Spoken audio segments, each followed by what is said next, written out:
A voice cries out about losing everything. His everything, it turns out, is a gaming PC. Our hero is trapped in a feverish nightmare. His eyes snap open, glowing with rage. He screams the name of his stolen treasure. He wakes up dazed and confused. The dream fades, leaving only questions. He blames his weird dreams on a gaming addiction. But then his glasses begin to spark. A sudden jolt of energy surges through him. He feels a strange tingling all over his body. A golden current now flows from his hands. His mother enters, calling him Jae-ik. She asks a very specific, unsettling question. She follows up with the world's most awkward puberty talk. Jae-ik, mortified, tries to shut her down. She leaves for work, but her gaze lingers. He finds his father in the kitchen, wearing an apron. Jae-ik greets him with a friendly pat. His father recoils in absolute terror. Our boy is completely baffled by this reaction. The dad quickly plays it off as a joke. But Jae-ik knows something is very wrong. He gets ready for school, trying to forget the weirdness. He puts on his uniform, ready to leave. He rushes out, skipping the family breakfast. His mom reminds him of his birthday party tonight.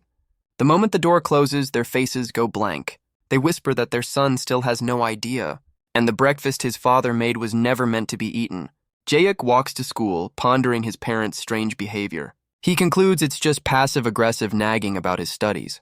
Fired up, he vows to quit gaming and become a model student. A glance at his watch reveals he's running very late. To save time, he decides to take a shortcut through the alleys. As he sprints, he feels an unusual burst of speed. He wonders if his feet are actually lighter than before. Up ahead, two imposing figures block the narrow path. One of them gets a smack for making a crude public announcement. Jae-ik skids to a halt, interrupting their charming conversation. The man boasts that no one around has the guts to mess with him. As Jae-ik rushes past, he accidentally brushes the man's arm. The slight contact sends the thug flying backward with impossible force. He slams into the brick wall, leaving a massive crater. The man is left dazed, wondering what just hit him. He looks at his hand, shocked to find it covered in blood.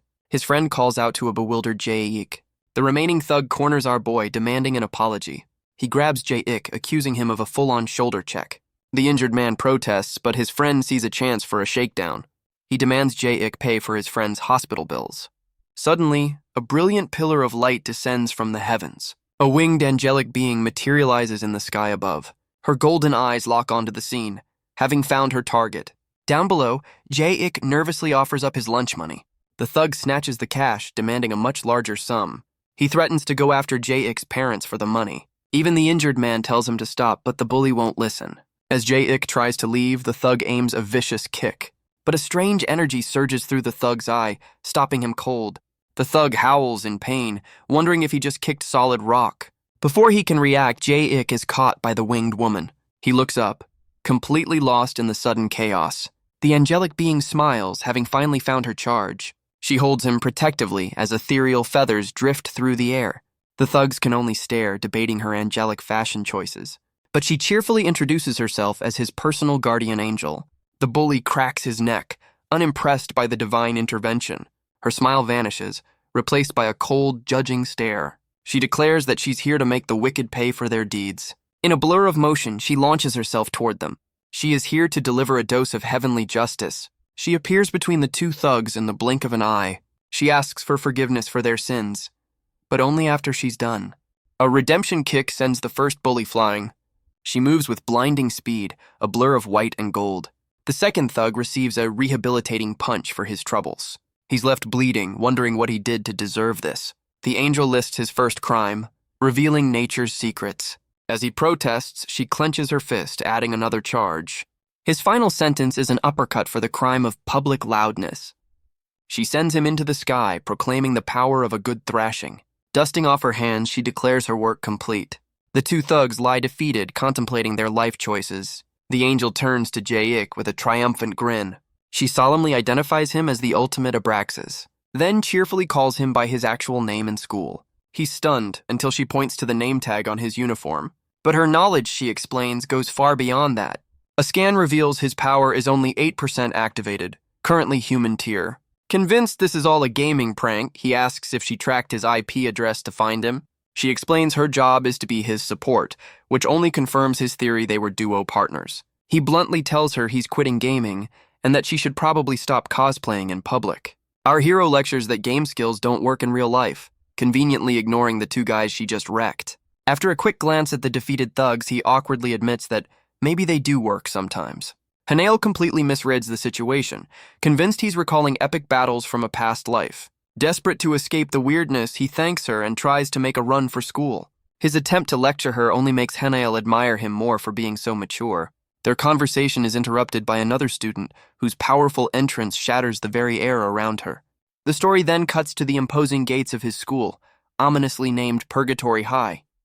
Back in class, the teacher introduces a new transfer student who looks suspiciously familiar. She introduces herself as Hannah Park and wastes no time picking out her new seat. With a dramatic point, she claims the empty desk right next to our bewildered hero. Ignoring the whispers of her new classmates, she walks to her seat with a determined grin. She drops into the chair beside him, happily announcing that she's found him yet again. Hannah greets him by name with a blinding smile, while he can only manage a confused hi. As he tries to focus on his notes, she just watches him with an adoring, intense stare. The realization finally hits him, and he jumps in his seat, recognizing his angelic stalker. He loudly calls her out as the weird cosplay girl, completely crushing her angelic spirit. When he accuses her of following him, she cheerfully admits she's been searching for him for ages. She drops a lore bomb, calling him an Abraxas, a legendary being destined to be the strongest of all.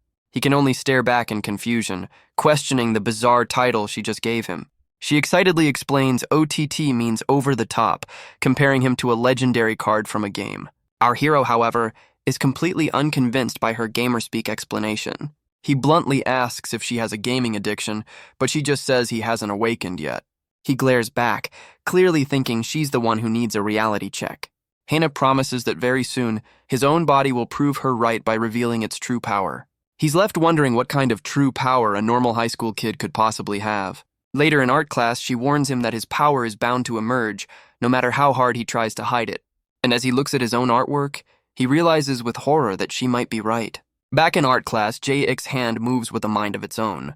The teacher holds up a disastrous sketch, scolding him for doodling. The scene shifts to the schoolyard during a break. In PE class, Jae-ik joins a game of soccer. He winds up for a kick with an unnatural burst of power. The soccer ball rockets across the field like a cannonball. It soars directly into the basketball hoop on the other side. Jae-ik is left speechless, wondering how that just happened. The coach yells at him for not knowing which sport they're playing. Later, the afternoon class is filled with sleeping students. But Jae-ik is wide awake, determined to focus on his studies. The teacher approaches, curious about his sudden academic drive. He then points out Jae-ik is studying English and Korean history class. Jae-ik sighs, frustrated that his new powers are so incredibly unhelpful. A voice whispers that it's because they aren't fully unlocked. It's a female classmate who seems to know more than she should. She reveals a test paper covered in mistakes, showing she's not exactly a scholar. Jae-ik realizes even a divine being needs to hit the books. But she promises that once he's awakened, he can skip all this. She explains that an Abraxas is a human who surpasses gods, and she is here to protect him until he reaches that final stage. Jae-ik stares at her, trying to process this revelation. Suddenly, a fist comes flying toward his face. He narrowly dodges the surprise attack. A smirking student appears, impressed by his quick reflexes. The bully turns to the girl, mocking Jae-ik's slender frame. She calmly calls the bully a wuss, shocking both him and Jae-ik. The bully recoils, furious at being insulted. The angel suggests it's time to teach him a lesson for messing with an Abraxas. She tells Jae-ik that controlling his power is key to the coming fight. Jae-ik panics, insisting he can't possibly fight back. But his guardian angel offers a smile and some firm encouragement. The bully doesn't wait, lunging forward with a furious yell. He swings a heavy fist, aiming to end the confrontation. On pure instinct, Jae-ik throws up a hand to defend himself. The bully's punch stops dead, his expression turning to confusion. A wave of force sends him flying across the classroom. He lands hard, completely stunned by the impossible impact. Dazed and bleeding, he struggles to process what just happened. A friend rushes to his side, questioning how he could have lost. The bully looks up, confused about his friend's sudden appearance. His friend points out that he was just punched through a solid wall. Meanwhile, Jae-ik stands alone in the hallway, utterly bewildered. The angel calmly enters the other classroom, finding the aftermath. She tells the friend to step aside so she can tend to the injured. A golden light emanates from her hands as she begins to heal him. The bully's wounds vanish in an instant, leaving him shocked. But healing his body did absolutely nothing for his attitude. He leaps back through the hole in the wall, seeking immediate revenge. Jae-ik braces for another attack, his face a mask of terror. The punch connects with his block, erupting in a flash of energy. The bully is thrown back as Jae-ik stares at his own sparking hands. This time, the bully is left unconscious against the far wall. The angel sighs, preparing to heal the very persistent student again. She asks if he's learned his lesson, but he just gets up screaming. He charges at Jae-ik one last time, completely out of control.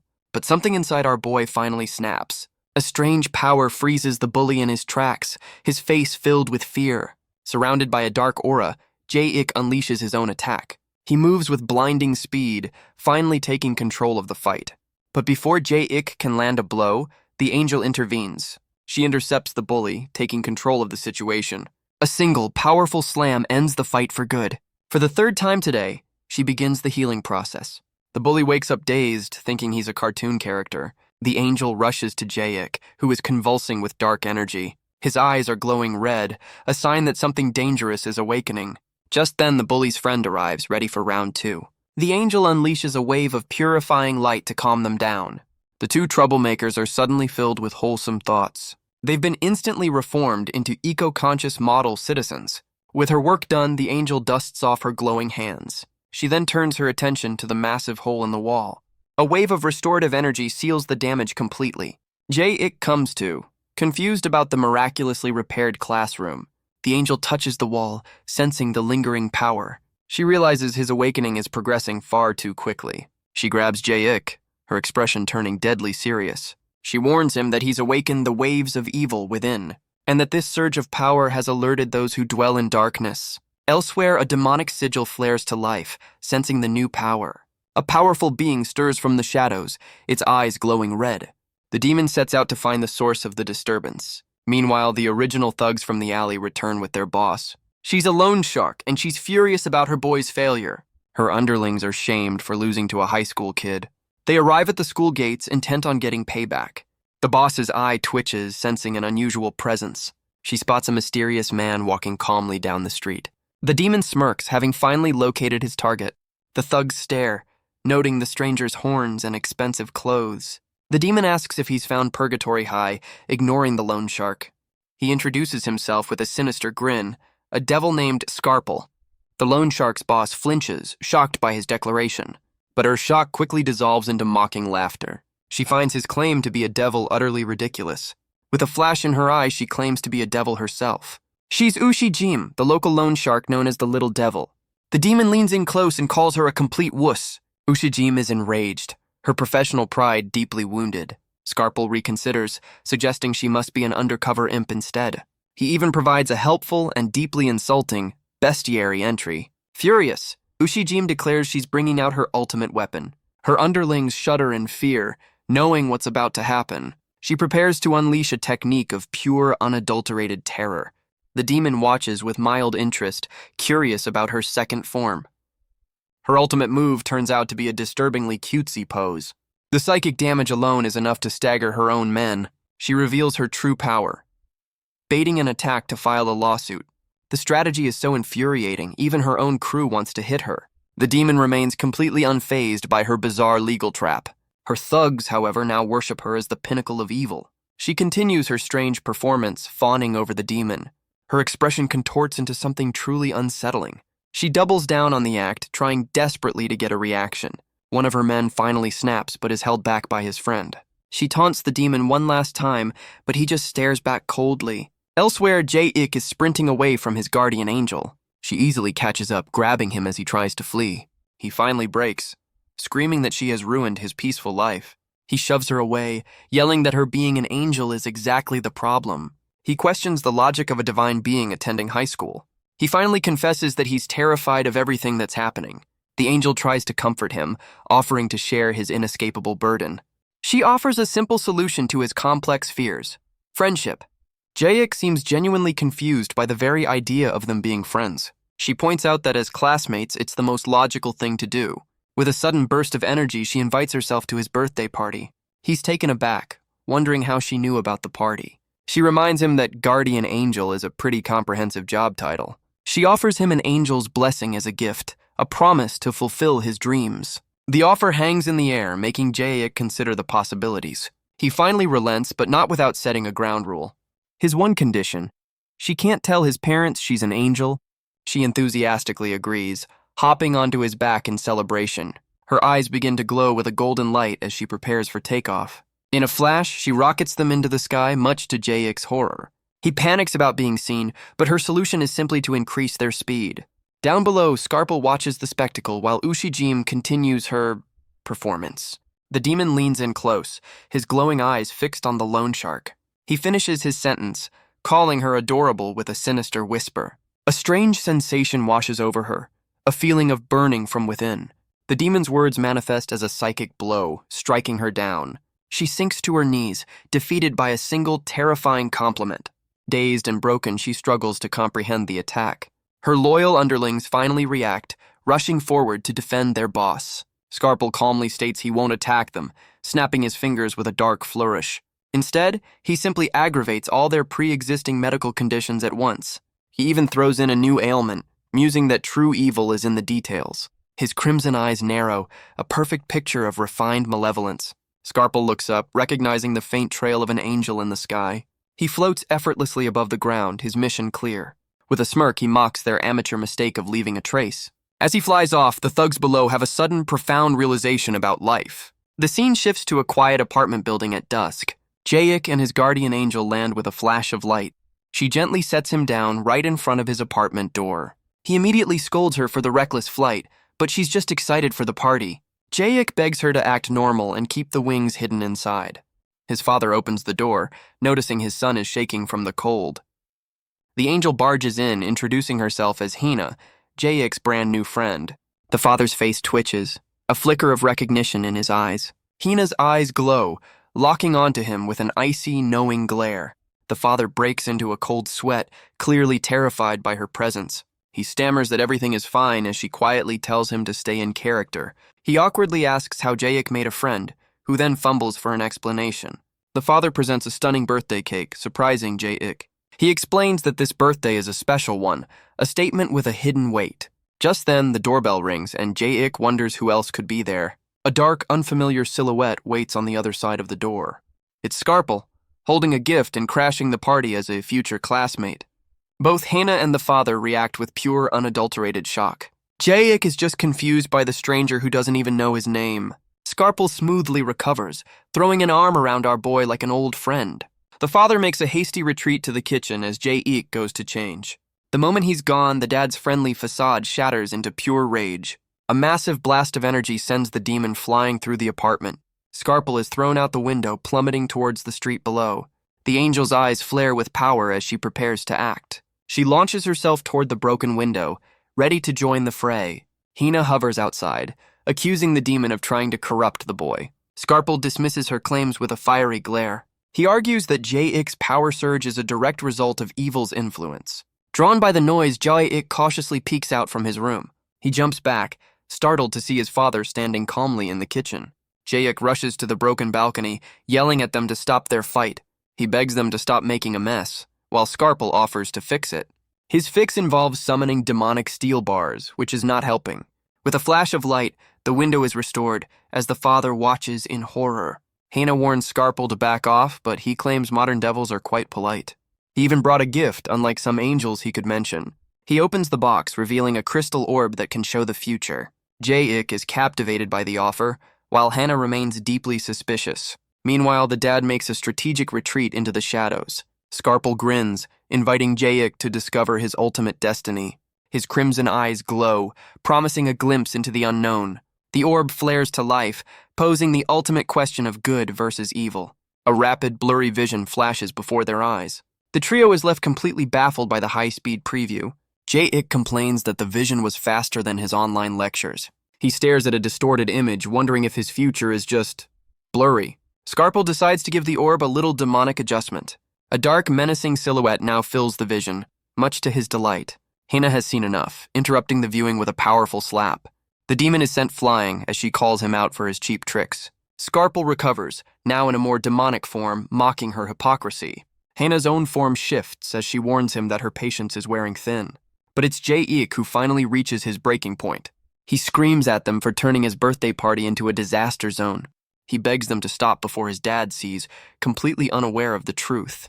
Just then, the sound of the front door's keypad cuts through the tension. Jae-ik panics, screaming that his mom is home and they need to fix the mess. His mother walks in, greeted by a very flustered Jae-ik, but Scarple is right behind him, casually pointing out that she's late.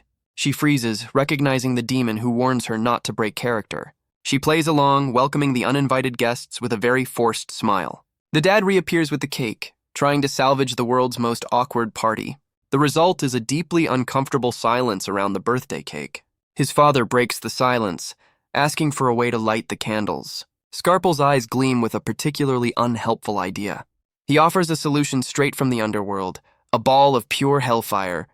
Jae-ik nervously asks why a model student would be carrying a lighter like that. Not to be outdone, Hannah declares that the party needs some music. She promptly summons a heavenly choir to serenade the birthday boy. Her angelic backup singers seem to be struggling a bit with the high notes. Jae-ik desperately tries to explain it away as a new AI speaker. Meanwhile, his parents watch from the kitchen, observing the chaos. They whisper that on his 19th birthday, both sides have come to claim him. Their greatest fear is that he'll discover who they really are. But Jae-ik just thanks them for the party, completely oblivious. His sincere gratitude leaves them flustered as they tell him to make a wish. The angel and demon both find his innocence. Interesting. But the narrator reminds us that this peace cannot possibly last. A vision flashes, showing a future where Jae-ik is feared by all. Back in the present, he prepares to blow out the candles, wish made. His father suddenly brings up the cautionary tale of a legendary Abraxas, a being of immense power, whose first act was driven by a minor annoyance. After getting his socks wet, he unleashed an apocalyptic tantrum. With a single breath, he sank an entire continent from the map. As the candles go out, Hannah breathes a sigh of relief that the city is still standing. A serrated blade glints ominously in the dark. As Jae-ik moves to cut the cake, his father cries out in warning. Scarple continues his story about the Abraxas of Mars, a being who, in a fit of rage over his birthday, attacked a planet. With a single slash, he scarred the world, making it uninhabitable. Back in the present, Jae-ik cuts the cake with perfect precision. The angel and demon whisper, debating his slow awakening.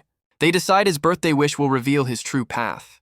Hannah expects a wish for peace. Scarple hopes for world domination. His parents lean in, desperate to hear his grand destiny. Jae-ik announces that his purpose has finally become clear. He sits in shadow, a newfound resolve in his voice. His eye glows red as he declares he knows what he must do. The room begins to shake as his power level surges past 15%. His family watches in terror as he speaks of unleashing his potential. Scarple grins maniacally as the activation rate soars to 20%. Surrounded by a powerful aura, Jae-ik declares his old self is gone. He takes a deep breath, ready to announce his new purpose. His ultimate goal, it turns out, is to study really, really hard. He envisions himself getting into a top-tier university and landing a stable, high-paying corporate job. The audience is underwhelmed. The rumbling, it seems, was just the microwave falling over. Hannah and his father erupt into forced, awkward applause. They praise his incredibly mundane and responsible life goal. Scarple, however, is deeply disappointed in this turn of events. He celebrates this revelation by smashing Jae-ik's face into the cake. Hannah protests, but the demon just laughs it off as friendly roughhousing. The father looks on, heartbroken over his very first baking attempt.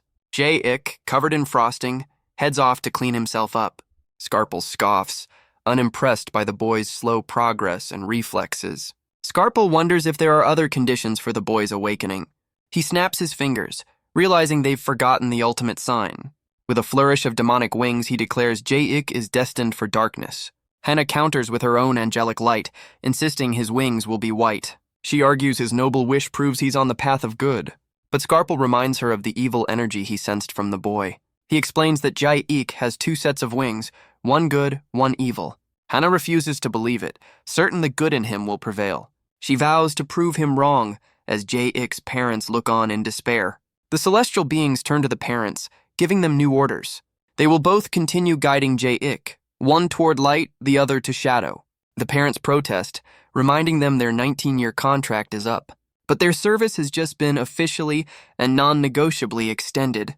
The two look utterly broken, their dreams of retirement shattered. Meanwhile, Jae-ik washes the cake from his face in the bathroom. He looks in the mirror, acknowledging a strange feeling in his body. A sudden pulse of energy radiates from his back. Two glowing sigils appear between his shoulder blades. He stares ahead, a quiet understanding dawning on his face. The next day, he walks down the street and spots a bag left on a bench. He opens it to find a massive stack of cash inside. Our boy is stunned, wondering just how much money this is. Just then, a distraught young woman appears, searching for something she lost. She cries out in despair, realizing she's lost her entire semester's tuition. Jaek hesitates, thinking he can't just stand by and watch someone suffer. He approaches her, holding out the bag he found. The woman is overcome with relief, thanking him again and again. She even asks if he's an angel, which is just a little on the nose. He smiles but then pauses as she counts the money. As she realizes some cash is missing, Jae-ik is already sprinting away with his reward. A new student offers his friends some very questionable advice. They hesitate, wondering if they should trust his cunning plan. While the girls create a distraction, he quietly slips past the gate. He makes a mad dash for the school building, his escape in sight. The guard is completely focused on the girl's very dramatic story. The boy reflects on his philosophy, survival by any means necessary. But his escape is cut short when the guard finally spots him. Thinking fast, he sells out 2 other students skipping class. The guard falls for it because snitches apparently get passes. Jaek wonders if this is what it means to become a devil. Back in class, the teacher announces a new transfer student. He asks the class to welcome the newcomer from abroad. The classroom door slides open with a dramatic rattle. It's Scarple rocking a designer uniform and a pair of horns. He introduces himself as a messenger from hell here to attend school. With a snap of his fingers, he prepares a welcome gift for his new friends. A dark, fiery energy erupts from his hands. His gift is a mountain of burgers, flame-broiled on actual hellfire. The class devours the spicy food, instantly won over by the demon. Scarple smirks, his plan to win hearts and minds a roaring success. He then points to the only available seat, right next to Jaek. He greets our boy while Hana gives him a death glare. Jaek is caught between an angel and a demon, and it's only first period. Hana calls him out for his ridiculously conspicuous name. Scarple argues that giving people what they want is the devil's way. They both begin vying for Jaek's loyalty, making grand promises. Our boy stands in the middle, caught between light and shadow. He questions whether he has any choice in this cosmic drama. A vision of the future shows an older Jaek in college with a girlfriend. He casually unleashes his power, a sign of things to come. The vision continues, showing a massive explosion tearing through a building. His future girlfriend looks on in utter confusion, held safely in his arms. The scene shifts to a job interview, where a candidate lists their stellar qualifications. The interviewer then turns his attention to Jae-ik, asking what he brings to the table. Jae-ik, looking very professional, declares that his special skill is the ability to turn the entire office into a raging inferno. Back in the present, Jae-ik realizes that for his dream of a normal life, these powers are completely useless. Elsewhere, Hina and Scarple have a private meeting outside the school. The demon insists they can't discuss their plans around mortals. Scarple stops, getting straight to the point of their little chat.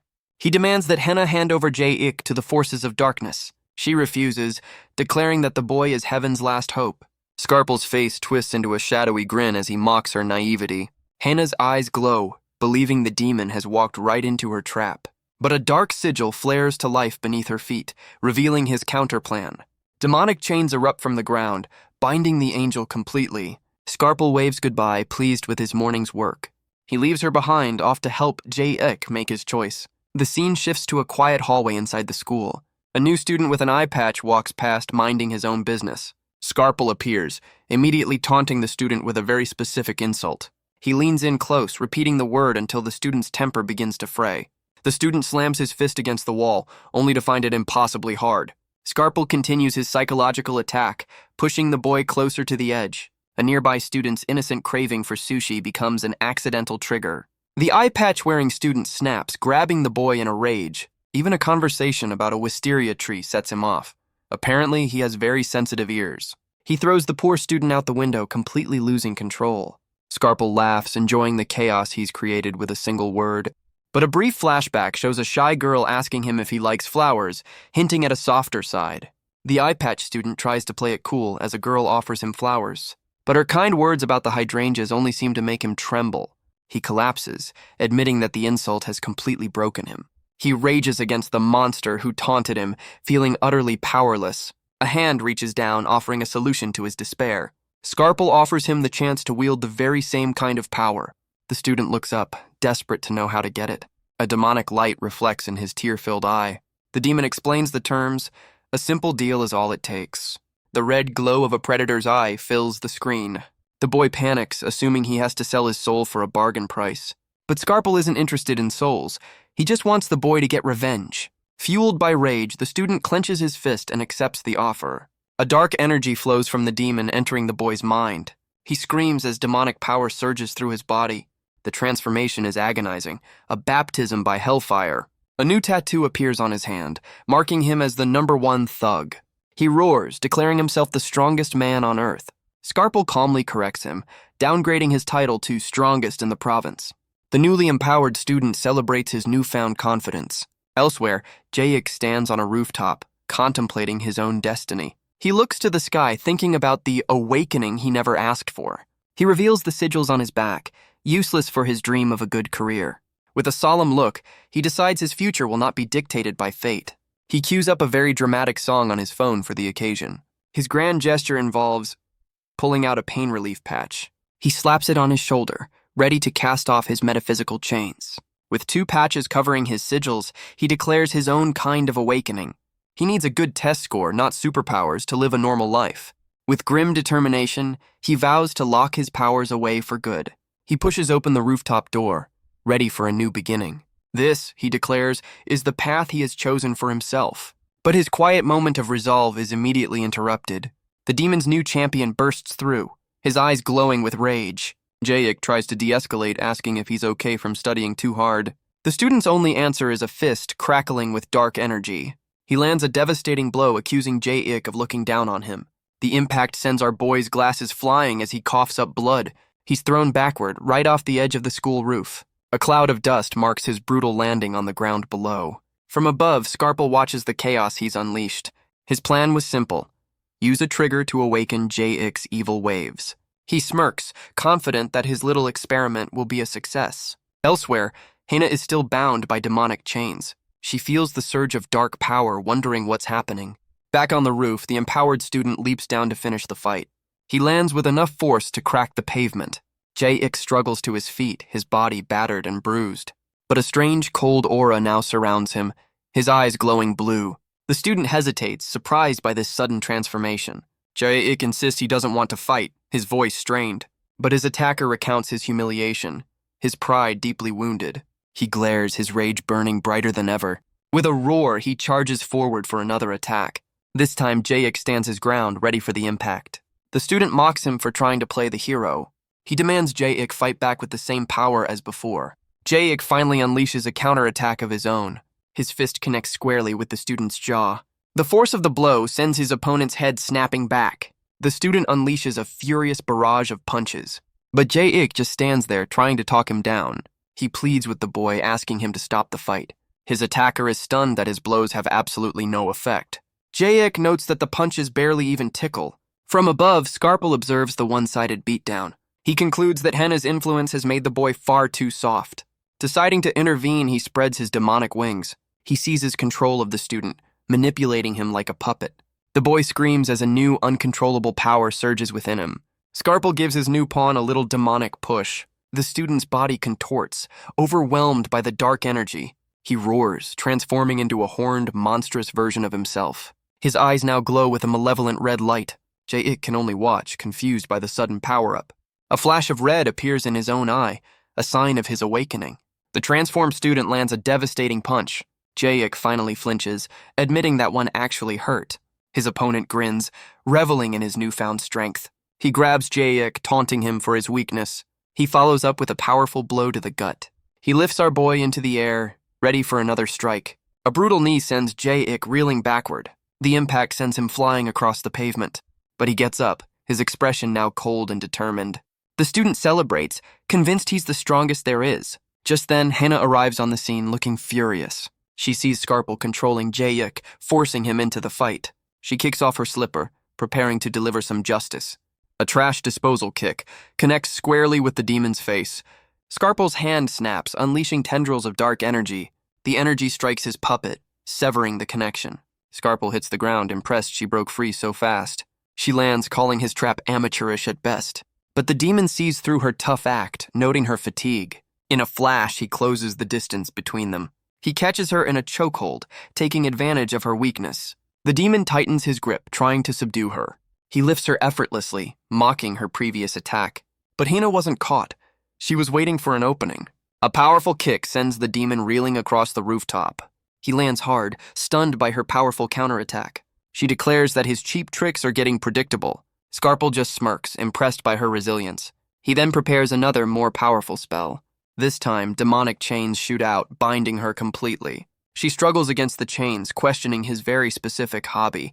He lunges, explaining that he never takes unnecessary risks. The chains constrict, leaving her completely immobilized.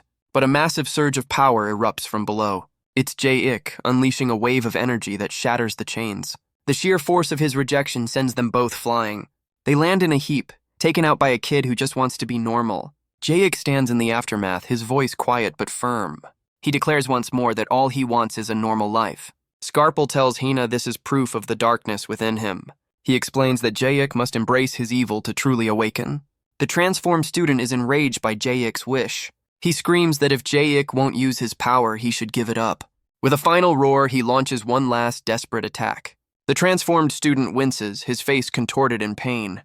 Jae-ik responds with a surprisingly graceful high kick. The student barely manages to block the blow with his arm. He stumbles back, clutching his now broken wrist in agony. Jae-ik clenches his fist, a cold blue energy gathering around it. He draws back his arm, preparing to unleash his power.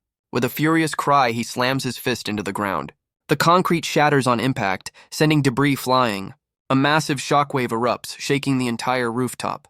His opponent can only stare, completely stunned by the raw power. Down below, the students wonder if the school is undergoing renovations. Jae-ik stands in the center of a newly formed crater. The demon-powered student is now sweating with pure terror. Jae-ik complains that punching the floor hurts his knuckles too. Scarple grins, realizing every blow is accelerating the boy's awakening. The student falls to his knees, begging for forgiveness. Jae-ik turns away, delivering a very earnest anti-bullying PSA. But his opponent's fear turns to a malicious, toothy grin. He lunges forward, screaming the first rule of any video game boss fight. A fist crackling with dark energy slams into Jae-ik's back. The student gloats, mocking our boy for his rookie mistake. But he stops cold, realizing something is very wrong.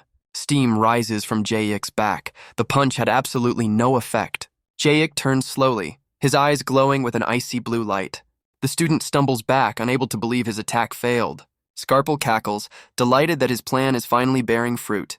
Hina dashes forward, screaming for Jae-ik to fight the darkness. A cold flare of light emanates from Jae-ik's eyes. Surrounded by a green aura, he declares there's only one cure for this.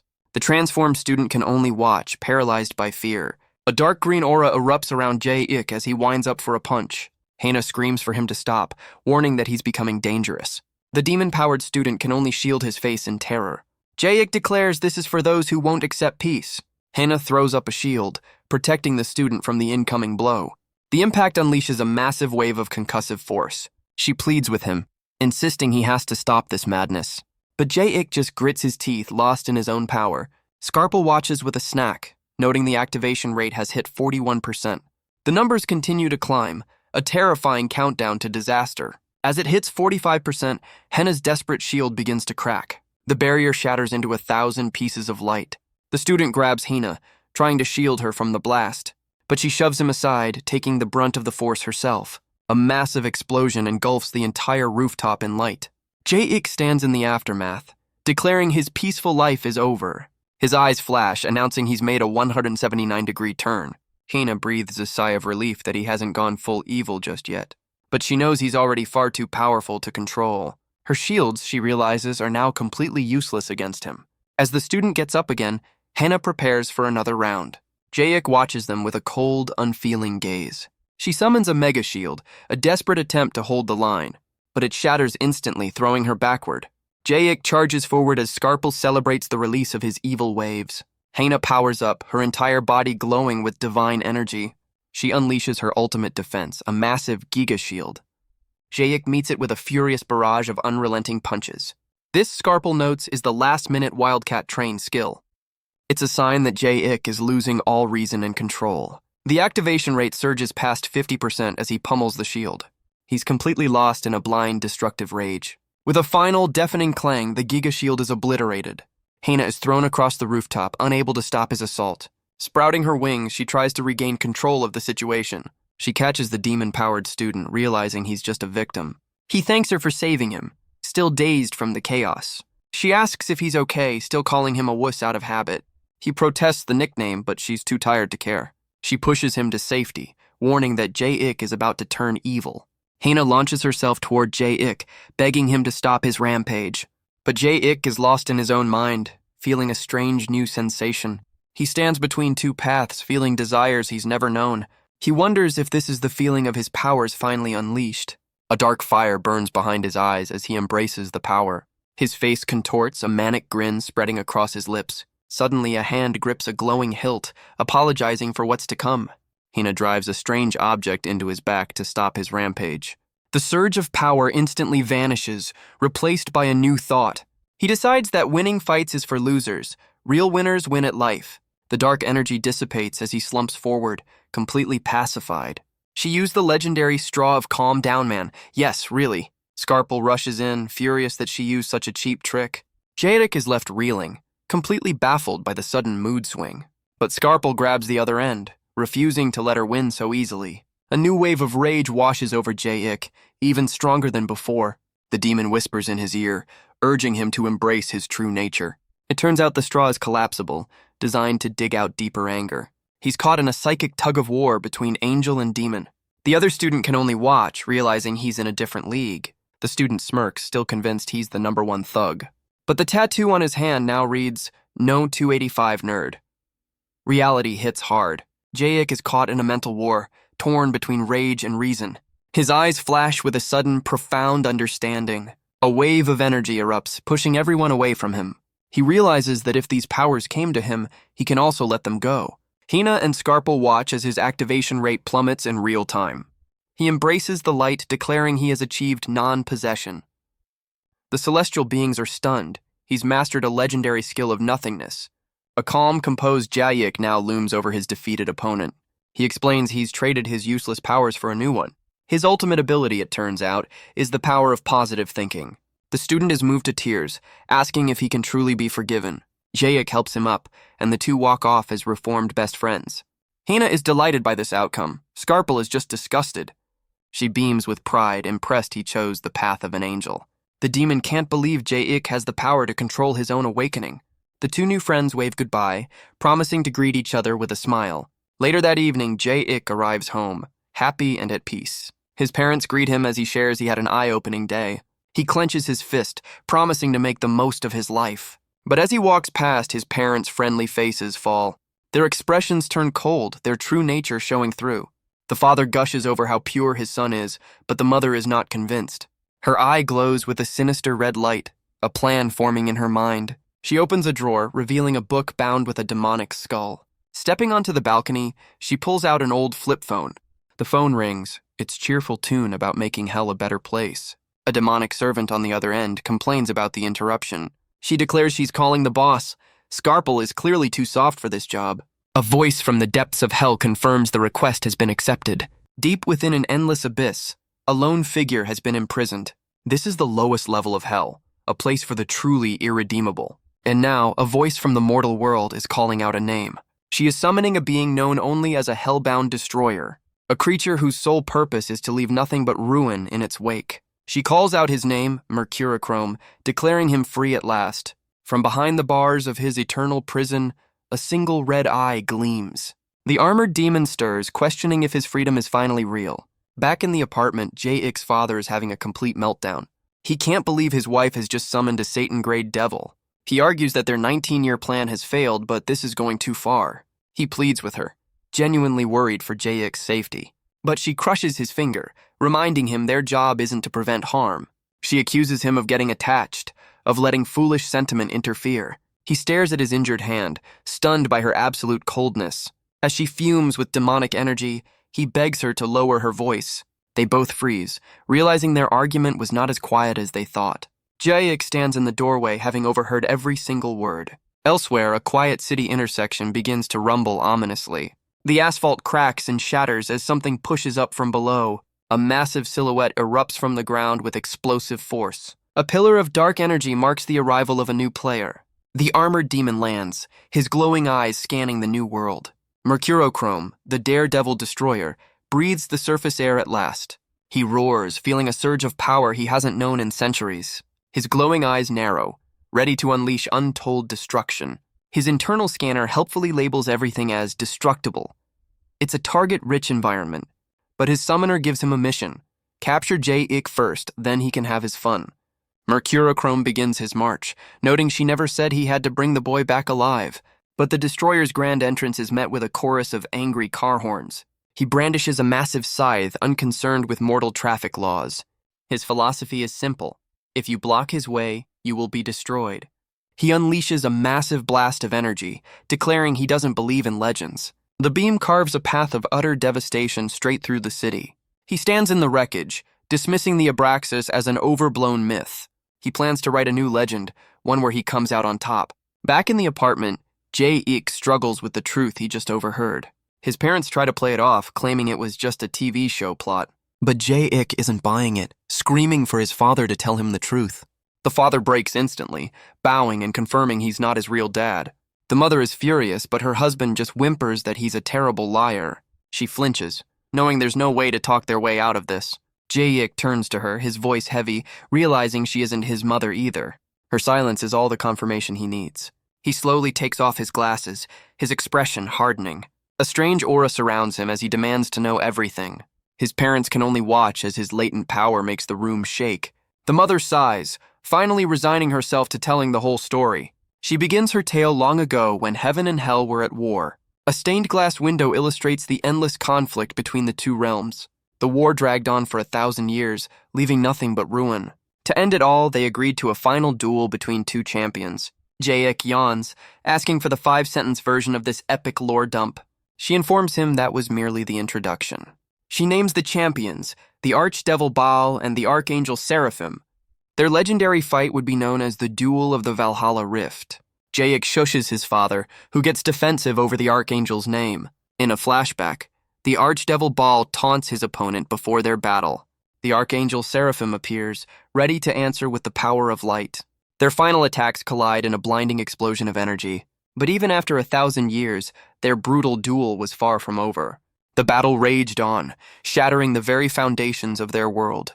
Seraphim admits they are both on the verge of complete collapse. Baal agrees, knowing they must end this stalemate once and for all. The archangel gathers her remaining power for one last, desperate move. The archdevil prepares his own ultimate world-ending technique. Seraphim unleashes the virtue of honesty, a weapon of pure light. Baal counters with the vice of sanctimony, an attack of pure darkness. The two abstract concepts fly toward each other, ready to clash. Their powers meet, creating an explosion of conflicting ideals. But in the aftermath, something truly unbelievable happens. The two attacks fuse, creating a strange and powerful new emotion. A feeling that leaves both champions flustered and deeply confused. The armies of heaven and hell can only stare in utter disbelief. The two former enemies now look at each other in a completely new light. A nearby cherub provides some very unhelpful mood music. Their animosity melts away, replaced by an undeniable connection. The onlookers shield their eyes, horrified by this turn of events. They are consumed by a desire that transcends war and reason. Their armies desperately try to intervene, but it's already too late. The narrator struggles to explain what happened next in a family-friendly way.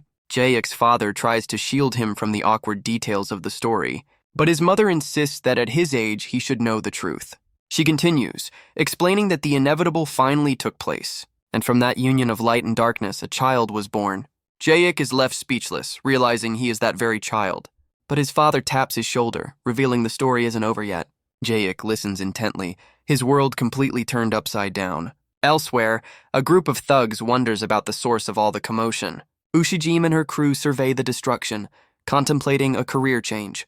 But her business planning is cut short by an approaching figure. The armored demon Mercurochrome looms over them, a titan of dark energy. He roars a simple warning, do not stand in his way. The thugs are completely baffled by this new, heavily armored weirdo. His glowing eyes narrow as he repeats his command with chilling finality. Ushijime, however, is not one to be easily intimidated. She grits her teeth, declaring her pride won't let her be ordered around. The demon's aura flares, a silent challenge to her street-level authority. Her underlings try to threaten the being, warning him to respect their boss. Ushijime decides it's time to teach this newcomer a lesson in respect. She moves in a blur, ready to make a powerful statement. Her statement involves slamming her own men into a nearby wall. Mercurochrome simply lifts a hand, utterly unimpressed by the display. He gives his final warning, his patience clearly at an end. But Ushijim's stubborn pride still refuses to let her back down. In a flash, the demon dashes past her, a blur of dark armor.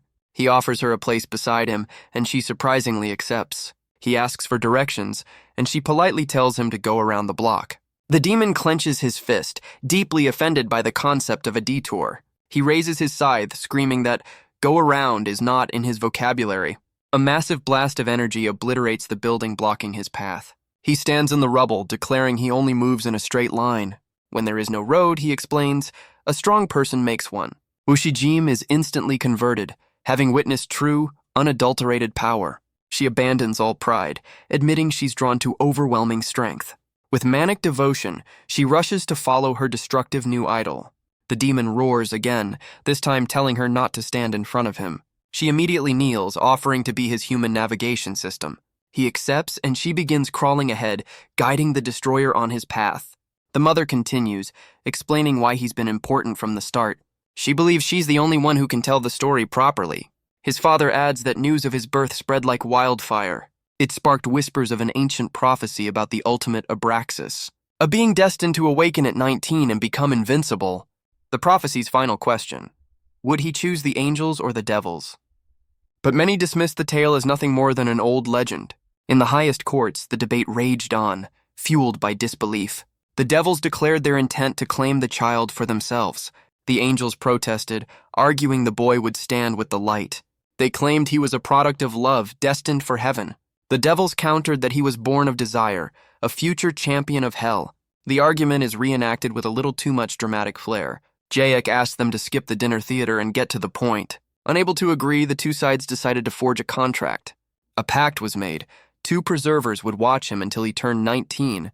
This was the first agreement in history between heaven and hell. His mother reveals she was chosen by the devils, his father by the angels. And that, they explain, is how they came to be his parents. Jaek looks down, the weight of the truth finally sinking in. He trembles, realizing his entire life has been a carefully constructed lie.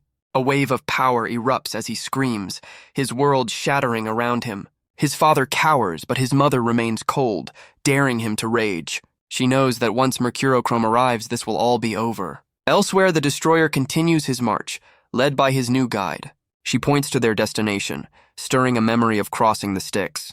He declares that ever since that day, he has known no fear. A city bus blocks his path, its horn blaring a challenge. Ushijime warns him of the red light, but he doesn't follow mortal rules. He smashes straight through the vehicle, continuing his relentless advance. The destroyer dismisses the impact, saying it barely even itched. Ushijime can only stare, completely stunned by his raw power. She's overwhelmed, finding his absolute strength deeply attractive. He orders her to continue leading, and she eagerly obeys. High above, a winged figure soars through the night sky. It's Heir, shocked that hell would send a Satan-class demon. Scarpel watches nearby, admitting it's a vile but effective strategy. He reveals the plan, as Heir realizes he's been watching all along. Scarpel taunts her for her absence, leaving her speechless with guilt. Back in the apartment, Jaek is consumed by a dark, unstable aura. His parents can only shudder, terrified of the power he's unleashing. As Jaek rages, Mercurochrome senses the waves of wrath from afar. He promises Ushijime a place at his side once he's free. One of her men cheers, ready to join the world-destroying party. Mercurochrome promptly crushes him for his insolence. With a mighty leap, the destroyer rockets toward his target. Heir flies to intercept, refusing to let him get near Jaek. Her eyes glow with power as she prepares to make her stand. She summons a massive Terra shield, a wall of pure light. The demon's fist glows with an overwhelming, destructive energy. He shatters her shield with a single blow, sending her reeling. He roars, questioning how a mere guardian dares to block his path. Heir crashes to the ground, her defense completely broken. She struggles to rise, realizing she's powerless to stop him. The destroyer smashes into the apartment, his arrival shaking the room. He looks down at Jaek, almost feeling bad about what's to come. He declares he will write a new legend by defeating the Abraxas. But Jaek just looks up calmly and asks who he even is. The demon is completely thrown off by the casual question. Jaek lands a punch, telling him not to interrupt a family matter. The punch connects, sending a shockwave through the demon's armored face. Mercurochrome is launched out of the building, shattering glass and concrete. He crashes into the street below, leaving a massive crater in the pavement. From the dust, his shadowy form rises, completely unfazed by the attack. Jae-ik's fist smokes as he complains. The demon made him lose his train of thought. The destroyer flies back up, impressed, as Ushijim finds a new role model. She celebrates this turn of events, convinced her life is about to get much better. Her devotion is immediate and frankly a little unsettling. She renounces her old life, ready to follow this new path of destruction. Back inside, Jae-ik's father makes a desperate run for the exit, but a wave of green energy from Jae-ik stops him in his tracks. He's dragged back, screaming that his 19-year contract is officially over. The mother watches nervously as her husband's escape plan fails. Jae-ik's glowing eyes fix on the two beings who raised him.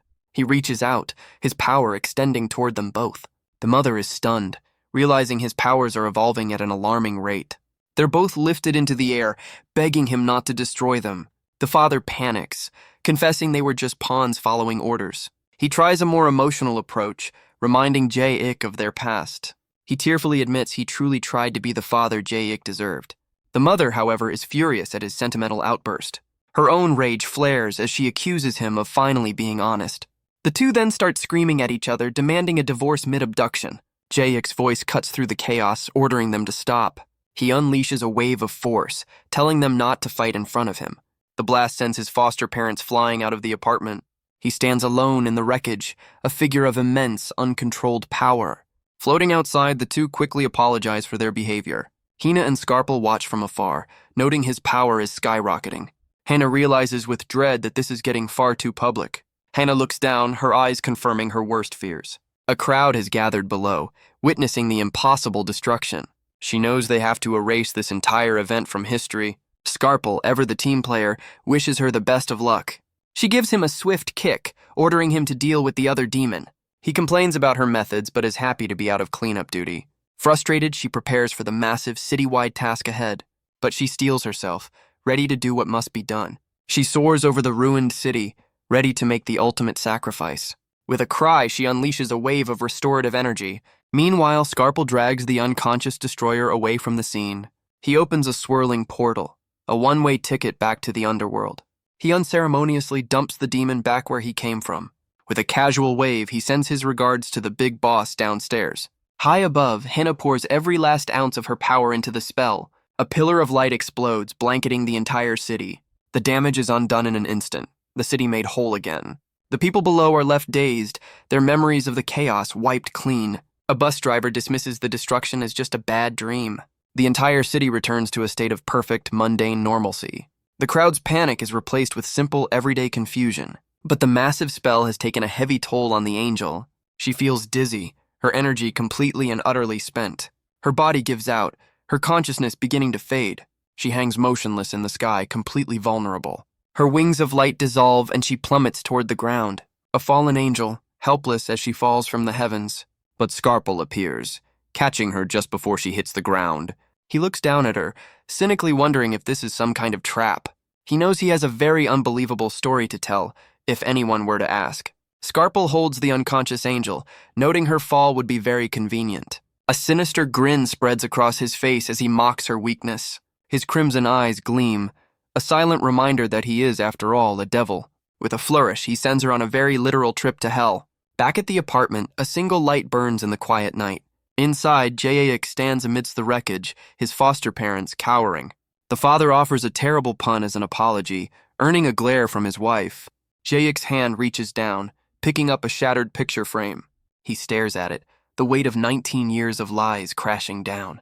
The happy family in the photo was nothing but a carefully crafted illusion. He recalls every staged memory, every fake family outing. He screams, demanding to know why the deception had to be so complete. His mother bluntly admits it was all for self-preservation. He grits his teeth, consumed by the pain of their betrayal. A single tear escapes as he realizes no one ever knew the truth. But then, a strange thought cuts through his despair. If no one noticed, not even him, it means they were actually incredible parents. Well, that's one way to look at it. The two celestial beings watch him, completely baffled by this turn. Jae-ik takes a slow, deliberate step toward them. He reaches out, grabbing both of their arms with a firm grip. He bows his head, thanking them for everything and leaving them speechless. He realizes they were a perfect family because they acted like one. With a chilling smirk, he asks them to continue their roles. They immediately protest, citing contracts, integrity, and a lack of overtime pay. But Jayik silences them, his grip tightening around their hands. A surge of power makes them cry out in pain. He repeats his request, making it clear it's not really a request. He doesn't want to break this family, whether they like it or not. The scene shifts to the fiery depths of hell, a sign of things to come. A new figure stands before a massive demon, declaring it's his turn to act. He flashes a sinister grin, offering a polite warning to brace for impact. He promises his attack will be like a barrage of missiles. His missiles turn out to be a series of truly terrible jokes about heaven. The demon erupts in laughter, praising his unmatched talent for celestial slander. He offers the man a place in hell, a fitting home for his unique skills. The man checks a strange device, noting his corruption level is still safely in the blue. He's Brinkiel, an archangel teetering on the edge of a permanent fall from grace. The demon, a negotiator named Pushing It, makes an offer to sweeten the deal. Yes, his name is literally Pushing It. Brinkiel seems to ponder the generous recruitment package. He coolly counters, suggesting that double the offer might just seal the deal. Pushing It protests, but Brinkiel explains he's not an angel who works for free. He reasons that if he's going to fall, he needs the best possible safety net. He accepts the future offer, expecting his legion of 10,000 when the time comes.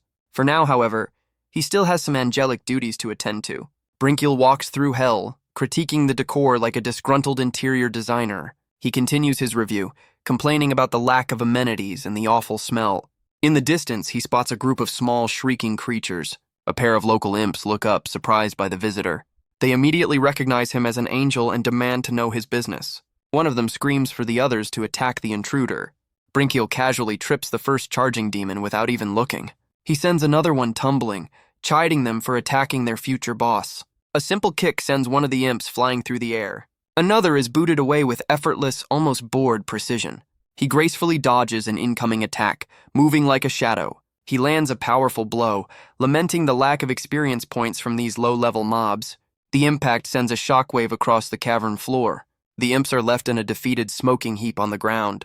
Brinkiel chuckles, taking in the chaotic scenery with a fond smile. He leaves the low-level demons in a defeated heap on the ground. But a sound from above catches his attention.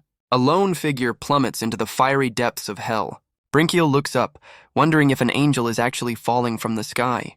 The figure lands with a bone-jarring thud, right on top of the demon who was just complaining about his abs. Brinkiel smirks, amused to find a literal fallen angel at his feet. He recognizes the unconscious guardian, Hina.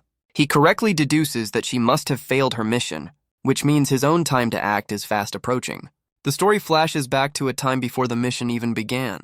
A voice from a waiting room hypes himself up for an audition. Inside, a low-ranking angel nervously practices his lines.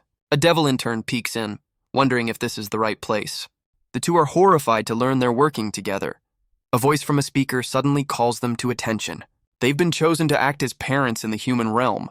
They both protest, their artistic ambitions clearly clashing with the role.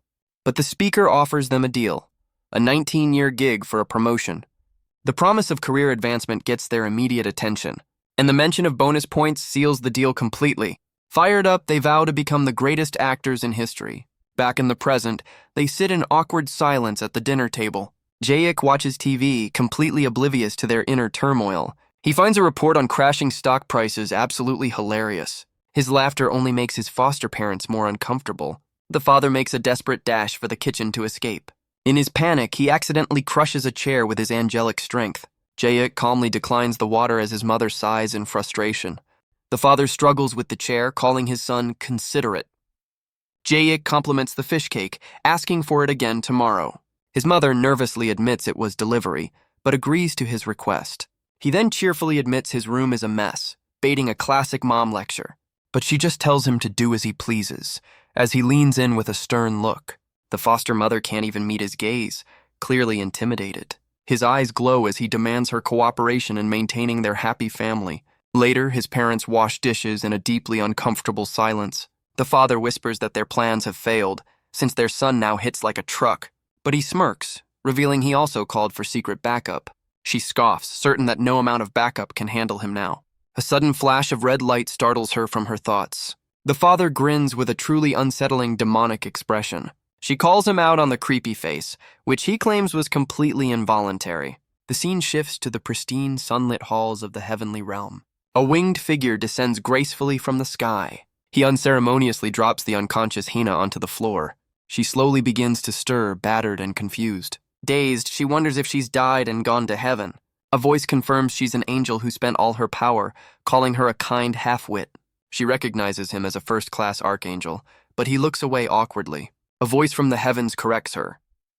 He's a demoted third-class angel. Brinkiel notes he hasn't fully fallen yet, making a terrible pun about his name. He's accused of selling human wishes, which he casually rebrands as white hat hacking. The heavenly voice gives him his new mission, guide Jae-ik to the light. Hina protests, insisting that the mission is still hers to complete. But the voice declares her a failure, terminating her mission for good. She looks up in horror, sentenced to the dreaded special prison. Back in the mortal realm, Jae-ik trudges along on his way to school. He resolves to live a normal life, believing he's finally protected his family. But a glance at the sky fills him with a sudden, unshakable sense of dread. He grimaces, sensing that another weird guy is on his way. A new figure descends a staircase of pure heavenly light. The next day, the sun shines brightly over Purgatory High. The newcomer introduces himself to the class with a wide grin. Brinkiel. He offers a friendly nickname, trying way too hard to be cool. He points to the only open seat, as Jae-ik's bad feelings are confirmed. Our boy can only sigh, realizing another one has arrived. Brinkiel leans over, asking Jae-ik if he's the one they're all looking for. Scarple glares from his seat, questioning who gave him permission to sit there. Brinkiel just smiles, completely unbothered by the demon's disapproval. He takes the seat anyway, declaring he's here for Jae-ik. Jae-ik immediately asks about Hina, but Brinkiel dismisses her as a failure. Scarple boasts that he destroyed her and sent her to hell. But Brinkiel calls his bluff, revealing he found her and sent her to Heaven's prison. The scene shifts to the special unit of the heavenly prison. Hina lies on a sunbed, complaining of extreme boredom. She laments her 20-year sentence. This prison looks suspiciously like a resort. A butler serves her a drink, calling it court-mandated Dom Perignon. She watches other angels play, trying to be grateful her sentence isn't worse. She sips her drink, wondering if she'll ever get out of this paradise prison.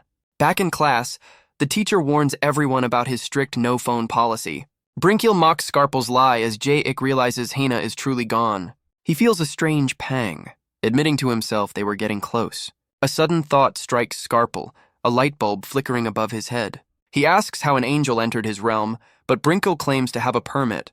Scarple grows tense, asking if he's a fallen angel, which makes Brinkiel panic. He quickly checks a device, relieved to see his status is still safely in the blue. Scarple sweats, realizing this new angel is even stranger than the last one. Brinkiel leans over, asking if they're sure Jae-ik is the target. They both observe him, noting he looks human but is far from a wuss. Brinkiel notes that despite his power, Jae-ik has a classic wuss face. But Jae-ik turns, calling them out for their very loud whispering. Scarple warns that the boy's power is already highly activated and controlled. Brinkiel is intrigued, but Scarple insists he's no match for the kid. He reminds the angel that Jae-ik defeated the destroyer Mercurochrome in a single strike. Undeterred, Brinkiel decides to start with a simple test of his own. His simple test involves pulling out a massive revolver in the middle of class. Scarple grabs the weapon, trying to stop the angel's reckless plan. Jae-ik turns just as the gun is pointed in his direction. A gunshot echoes through the classroom, a flash of light and fire. The other students freeze in their seats, paralyzed by panic. Scarple's eye twitches, clearly regretting this entire situation. Annoyed, Jae-ik complains the noise is distracting him from his reading. He opens his hand, revealing the bullet he caught and crushed into scrap. The celestial beings can only stare, one amused, the other horrified. The teacher bursts in, furious about the cell phone that just went off. Later in the school hallway, a new conflict is brewing. The reformed student is confronted by his old partner in crime. He's accused of going soft after being defeated by Jae-ik. The bully pats his head mockingly, but is told to stop. The reformed student looks up, declaring with conviction that Jae-ik is his new bro. His former friend fumes, feeling completely betrayed by this change of heart. He reminds him of their old pact, but is dismissed as trash. The bully can't believe the school's top dog is now hanging out with a nerd. As he threatens his former friend, Brinkiel calmly strolls into the scene. He puts an arm around the bully, asking what all the fuss is about. The reformed student stands his ground, telling him to stay out of it. The bully warns the newcomer not to meddle in a conflict between humans. Scarple appears, explaining their long and storied history of being jerks together.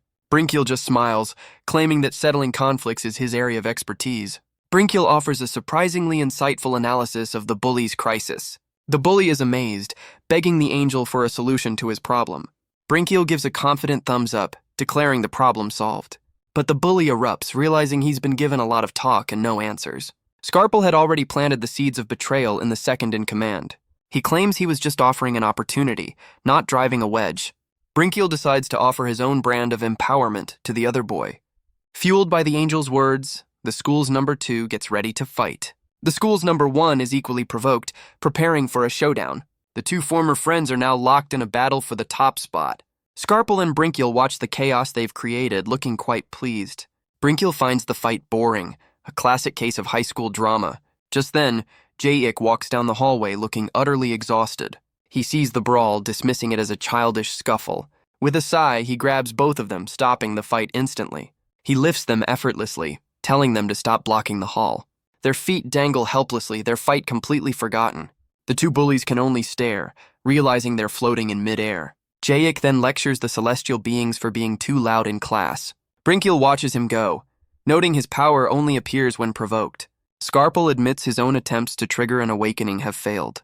Brinkiel suggests the key is to threaten what Jae-ik holds most dear. Scarple recalls Jae-ik's decision to accept his foster parents. A sinister smirk spreads across Brinkiel's face as a dark plan forms. The two bullies are horrified to hear him suggest kidnapping. Even Scarple is shocked by the angel's truly demonic idea. Brinkiel explains that threatening his parents will force Jae-ik to act. Scarple hesitates, wondering if hurting his family is crossing a line. But Brinkiel reminds him they aren't even his real parents. The bullies look on, realizing this angel is more evil than any devil. Brinkiel taunts the demon, asking if he wants to see those black wings sprout. Scarple calls him out, saying his schemes are more evil than any devil's. Brinkiel plays it cool, claiming angels are far too pure for such things. Besides, he can't risk his corruption meter tipping into the red, so he makes Scarple the captain, giving him full credit for the plan. The demon grits his teeth, realizing he's being played. He's just been volunteered to do all the heavy lifting. Meanwhile, Jae-ik walks home, completely unaware of the plot. He's just happy his grades are finally shooting up. He knows another weirdo has joined the class, but he has his family to ground him. He spots two strange figures vowing to protect his parents at all costs. He stops, politely asking the suspicious men for directions. One of them begins to point the way, seemingly harmless, but the other lunges forward, his arm transforming into a shadowy weapon. Jae-ik dodges effortlessly, his reflexes kicking in. The attacker lands, his demonic claws extended, surprised by the miss. He charges again, a blur of speed and dark energy. But our boy stands his ground, ready for the confrontation. A single punch connects, sending a shockwave through the air. Jae-ik looks at his hand, realizing he just touched the guy. The demon dissolves into nothing, completely obliterated by the single blow. The remaining thug clutches his helmet in absolute terror. Jae-ik casually flicks the demonic remains at the survivor. The impact sends him crashing into a wall as Jae-ik complains about his manners.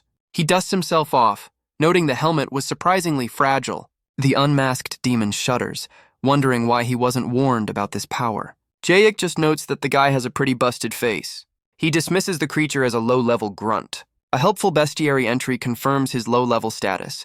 The grunt is horrified. Realizing he's outmatched, the demon makes a strategic retreat. Jae-ik realizes the demons are heading for his home. He breaks into a desperate sprint toward his apartment. He races down the long, empty hallway. Bursting through the door, he calls out for his parents. But the apartment is completely silent and empty. He finds a note on the fridge, pinned by a dagger. Because magnets are for amateurs, the message is written in a strange, demonic script. As he tries to decipher it, the surviving grunt sneaks up behind him. The demon lunges, seeing a perfect opportunity to strike, but Jae-ik casually shatters his helmet with a backhand. He complains about the annoying bugs getting in. He looks at the residue, wondering if he left a window open. Another attacker charges from behind, brandishing a sword. Jae-ik holds up the note, asking the now dangling demon for a translation. The demon can only tremble in absolute terror. He quickly translates, "His parents have been kidnapped." Jae-ik's expression hardens as the truth sinks in. His eyes glow as he grabs the demon, demanding answers. A single punch reduces the second attacker to dust. Jae-ik sighs, annoyed he still doesn't know where they are. The first grunt gets up, but is immediately caught in a psychic grip. Jae-ik lifts him effortlessly, asking who is behind this. The demon laughs, claiming devils never betray their own. Jae-ik asks if it's Scarple, but the demon refuses to talk. He drops his backpack, his patience clearly at an end. He summons a multiple-choice quiz to get his answer. Apparently, torture has a game show format now. The demon confidently gives up Scarpel's name.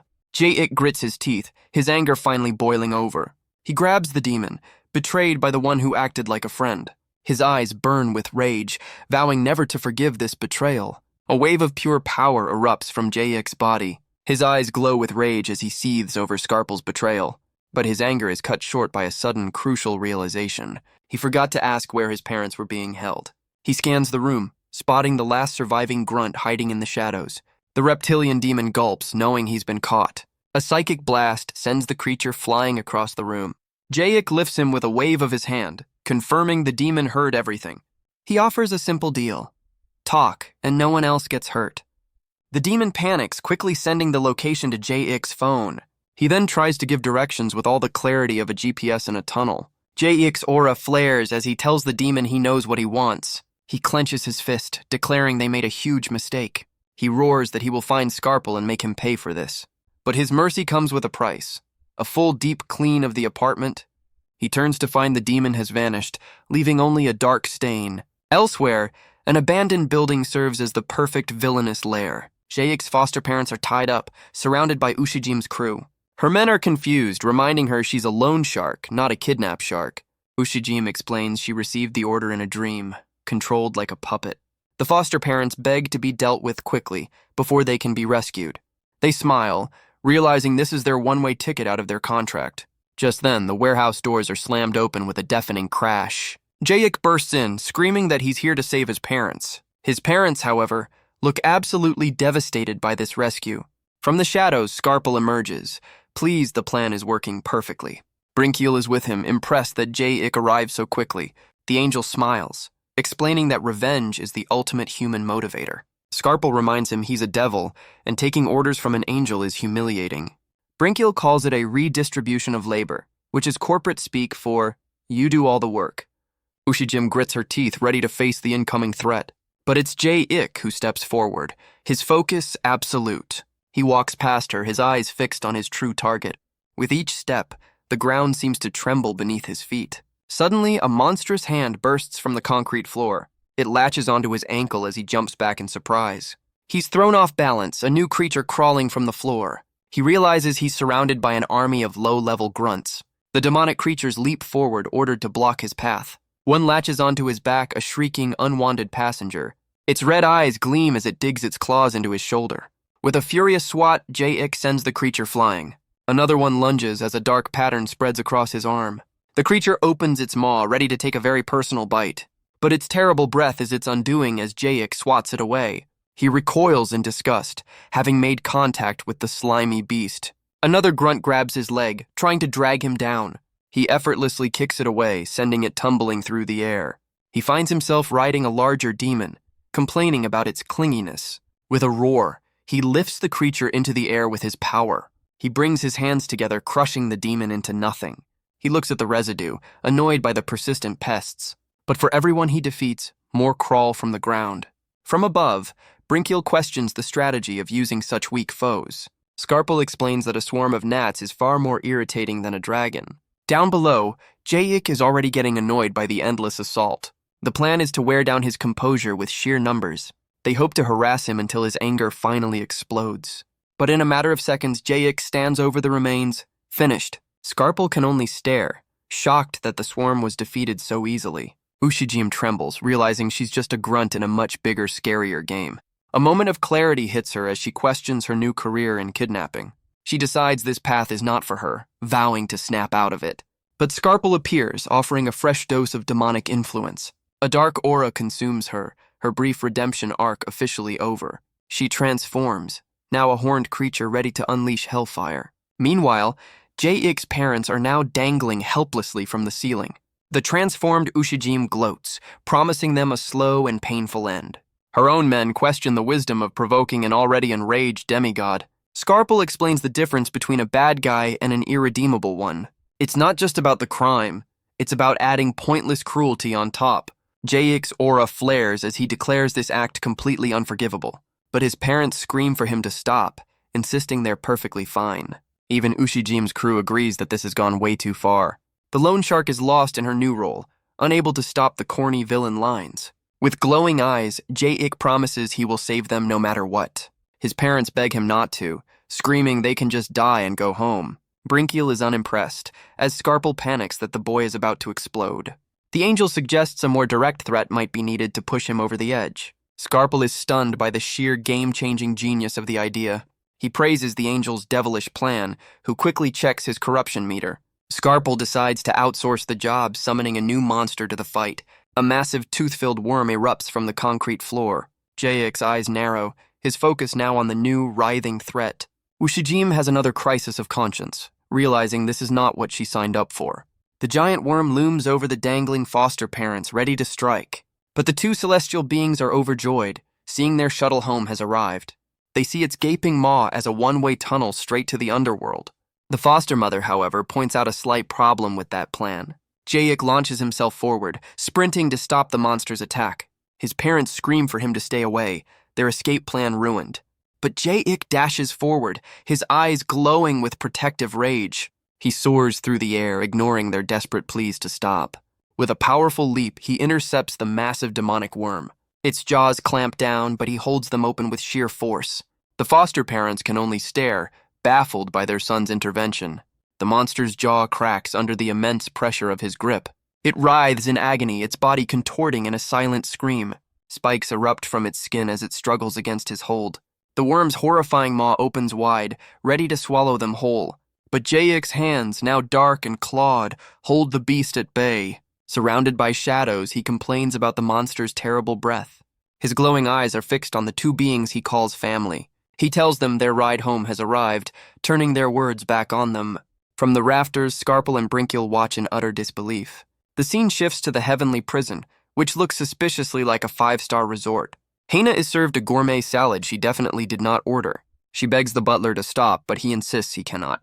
Her sentence, he explains, is excess happiness, and she must eat. Overwhelmed, she knows she has to escape to protect Jae-ik. She pulls a single strand of hair, preparing a classic escape plan.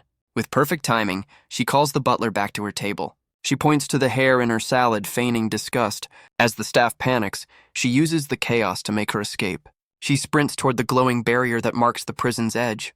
With a determined look, she gathers what little power she has left. She asks for forgiveness, forming a blade of pure light. A single slash cuts a clean line through the energy field. She slips through the opening, finally breaking free. Sprouting her wings, she soars into the sky, ready to return to the fight. She knows breaking out is wrong, but it's for a greater good. Back at the warehouse, the final act is about to begin. His foster parents are stunned, asking what he could possibly mean. Jae-ik declares that their lives can end here, and they can finally go home. He explains that keeping them here only puts them in danger. With a heavy heart, he thanks them for 19 years of care. He smiles through his tears, grateful they were his parents. The two celestial beings are moved, their own emotions finally breaking through. He roars at them to leave to go back to their own realms. From above, Brinkiel notes he's offering a merciful end. Almost angelic, really. Jae-ik offers the monster's maw as their express ticket home. Ushijim has a moment of clarity, horrified by what she's done. But the demon's influence takes hold, her redemption arc cut brutally short. The foster mother watches, her expression turning grim. She and her husband share a look, having made a final choice. The foster father screams that Jae-ik is his son, no matter what. The mother agrees, begging to stay by his side forever. Jae-ik falters, his resolve shaken by their sudden loyalty. He cries out their names, his heart breaking all over again. Even the possessed loan shark is moved to tears by the family drama. Jae-ik's expression hardens, his plan completely changed. He declares it's time for retribution as the monster shatters beneath him. He leaps from the dissolving creature, complaining about the bumpy ride. He lands on the ground, his purpose now crystal clear. His eyes glow, locking onto the one who threatened his family. He unleashes a furious punch, screaming that it tried to eat his parents. The blow connects with a massive concussive impact. The giant worm recoils, stunned by the sheer force of the attack. Jae-ik winds up again, ready to finish what he started. Another punch lands, a punishment for almost tearing his family apart. The monster reels, stunned by his protective rage. Jae-ik unleashes a furious barrage of insults and punches. From above, Scarple laments the cost of his disposable monster. The creature's body begins to crack under the relentless assault. A final powerful blow sends the massive worm flying. He stands firm, a warning to never threaten his family again. With the monster defeated, he turns to the next problem. Ushijim makes a desperate and very undignified escape attempt. Her tough facade shatters, replaced by a tearful plea for mercy. Jae-ik approaches, ready to deliver justice for the kidnapping. Even her own men agree that she is in fact the villain here. The loan shark trembles as the weight of her actions sinks in. She finally accepts that she is completely out of her league.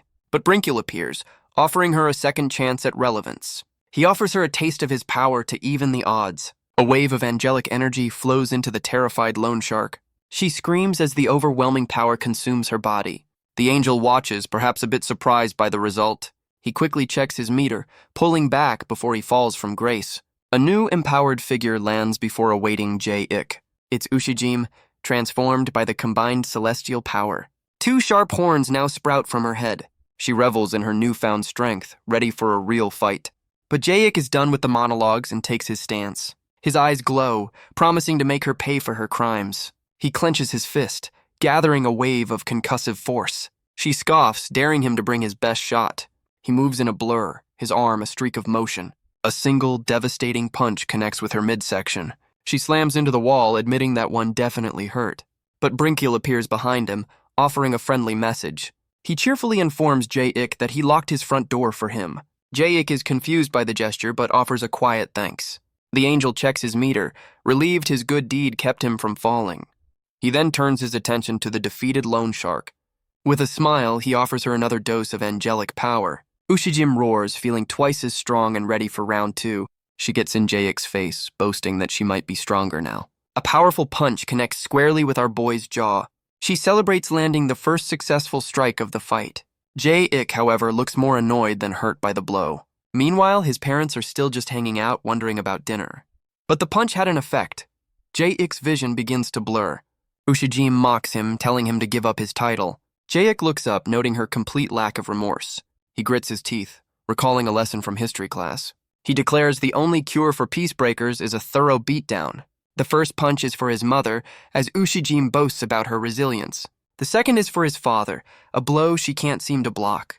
A powerful kick is dedicated to his friend, Henna. From the rafters, the celestial beings watch the one-sided fight. Scarpel explains that every move creates a vacuum around Jae-ik, a vortex of power that would crush anyone who gets too close. But Ushijim is completely oblivious, celebrating her dodging skills. Scarpel questions the power-up, but Brinkule blames her ignorance. She continues to taunt him, completely unaware of the danger she's in. Jae-ik finally lands a solid blow, ready to teach her a final lesson. His expression hardens, his patience completely gone. The impact sends the loan shark flying, slamming her into the ground. Defeated, she finally feels a shred of remorse for her actions. Ushijim realizes she's just a minor villain meant to be crushed. Her men watch, concerned their boss is losing his true self. Jae-ik struggles, his vision blurring as he fails to land a hit. The loan shark declares her old soft self is gone for good. She boasts of being a top-tier, bloodthirsty murder machine, then strikes a disturbingly cute pose, undermining the whole vibe. Her crew is relieved, glad their punchable boss is still in there.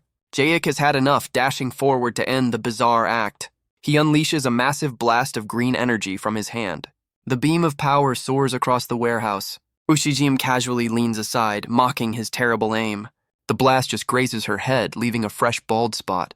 His parents watch, wondering why he's struggling with a wuss. Ushijim prepares to unleash her ultimate killer move. A technique born from her sturdy body and intrepid soul. She charges forward with a strange, determined waddle, but Jae-ik simply trips her as she runs past. She tumbles to the ground, complaining that he stepped on her foot. She claims the fall was a feint to get closer for an attack. A flurry of punches follows, a move she calls the Ushijimsi roll. The final blow connects squarely with Jae-ik's jaw. She immediately hops away, calling her insurance agent mid-fight. With confirmation that her injury is covered, she attacks again. An insurance fraud kick sends our boy flying backward. Jae-ik is thrown across the room by the sheer audacity of the movie. Ushijim celebrates her graduation to full-blown insurance fraudster. Her men cheer her on, already asking for a cut of the profits. Jae-ik wipes his face, wondering what he did to deserve this. The loan shark pauses, realizing he's actually done nothing wrong. In fact, she's the one who has been tormenting him all along. She's filled with a sudden, profound sense of clarity. Ushijim declares she can see everything, her confidence soaring. Jae-ik has a revelation of his own. His glasses were the problem. The celestial observers realize his awakening is improving his senses. Brinkiel checks his meter, noting he's on the brink of falling. Classic. Ushijim scoffs, accusing him of making excuses for his weakness. She compares him to a gamer blaming a faulty joystick for losing, or one who insists they'd win with their own high-end gear. She admits she knows all the excuses because she's used them all. She prepares to deliver a punch with a legally questionable name. But with his vision restored, Jae-ik can see all her weak points. A helpful scan reveals her body is just one giant walking vulnerability. Undeterred, she charges forward with a furious roar. Her fist flies, aiming to end the fight with a single blow. But Jae-ik catches the punch with effortless grace. He stops her attack cold, his expression unreadable. He calmly tells her to stop this now. His glowing eyes deliver a final, chilling warning. Ushijim freezes, sensing the deadly intent behind his words. But her borrowed power overrides her fear, and she attacks again. Jae-ik raises a hand, his patience finally gone. A single, powerful slap connects with her face. She's sent flying, relieved it wasn't a fatal blow. Her men are just glad she's finally getting some sense knocked into her. The slap sends her rocketing out of the warehouse roof. She soars through the night sky like a human cannonball. She crashes straight through a neighboring office building. Her trajectory finally ends as she plummets to the street below. She carves a trench in the asphalt, still not stopping. The loan shark is left embedded in a wall, completely defeated. Her crew watches as Ushijim calls her mom, playing it very cool. She declares herself a hero, a true master of mental gymnastics. From the rafters, Brinkiel offers some very sarcastic applause. Jae-ik turns his attention to the remaining celestial observers. The angel raises a hand, preparing for his own little test. He believes Jae-ik has finally come into his full power. His eyes glow, confident he can handle the awakened boy. But Jae-ik just looks annoyed, his patience completely gone. Brinkiel summons a beam of pure heavenly judgment. A massive ball of light forms in the sky above. The pillar of energy descends with blinding speed. Jae-ik looks up, bracing for the divine attack. The beam slams into the warehouse, engulfing our boy. He's pinned to the ground, crushed by the light's immense weight. He struggles, unable to bear the holy pressure. Brinkiel explains that devil's blood cannot withstand such purity. The light intensifies, a blinding glare from the heavens. Even Scarpel is caught in the blast, shielding his eyes. But a new silhouette appears within the blinding light. Her eyes glow with a familiar, powerful white light. The light fades, revealing Hina has returned from her prison. She holds the beam of judgment, stopping it with her bare hands. With a snap, she redirects the energy, freeing the foster parents. She lands, demanding to know what Scarpel has done. The foster parents are free, but not exactly grateful for the rescue. Brinkiel notes Jae-ik's weakness proves his evil side is stronger. He casually touches the beam, completely unaffected by its power, then promptly shoves Scarpel's face directly into the light.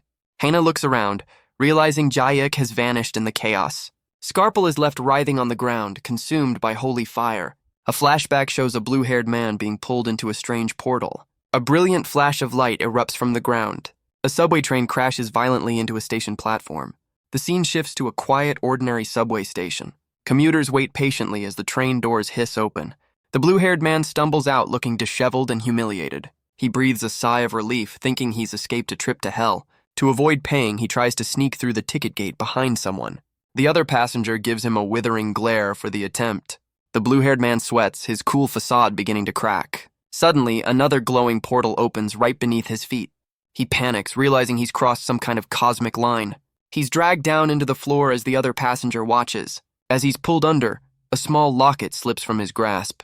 The silver locket tumbles through the air. It clatters onto the station floor, a final memento.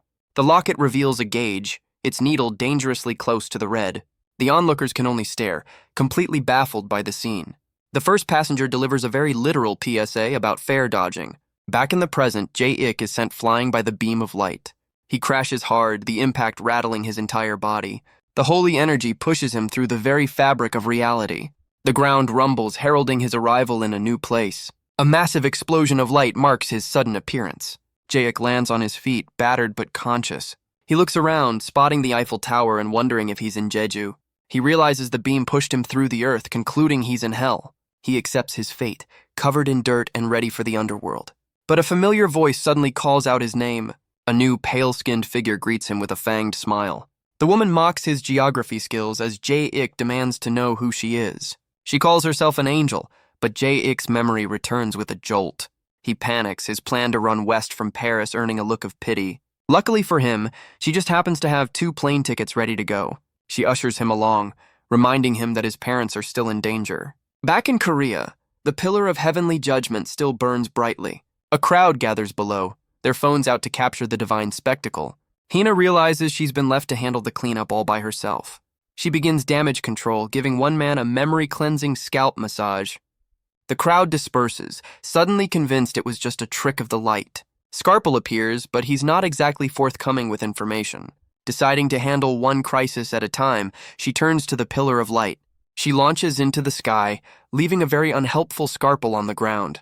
With a determined look, she races toward the source of the beam. She flies alongside the massive column of pure heavenly energy. She pauses, a look of dawning recognition on her face.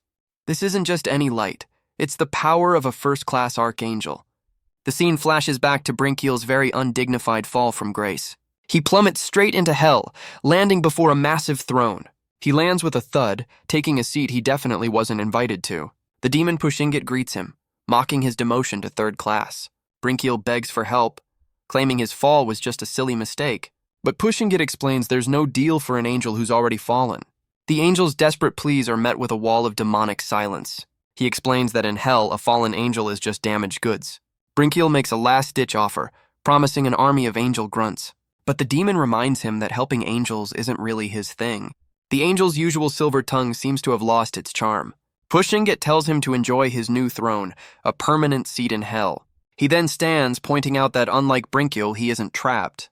Pushingit offers him a consolation prize, unlimited TV for the next 1,000,000 years. Brinkiel stares at his welcome packet, refusing to accept this fate. The scene shifts to a plane soaring high above the clouds. Inside, Jae-ik thanks his mysterious companion for the new suit. She's thrilled about the flight, admitting she used to have her own wings. She then orders them both a meal, a very specific request for ramyun. Jae-ik is stunned to see a gourmet meal appear on a plane. As he eats, she tells him he must learn to embrace his immense power. But she warns him never to be complacent, to always desire more. A solid life lesson over instant noodles. Her eyes glow as she promises to awaken the desires within him. The scene cuts back to the fiery, desolate landscape of hell. Brinkiel is still trapped on his throne, already bored out of his mind. He grits his teeth, knowing his angel status is on the line. He turns from the local programming, deciding to check on the human realm. The screen flickers with static as he tries to get a signal. He finally gets a clear picture, realizing Jae-ik is his ticket to redemption. But his plan hits a snag as he spots the stranger sitting next to our boy. A close-up reveals her pale skin and a pair of sharp fangs. With a sinister smile, she finally reveals her name. She is Lucifer, a being with no class and no affiliation. Jae-ik can only gasp, the name hitting him with its full weight. He tries to process this, asking if she's a famous TikToker. He even recalls a popular song, much to her visible annoyance. She tells him it doesn't matter if he knows her or not. What matters is that she's here to give him a spear and a shield. Jae-ik is taken aback by the sudden, cryptic offer. He asks which video game she's talking about, completely missing the point. She changes the subject, offering him more chocolate instead. But he's still confused, asking why a stranger is being so kind. He explains he's done with destiny and already has Hina on his side. Lucifer dismisses Hannah, claiming a guardian angel can only protect him. She claims she's different, offering to help him achieve his true desires. She offers him the drink, urging him to embrace his inner wants. Her eyes glow as she whispers for him to want more, to desire everything. The plane continues its journey high above the clouds. Back in hell, Brinkiel watches in horror, realizing who is with Jae-ik. He panics, certain the boy is about to fall to temptation. The pun was probably unintentional. Meanwhile, Hannah spots the source of the disturbance in the sky. She flies toward the massive pillar of heavenly judgment.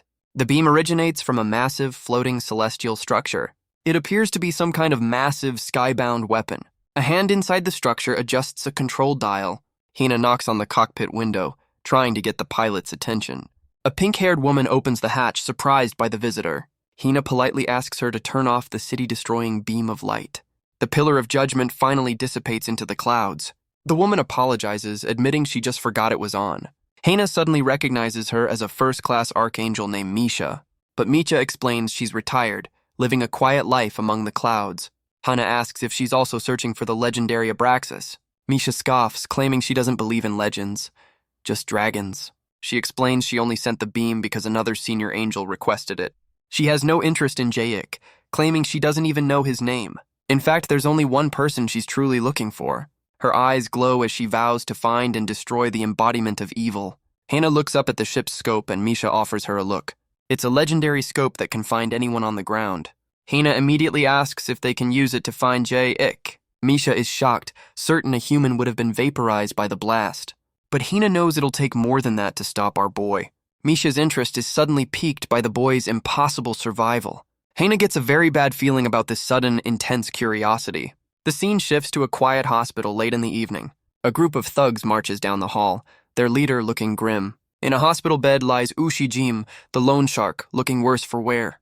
Her crew bursts in, ignoring the staff's pleas for absolute rest. The leader leans over her, demanding to know what happened to his boss. He assumes the worst, but the doctor calmly explains she arrived by taxi. In fact, she paid for a luxury rest package, complete with lullabies. This is less of a coma, more of a spa day. The thug threatens the doctor, insisting his boss is now a vegetable. He mourns his fallen idol, who is currently snoring very, very loudly. He flashes back to their rise to power, led by her unique vision, a vision that mostly involved baiting much stronger people into hitting her. Her strategy of getting punched was apparently legendary. It even led to the takedown of their biggest rivals, the Twin Dragon clan. He reflects on the legend of his boss, a true master of self-harm. Her crew bows in respect, praising her commitment to the grift. She dismisses them, groaning about the pain. Truly an inspiration to us all. Another group of thugs is shown, moved to tears by their own leader's sacrifice. Back in the present, the lead thug knows this time is different. He vows to find whoever did this and make them pay for their actions. Back on the ship, Misha asks if the hospitalized woman is Jae-ik's friend. Hina explains she's just his guardian, worried about the dark forces around him. Misha spots a man in a suit, but Hannah dismisses him as just some devil. The archangel does some quick calculations on her phone. She realizes the beam would have sent him to the other side of the world. With a new destination, the ship rockets toward French airspace. Misha scans the ground below, searching for any sign of the boy. She offers Hina a stern warning. Don't get too attached to your charge. Hina looks down, the weight of that advice hitting her hard. The scope finally locks on, revealing Jae-ik is on a plane. Misha smiles, pleased that her search was so successful, but her expression shifts as she realizes a terrible coincidence. Her true target, Lucifer, is sitting right next to the boy. A powerful aura erupts as she reveals her true name. Michael. She draws a massive sword, crackling with heavenly energy. With a roar, she vows to punish Lucifer once and for all. Elsewhere, a winged pocket watch soars through the night. It flies over the city, a message from a fallen angel.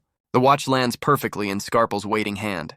He opens it to hear a familiar and very desperate voice. It's Brinkill calling from his new, very permanent home in hell. He explains his mission has failed, and he's fallen from grace. Scarpel mocks him for getting himself kicked out of heaven. But Brinkill reveals Jae-ik has met Lucifer, stunning the demon, and that the archangel Michael was the one who sent the beam.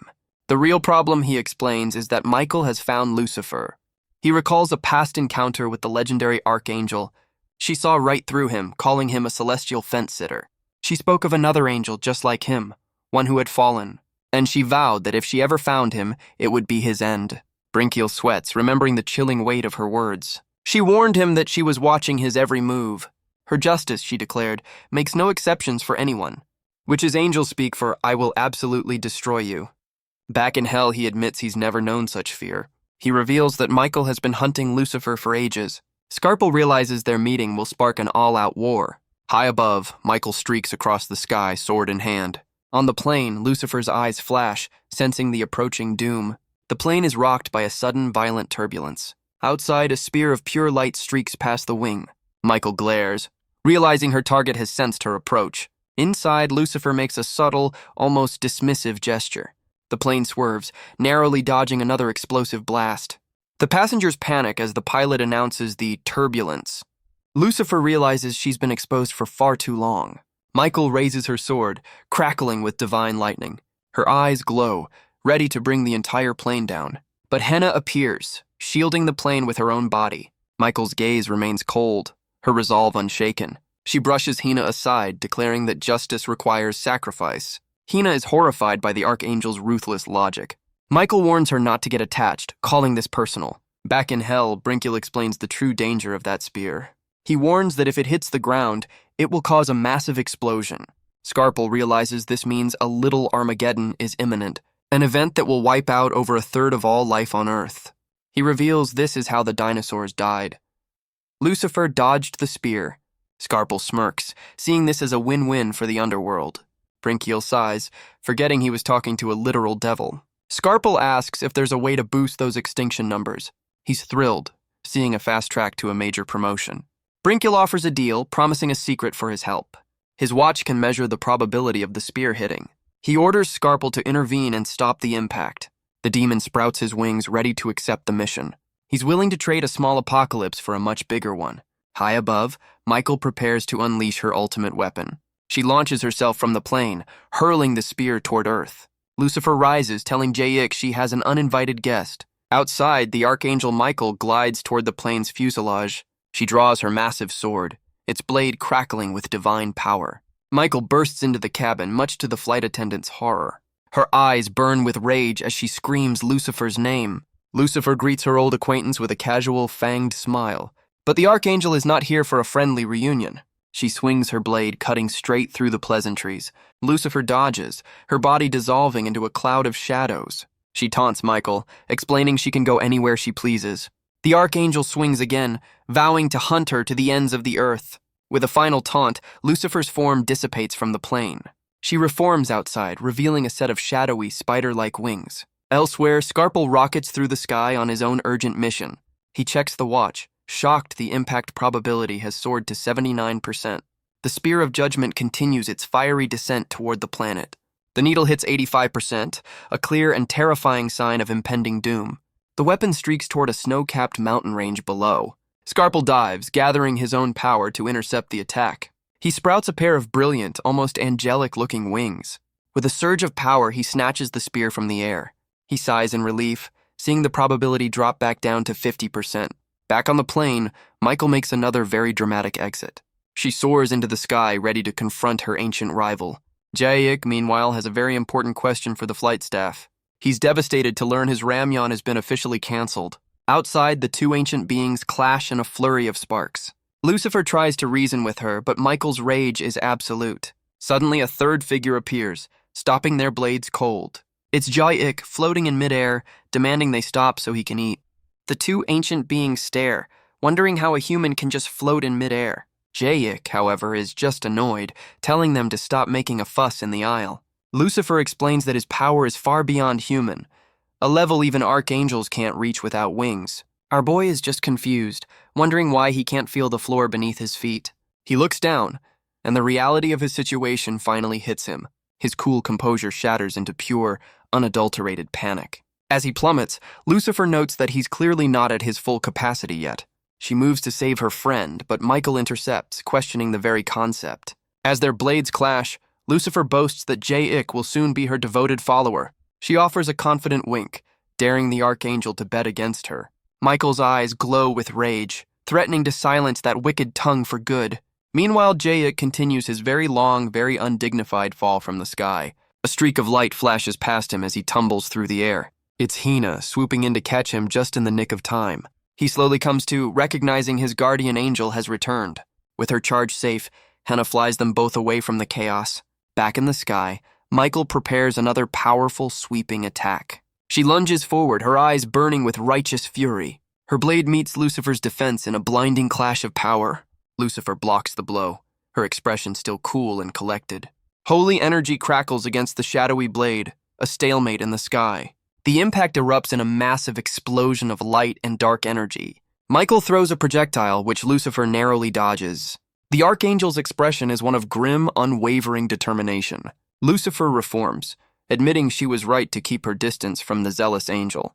Hina arrives with Jayik, scolding Michael for her reckless attacks. She sets him on a cloud, a solid surface to calm his nerves. He's grateful. She's just stating facts. With Jayik safe, Hina flies off to confront the archangel directly. She holds out the spear, offering to return it if Michael ends this fight. Michael, now blindfolded, takes the weapon, declaring her justice is back in her hands. Michael grips her spear, ready for the final blow. But Lucifer taunts her, asking for mercy for old time's sake. Michael denies they were ever friends, her patience gone. Jayik and Hina watch, confused by this sudden revelation. A flashback reveals the truth behind their bitter rivalry. It began long ago with a young Lucifer and Michael. Lucifer was an ambitious rookie, eager to prove his worth. He dreamed of becoming strong enough to defeat all evil. He looked up to Michael, seeing her as his ultimate role model. He even asked to be her student, full of pure admiration. Michael was impressed by his drive and unwavering passion. She offered him a path to greatness, practice justice. The key, she explained, was to defeat the strongest evils. There were no shortcuts, only a brutal, thankless grind. She promised to help him if he ever got in over his head. His pure desire for justice had completely won her over. For a time, they fought side by side against the darkness. They were partners, even friends, sharing victories together. She pointed him toward his final test, a legendary dragon. He thanked her for her guidance, promising to never forget. But as they fought, something began to change within him. Back in the present, Jayik is stunned by their history. Michael screams it was all a lie, a hoax from the start. Lucifer's form dissolves, admitting he pretended to be weak. She reminds him of what happened after that final battle. In the past, she asked if he felt his rank increasing. But the power he felt was something else entirely. A dark, manic energy consumed him as he fell from grace. Michael could only watch in horror, realizing her mistake. A dark orb reflects his new sinister silhouette. A single finger points to the sky, a symbol of his defiance. Lucifer emerges, declaring his heavenly shackles are finally broken. He explains that with her help, he conquered the dragon and its binding spell. Michael can only stare, the weight of her mistake finally dawning on her. He turns away, ready to embrace a new freedom beyond good and evil. With a final wave, he tells her to let heaven know he's officially a freelancer. Back in the present, Michael lunges, screaming for him to stop his jabbering. Lucifer blocks her attack, asking if she wants to hear the same old story again. He dodges a beam of light, noting it feels like the brink of doom. Elsewhere, Scarpel hears the word brink and panics, seeing the danger meter at 60%. He realizes the little Armageddon is about to unfold any minute now. A streak of dark energy cuts through the sky as he races to intervene. In the past, Michael sits alone, realizing she was completely fooled. She felt her pride shattered, her soul broken into a million pieces. But after picking herself up, she made a solemn vow. Her eye glows with resolve as she swears to find and destroy him. Jayik questions her motives, but Hannah tries to pull him away. Michael explains that for an archangel, dignity and pride are everything. Jayik can't believe this is all over her blasted pride. He stomps his foot, kicking up a cloud of dust from the cloud. Yes, really. With a roar, he declares he's had enough and launches himself forward. His foot pushes off, a blur of motion and raw power. He rockets toward the two ancient beings as Hina screams for him to stop. He looks surprised, perhaps not fully in control of his own momentum. He flies between their blades, stopping the fight with his own body. A beam of redirected energy shoots harmlessly into the sky. The two fighters are stunned. As Lucifer notes, he knows how to fuel a fight. Hannah is left behind, horrified that he just flew off to escalate things. But Jayik is now rocketing into space, unable to control his own power. He screams in terror, realizing he's going way, way too fast. Jayik drifts helplessly in the silent vacuum of space. Meanwhile, the spear of judgment plummets back toward the earth. It streaks through the atmosphere, a harbinger of destruction. The weapon is just moments away from impact. But Scarpel appears, snatching it from the air with a furious cry. He breathes a sigh of relief, having narrowly averted a little Armageddon. With a mighty heave, he sends the spear rocketing back into the sky. He takes flight, now wielding the very weapon he just stopped. But a figure in the distance suddenly catches his eye. He recognizes the silhouette of the one and only Lucifer.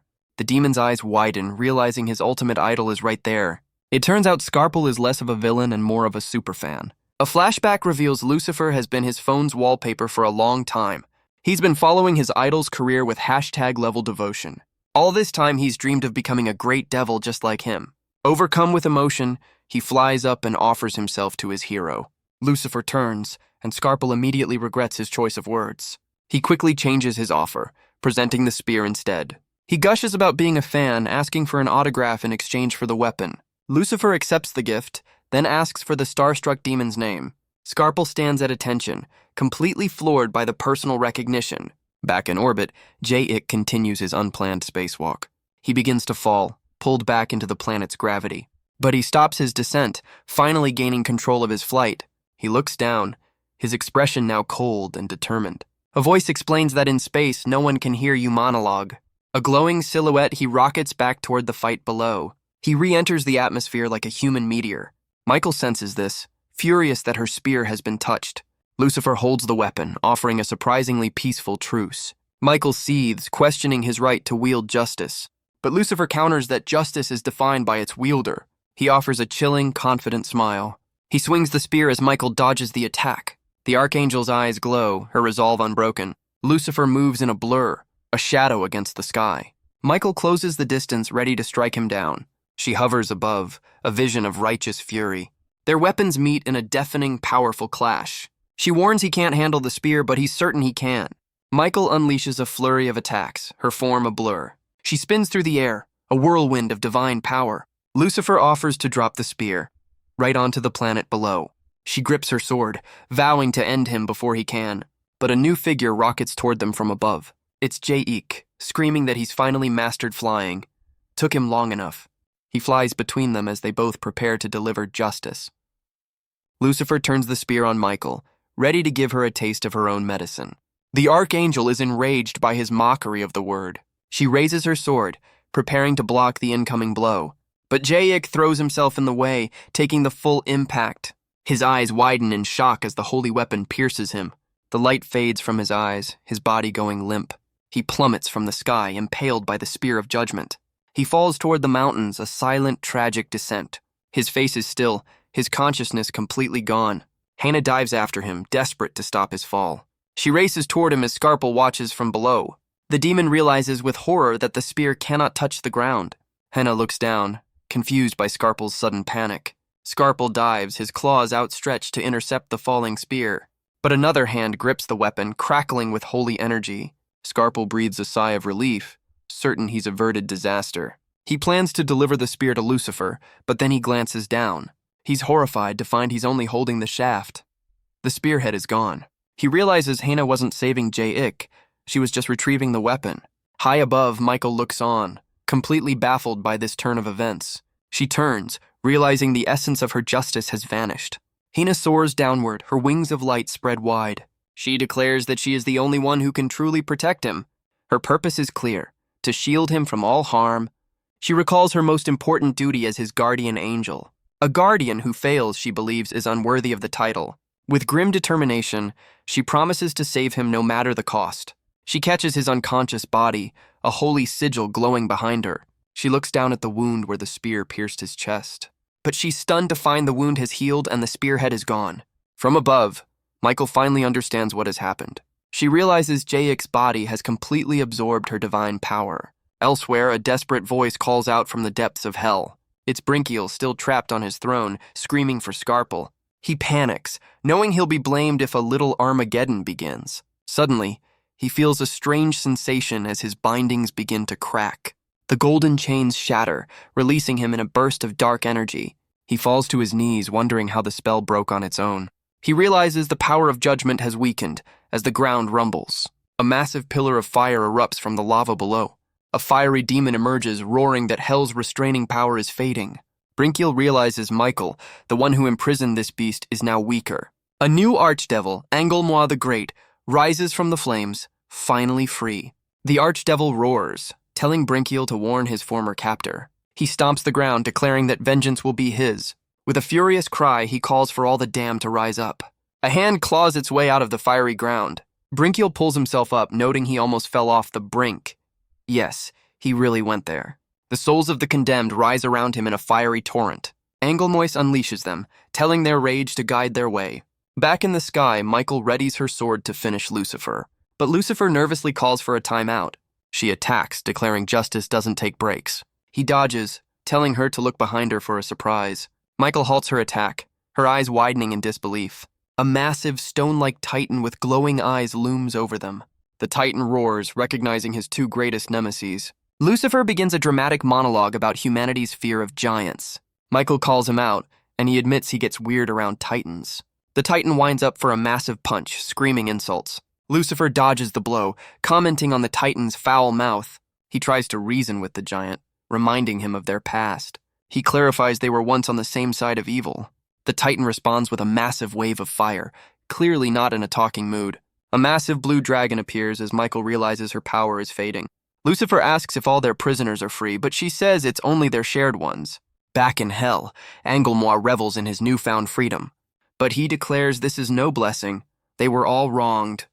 He vows they will seek compensation for their unjust imprisonment. Elsewhere, Brinkiel rises from the ground, recalling Engelmoi's past.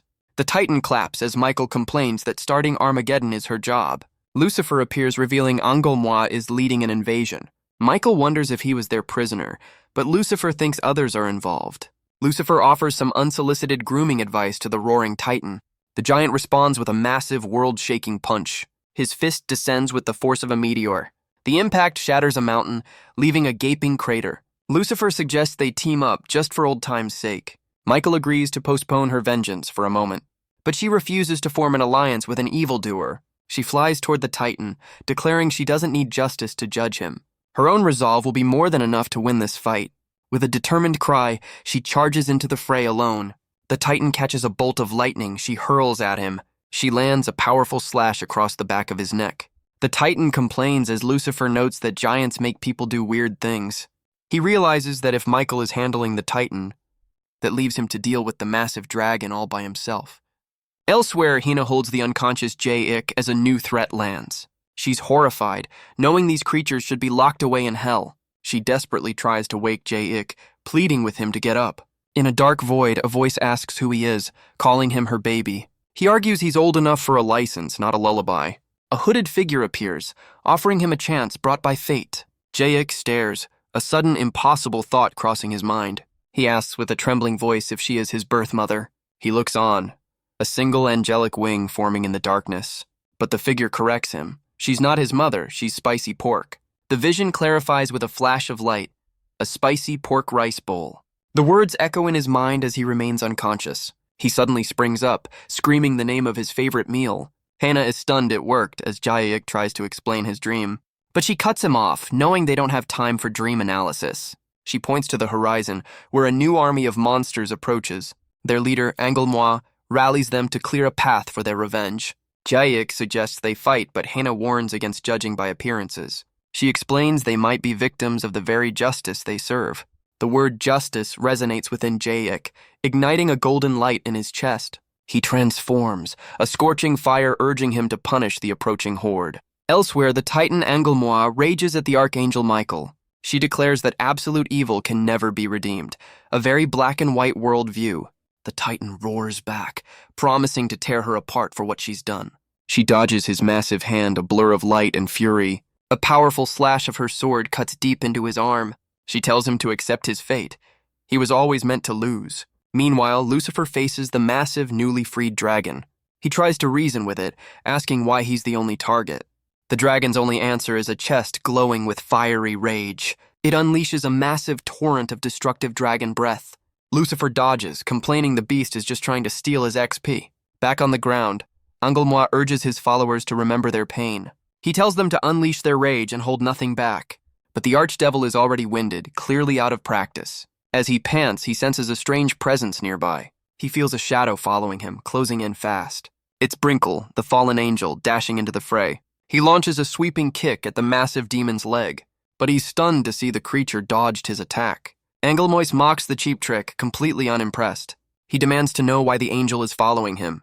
Brinkiel sprouts his wings, explaining he has duties to attend to. He draws his revolver, claiming his conscience won't let sinners run free. With a sinister grin, he opens fire on the archdevil. The archdevil argues he's no sinner and has no quarrel with the angel.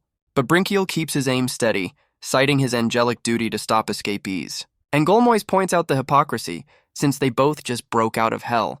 Brinkiel just smirks, confidently reloading his revolver. His eye glows as he explains the fundamental difference between them. He unleashes a barrage of bullets, a lecture on celestial karma. The archdevil roars, refusing to be sent back to his prison. Elsewhere, Jae-ik dashes forward, crackling with righteous energy. He lands a devastating punch on one of the rock-like monsters. The impact sends the creature flying backward in a flash of light. The shockwave from his attack scatters the smaller demons. Another monster crumbles to dust under the force of his blow. Hina desperately calls out for him to stop his rampage. She explains this rage is just a side effect of the spearhead in his chest. Shrouded in shadow, Jae-ik admits he can't control the urge to crush evil. Hina panics, realizing he's caught the dreaded Michael virus. He stands before the horde, vowing to annihilate all forces of evil. A massive explosion of golden light erupts from his body. He clutches his chest, feeling a strange sense of relief. He cannot hold it back. He explains a voice in his chest is telling him to practice justice. A very specific voice. Hina realizes that's where the spear hit, and they have to get it out. Meanwhile, Lucifer is on the run from the massive dragon. He tries to reason with the beast, insisting they can talk it out. He argues it's unfair for a cosmic being to attack a freelance devil. He complains that the dragon's breath was completely uncalled for. The dragon sees right through him, knowing he's hiding his true power. Lucifer begins a long, rambling excuse about his diminished strength. The dragon cuts him off, ready to end his existence right now. Suddenly, Jae-ik rockets past, a blur of golden, righteous fury. He slams into the dragon's side as Lucifer watches in disbelief.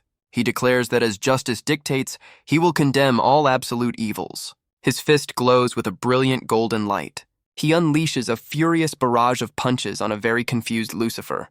Lucifer's form dissipates, questioning this sudden betrayal of their friendship.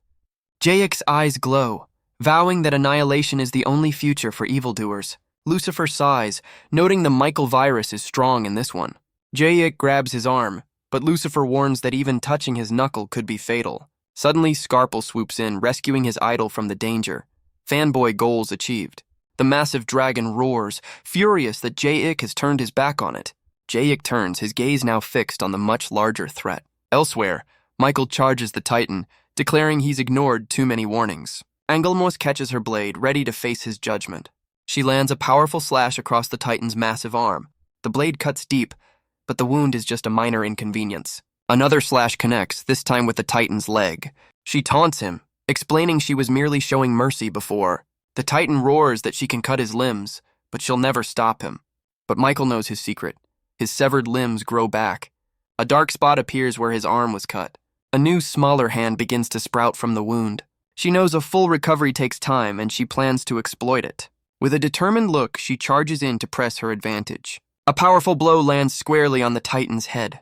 His newly formed hand shatters into pieces from the impact. The massive Titan crumbles to the ground, finally defeated. With one threat down, Michael turns her attention to the dragon.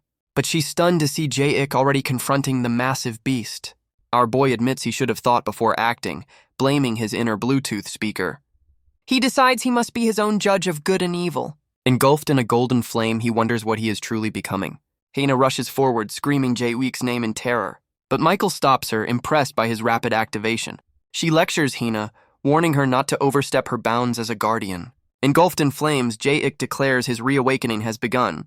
The dragon is stunned, realizing the boy is completely unharmed by its fire. Jae-ik's eyes glow with a cold, newfound resolve. He will not do anything that goes against his own will. With a single chop, he brings his full power down on the massive beast. The impact slams the dragon into the ground, shaking the very earth. He declares he doesn't need this borrowed justice and rips the spearhead from his chest. He holds the glowing weapon, ready to return it to its owner. He throws it back as Michael watches, stunned he could reject her power. She catches it, admitting he's truly over the top. The spear transfers his thoughts, confirming his theory about its Bluetooth capabilities. Yes, really. Her eyes flash with recognition. She knows he is Seraphim's son. She reveals that when he absorbed her justice, some prisoners were freed from hell. In a flashback, she recalls Seraphim being stripped of her archangel status. A question hangs in the air. How close were these two archangels? Michael explains that once marked by justice, no one is spared. His mother's pregnancy, she reveals, was filled with unimaginable hardship. The other angels scorned her, calling her a disgrace to their realm. But Seraphim stood firm, declaring she never regretted her choice. Michael then asks about his father, Baal, the one who abandoned them. Seraphim's eyes burn with rage. She hired Michael to hunt him down. She vows to make the archdevil pay, a promise that even scares Michael. Back in the present, Michael explains the council allowed the birth to happen. The birth of a potential over-the-top being was a matter of great debate. But once Jae-ik was born, his mother was sentenced to the pits of hell. Her punishment for a forbidden love was an eternity of suffering. Michael admits she found it unfair, but couldn't risk breaking the system. Jae-ik explains he understands her burden, having felt it himself. He makes a strange analogy, which Michael doesn't quite get. She continues, explaining the council cast him out as a baby. But Jae-ik insists he was never abandoned, thanks to his foster parents. He declares his birth parents mean nothing to him. But as he speaks, a sudden urgent thought strikes him. He panics, realizing he has somewhere very important to be. His top priority, it turns out, is not missing school. Priorities, I guess. He sprints off, screaming about penalty points for being absent. Michael calls out, vowing to stick close to him for her ambush. Jae-ik realizes this means she's about to become his new classmate. The next day, a new student introduces herself to the class. Misha. Jae-ik groans, his bad feelings confirmed yet again. She points to an empty seat in the back of the room. Haina warns her it's Scarpel's seat, but Misha isn't concerned. Elsewhere, two figures land on a remote snow-covered mountain. Lucifer explains, this is a place where Michael cannot find them. Scarpel continues his fanboy routine, shivering in the cold. But his devotion begins to waver as he questions his idol. He wonders if Lucifer has lost his power and glory. Lucifer smirks, sensing the demon's doubt. With a simple gesture, he prepares to make a point. A massive explosion of hellfire erupts across the mountain. The blast melts the snow, a casual display of immense power. Lucifer explains his true power is currently restrained, or in pawn. He can only reclaim it by offering something of equal value. His plan is to offer Jae-ik to this pawnbroker to get his own strength back. Scarpel is instantly reconverted, his faith in evil restored. His skepticism vanishes, his fanboy devotion now stronger than ever. Lucifer reveals the final piece. The pawnbroker is Jae-ik's own father, Baal. The school day begins with the teacher's cheerful morning address. Misha is stunned by his faith, while Jae-ik remains unimpressed. The teacher scans the room, noticing that Scarpel's seat is empty. A cloud of dark energy materializes at the desk, announcing his presence. Scarpel reassembles, claiming he just wanted to make new friends. The teacher is not amused. In a flashback, Lucifer hands Scarpel a charm for his new mission. Scarpel is overjoyed, feeling like the luckiest fan in the world. Lucifer explains he must act as a proxy while Michael is watching. The demon accepts, promising to deliver his own brand of justice. Back in the present, Scarpel's eyes narrow with a newfound purpose. He sees this as a quest to prove his unwavering loyalty to his idol. The teacher then realizes another student is missing, Brinkiel. The class turns, annoyed by yet another interruption. Brinkiel bursts in, apologizing for being late and blaming his bad memory. He asks if he's been marked absent, as the teacher makes a terrible pun. Misha looks up, a flicker of recognition in her eyes. Hina notes he missed his chance, but he mutters his catchphrase anyway. He waves to the class, his demeanor strangely cheerful and friendly. Scarpel checks his watch, seeing the needle is still in the red. He realizes the real Brinkiel is still in hell, so who is this impostor? The scene shifts to hell, where the real Brinkiel hangs from a cliff. A fiery demon holds him, asking who truly deserves to be imprisoned. Brinkiel declares that in this lawless place, he will be the judge. He opens fire, sending a blast of holy energy at the demon below. The demon roars, engulfed in flames, but refusing to let go. Shadowy tendrils erupt, vowing to drag the angel down with him. Brinkiel is caught in the grip, accused of being a sinner himself. He dodges the attacks, explaining that punishment isn't always fair. He unloads his revolver, declaring that evil must be punished more severely. The demon is consumed by fire, screaming that this is completely unfair. Brinkiel declares that in this world, fairness has never been an option. The scene shifts to the pristine, sunlit halls of the heavenly court. A voice from the heavens declares that Brinkiel has failed his mission. The council is furious, reminding someone that they vouched for him. This is Iriel, Brinkiel's brother, who now faces their divine wrath. He's reminded that every plan needs a scapegoat, and he's it. But Iriel argues it's far too early to call the mission a failure. He claims his grand plan is still in its very early stages, a bold excuse indeed. But the council fears Jae-ik could awaken and side with the devils. He asks what they expect him to do about it now. Their command is simple: bring the boy to heaven at all costs. He questions if simply bringing him here will be enough to solve this. The council assures him they will handle the rest once he arrives. With a confident smile, Iriel accepts his new critical mission. He's certain no one on Earth will ever see through his disguise. Back in the classroom, the impostor is revealed to be Iriel himself. A nearby student glances back, sensing something is off. He leans in with a friendly smile, asking if there's a problem. He introduces himself as Brinkiel, completing his perfect disguise. The student can only stare, her instincts screaming that he's lying. The teacher interrupts, announcing an upcoming group presentation. Jae-ik is stunned to learn it's worth half their final grade. Haina sees it as a perfect opportunity for those who struggle with tests. A very backhanded compliment. The celestial beings, however, are completely baffled by the concept. The teacher groups all the weird-looking new kids together. Misha and Iriel immediately assume this is some kind of team battle. The teacher then turns his attention to the remaining students. He declares that Scarple will be the leader of a new group. Scarple protests, wanting to stay with his original, weird-looking bunch. But the teacher's cold gaze makes it clear this is not a negotiation. The two archangels are insulted, forced to compete against a low-class devil. Scarple protests the team change as his new partner demands to be called by his name. The teacher introduces his new teammates, Yangtai and Yunji. The girl looks on, her expression quiet and unreadable. With the teams decided, the teacher finally reveals their presentation topic. Elsewhere, in the fiery depths of hell, a familiar name is called out. The demon pushing it turns, recognizing the voice of his visitor. A lone figure steps forward, his arrival echoing through the cavern. He drags a massive demonic skull behind him as a calling card. It's the real Brinkiel, here to make a deal and seek an indulgence. He drops the skull of Angomwa as payment for his sins. The angel believes this act is enough to earn his pardon. Pushing it glares, weighing the value of this offering. Brinkiel stares back, his own resolve absolute. The demon pulls out a sin calculator to make a final judgment. It even has games. The numbers are crunched, and Brinkiel is absolved by a narrow margin. He wipes his face, relieved to have pulled himself back from the brink. He flies off as the demon tells him his pardon is still printing. Brinkiel clarifies he's evading punishment, not his actual sins. Semantics are important. Pushing it realizes he has to redo the paperwork. Bureaucracy is hell. Brinkiel soars into the sky, finally breathing the air of heaven. But his return is cut short by a looming winged statue. He winces, his brief moment of freedom already over. A voice from the statue demands to know why he's returned so soon. It roars, pointing out he failed to bring the OTT with him. Brinkiel is left completely stunned, his plan in shambles. Back in the classroom, the final assignment is about to be revealed. The teacher looks over his students with a grim expression. He announces their topic, how to conquer both heaven and hell. The two angels are shocked, wondering if humans are really on that level. Hana explains to a very confused Brinkiel that it's a literature assignment. She clarifies their true topic, the very essence of good and evil. The teacher encourages them to conquer the concepts with their minds. Michael is annoyed by the sudden test, but Hana says she doesn't have to ace it.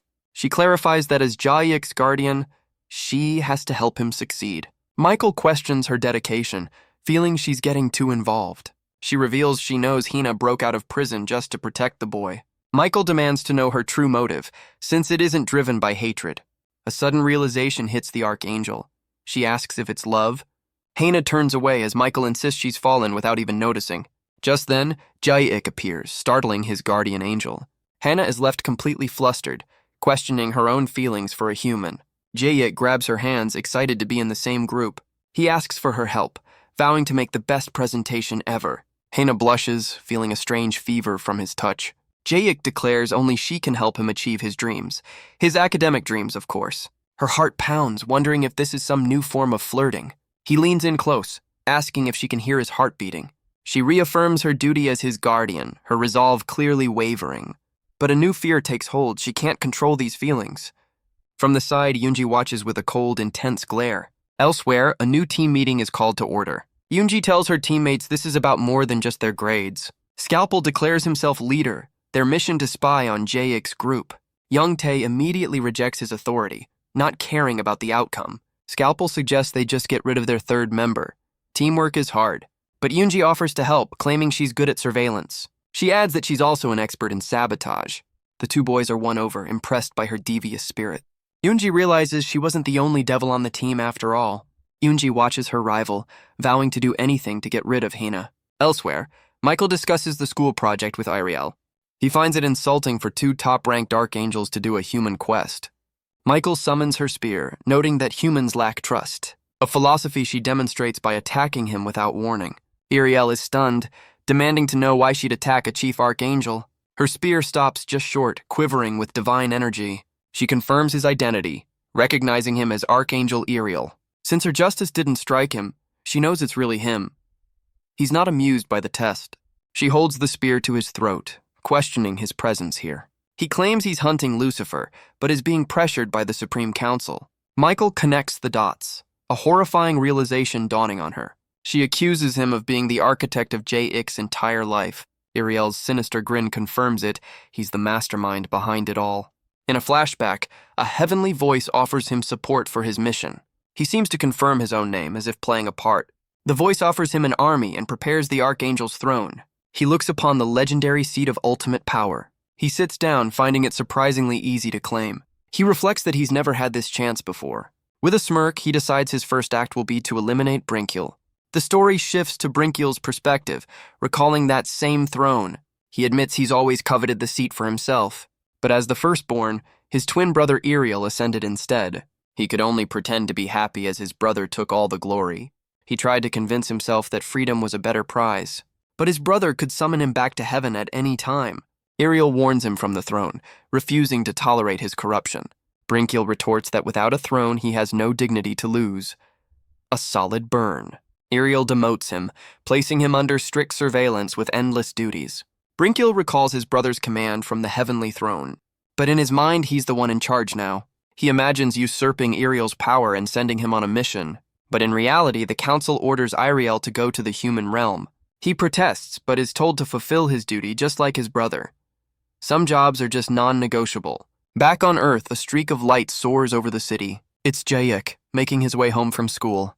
He aims for his apartment, ready for a dramatic entrance, and crashes straight through the window, his eyes glowing. He lands, casually announcing that he's home. His parents are less than thrilled with his new mode of entry. He pulls up a chair, ready to make a big announcement. His guardians brace themselves, sweating under the pressure. He takes a deep breath, preparing to share his news. He's giving up on his exams to focus on the presentation. A true academic hero. His parents are completely underwhelmed by this revelation. The mother defends his choice as a pivotal moment in his life. His father tries to bribe him with chicken to go to heaven, but his mother counters, telling him to follow his own path.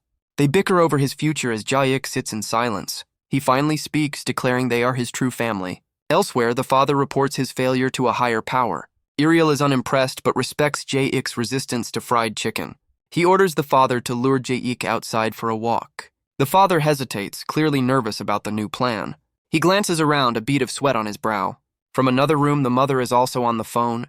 She reports to Hell as the father peeks from the doorway. He realizes she's been a double agent this whole time. He agrees to the plan, determined not to be outdone by his wife. His father peeks into the room, offering a late-night snack. He finds Jayuk staring at blank posters, a true master of procrastination. He suggests a father-son karaoke night to help clear his head. Jayuk turns him down, focused on his very important, very blank project. But he quickly changes his mind, deciding a little break is in order. Elsewhere, his mother gives her own report to a mysterious contact. She confirms that the OTT's power shows no signs of awakening. In her assessment, Jayuk is just a completely normal human teenager. She declares the ancient prophecy was nothing more than a fairy tale. With her report finished, she ends the call in a flash of light. The scene shifts to a phone booth in the fiery depths of hell. A hulking demon takes the call, demanding an update from his agent. He reports that the mother has been corrupted by human emotions. A hooded figure agrees, lamenting her fall to protective instincts. It declares she's lost in a delusion and must be replaced immediately. The demon reveals they have another agent already waiting in the human realm. Back on Earth, Jayuk and his father arrive at a karaoke bar. As they head inside, a figure watches them from the shadows. It's Yoonji, his classmate, now on a surveillance mission of her own. The father leads the way, promising a legendary rock performance. Jayuk smiles, genuinely happy to be making a new memory with his dad.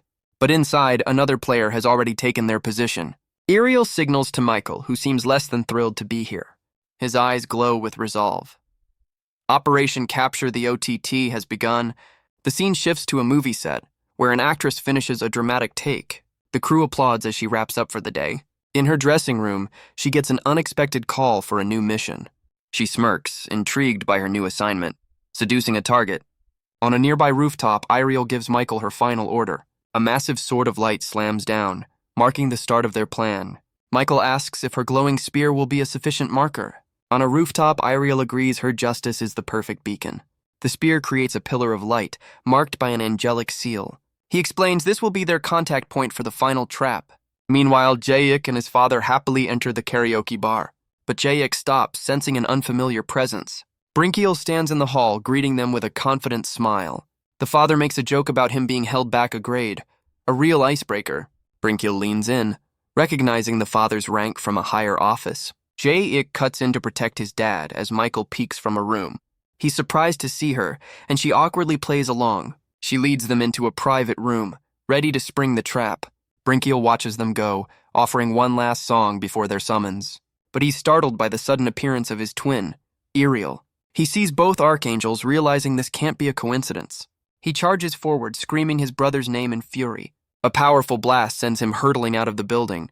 He crashes through several floors in a shower of debris. He bounces off the pavement below with a massive shockwave and is slammed into a wall, completely overwhelmed. He lands on a nearby roof, looking down at the chaos. Back inside, Jae-ik thinks Michael just forgot her spear. He's more impressed by its disco ball effect than its holy power. He even wonders if this is her way of trying to be friends. Michael runs down the hall, torn about interfering in family matters. She stops, feeling her own sense of justice being tested. A close-up reveals a flaming sword, Ariel's weapon of choice. The father sings karaoke as the spear vibrates to the music. Defeated, Brinkiel demands to know why his brother is doing this. Ariel appears, explaining that being his blood is what ruined his life. He declares it's his turn to ruin his brother's life, but Brinkiel easily blocks the attack with a defensive spell. Ariel smirks, admitting he already knew that. His true targets are the support pillars of the garage. He explains this distraction will serve his plan perfectly. A car plummets from above, aimed straight at the angel. He stands calmly amidst the rain of falling vehicles. Ariel asks if his brother truly covets the heavenly throne, but Brinkiel declares he wants his life and plans a hostile takeover. Ariel is confident he can trap him in the human realm. Back inside the karaoke bar, a door creaks open. Hina steps out, a worried expression on her face. Michael confronts her, and Hina admits she was worried about Jae-ik. Michael tells her to stand down and obey the council's orders. She explains Jae-ik will soon be summoned, and Hina must not interfere. Hina is left speechless, her duty clashing with her feelings. From inside, the father sings a very emotional, off-key ballad. Hina listens, the sound only adding to her turmoil. She hardens her resolve, declaring her duty is to protect him. Michael accuses her of being in love, telling her to control herself. Hina insists it's not love, but something much older. Michael scoffs, calling that the very definition of love. A real expert, apparently, but a new song from the room catches her attention. It's a familiar, almost nostalgic melody. She blushes, the song clearly holding a special meaning. A wave of realization washes over her as she listens. Outside, the chaos continues as another car plummets down. It crashes down, pinning Brinkiel beneath the wreckage. Ariel mocks him, calling it a long vacation in limbo. Brinkiel can only stare at the crushing weight of his brother's betrayal, but Brinkiel's hand emerges, questioning if his brother really thinks so little of him. With a snap of his fingers, he reveals a chief archangel has personal guards. A light flashes in the sky as he explains that when they're in trouble, a massive fireball provides immediate supporting fire. Ariel flinches, shocked to see a meteor hurtling toward him. The story flashes back to heaven, where an instructor gathers angel interns. He explains this evaluation will determine their entire career path. A younger Henna is called forward, told to listen for the sound of wishes. She takes a deep breath, preparing for the most important test of her life. Closing her eyes, she focuses, tuning into the prayers of humanity. She's surrounded by the wishes of mortals, asking for wealth, love, and good grades. More wishes float by for raises, good food, and even likes and subscribes, a truly modern prayer. The instructor notes that humans are selfish, which is why angels are needed. Hannah begins to sing a familiar, hopeful melody into the sky. The scene shifts to a young Jae-ik, standing alone in a clearing at night. His parents call out for him to hurry home before it gets too dark. But the boy stands on a cliff, making a wish to any angel who might be listening. In heaven, Hannah hears his prayer and offers a gentle, knowing smile. She declares she's found a child to help and is given 5 minutes for the task. Hannah descends in a pillar of light, greeting the young boy before her. Jae-ik is skeptical, asking if her glow is just good CGI. He explains he has only one wish, starting with his unfortunate bowl cut. With a bright smile, he wishes for his parents to be happy and fight less. Hannah is touched, noting most children only wish for toys for themselves. But Jae-ik insists he has all the love he needs from his parents. He looks over the city, wishing his parents could be even happier than he is. The young angel is deeply moved by his selfless heart. She grants his wish, sending a blessing of happiness to his family. His kindness inspires her. She vows to become a guardian for people like him. Jae-ik feels the warmth of her blessing and asks if she'll be his guardian angel. She tells the boy she'll make a wish of her own upon a star. Closing her eyes, she admits that even angels have things they hope for. Back in the present, Hannah realizes that little boy was Jae-ik all along. She smiles, feeling her own long-held wish has finally been granted. Meanwhile, the massive meteor summoned by Brinkiel hurtles toward the city. He unloads his revolvers, frustrated by their lack of stopping power. His holy bullets are completely absorbed by the incoming fireball. He decides his only option is to shatter it with his own two hands. Brinkiel unleashes a concentrated beam of energy to intercept it. The blast connects, shattering the meteor into 1,000 pieces. He celebrates, having stopped the disaster on the brink of impact. He really needs new material.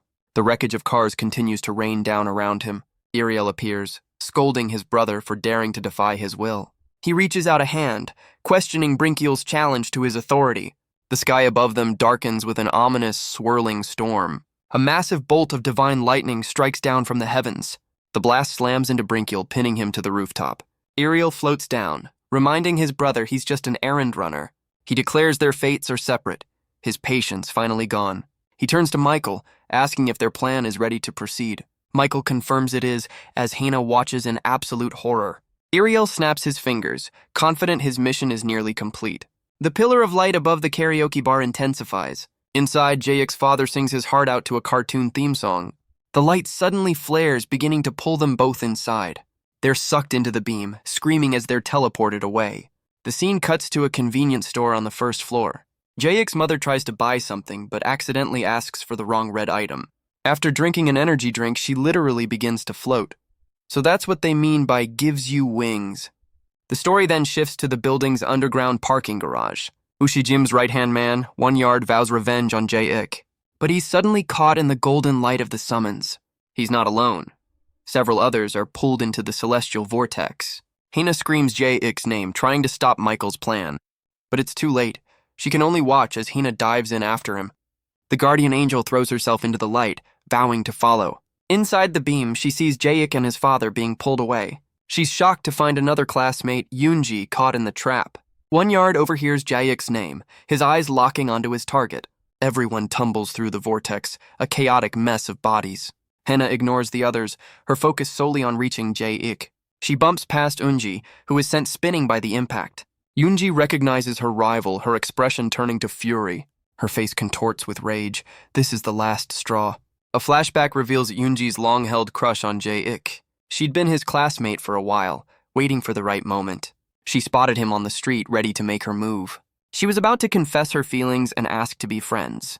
But Jae-ik swerved away, completely oblivious to her plan. She decided to try again, waiting for him at the end of an alley. But she was startled as he ran past, followed by another girl. She realized she'd have to approach him as a simple classmate. But then Hina appeared, ruining everything. She remembers the day Hina transferred into their class, and immediately made a beeline for Jae-ik, much to Eunji's dismay. Since then, Hina has monopolized all of his attention. She's watched from the sidelines, her jealousy growing. Back in the present, she uses 1 Yard as a stepping stone. She launches herself forward, determined to reclaim her chance. She grabs onto Jae-ik, pulling him away from her rival. Eunji holds on tight, vowing to help Jae-ik escape the light. But Jae-ik knows it's useless. The beam's pull is far too strong. Hina tries to pull him free, but their efforts are in vain. Eunji clenches her grip, refusing to let go of her chance. She wraps her legs around him, determined to anchor them both. Her plan fails spectacularly as she's pulled up along with him. The two girls now play a celestial game of tug-of-war with our boy. Elsewhere, Iriel watches the summons, pleased with his perfect plan. He notes it would have been flawless if not for his brother's meddling. A furious Brinkiel charges forward, his eyes blazing with rage. He tackles his twin, vowing to drag him down into the light. The two archangels are sucked into the vortex together. The beam intensifies, a whirlwind of bodies caught in the summons. Their chaotic journey ends with a bone-rattling crash. They land in a massive pillar-lined chamber, dazed and confused.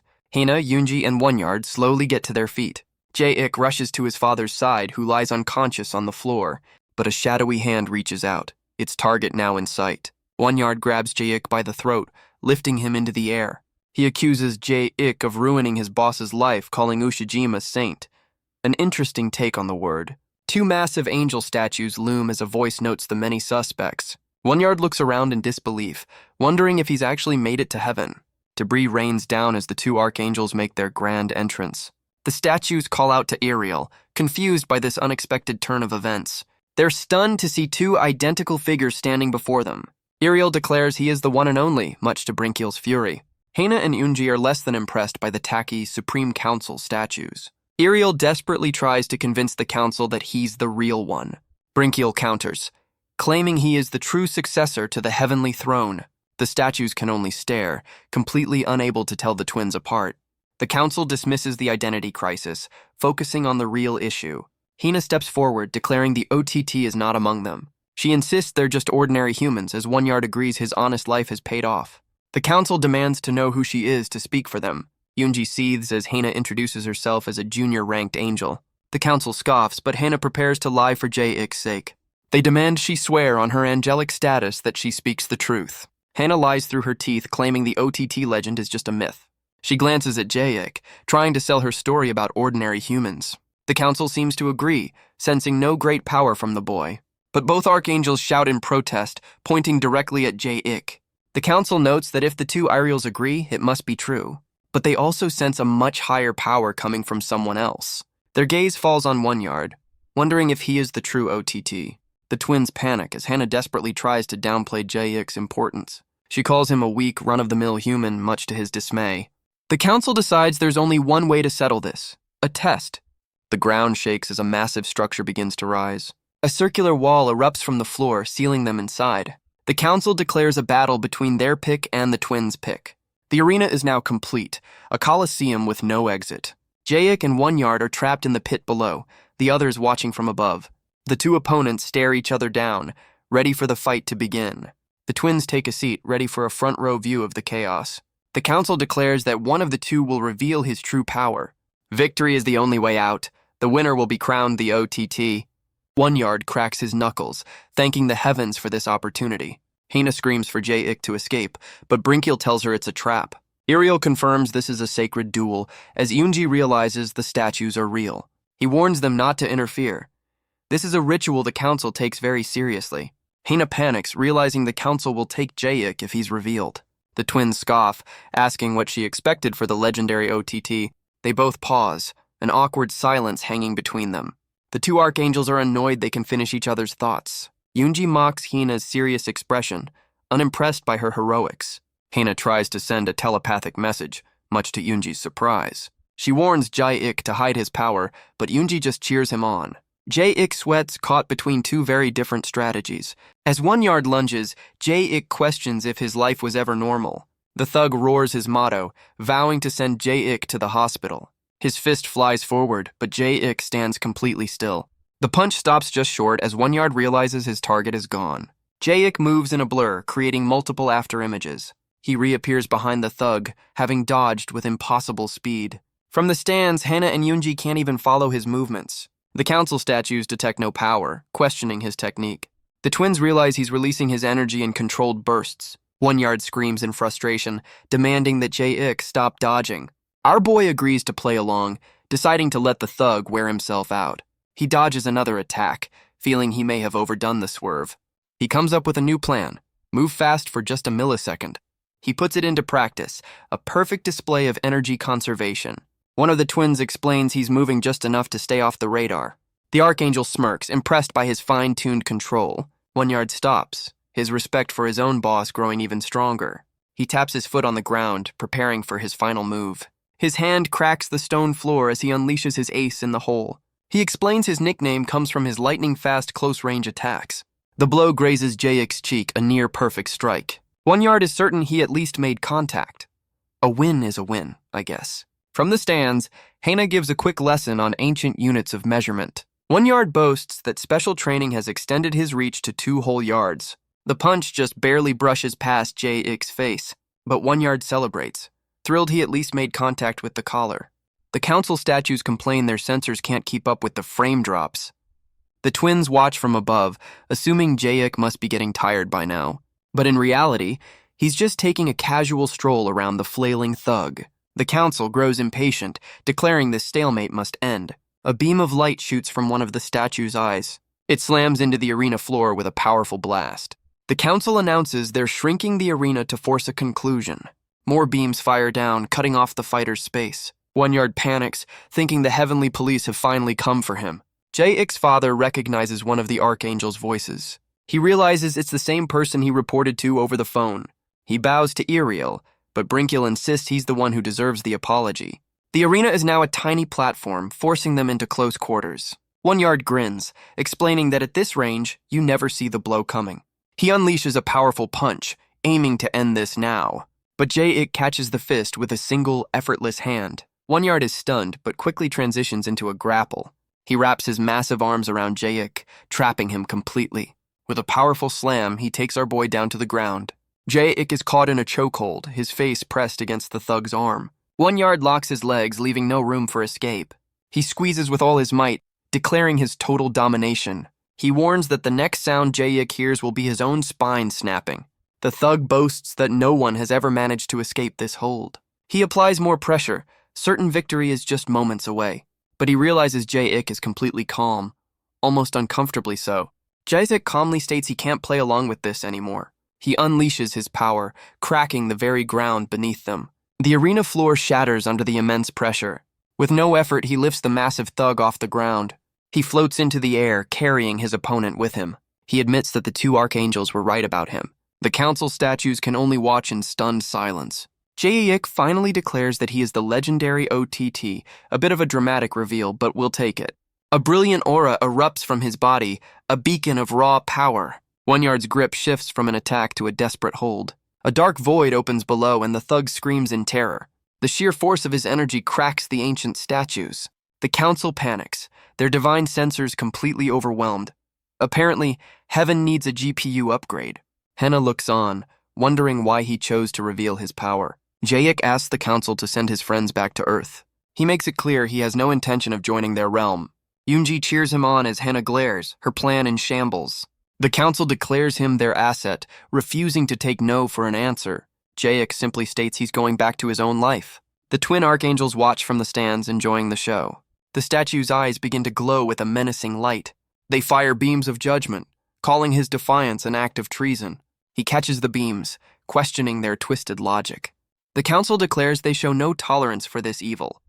Jae-ik rejects their definition of good, catching the blasts with ease. 1 Yard hangs on for dear life, knowing a fall means certain doom. The statues continue their relentless assault from above. They demand he submit, calling his uncontrolled power a sin. The holy energy slams into him, but he stands completely unfazed. 1 Yard finally loses his grip, screaming as he begins to fall. Hena rushes forward, screaming for Jae-ik to stop. He yells for her to stay back, caught in the holy light. She reaches him, summoning a shield that she knows won't hold. Her expression is one of pure, desperate strain. The shield shatters in a massive, blinding explosion. Yoonji is thrown back by the shockwave, slamming into a wall.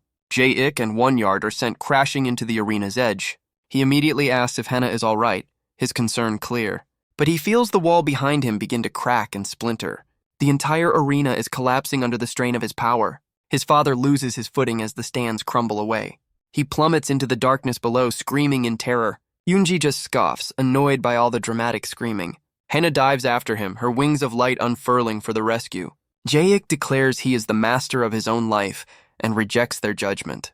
The twins are impressed, one admitting he didn't know the kid was so eloquent. The council challenges him to stand by his grand philosophy. A massive cloud of judgment begins to form above the arena. They explain it will be as light as a feather for the innocent, but will condemn the guilty to an eternity of torment. Jae-ik simply reaches up and grabs a piece of the cloud. He holds the wisp of smoke, asking if the test is over. Hena smiles, certain he is completely without sin. But as 1 Yard grabs him, the cloud begins to change. It darkens, growing heavy with an unseen weight. The cloud pulls them down, its burden suddenly immense.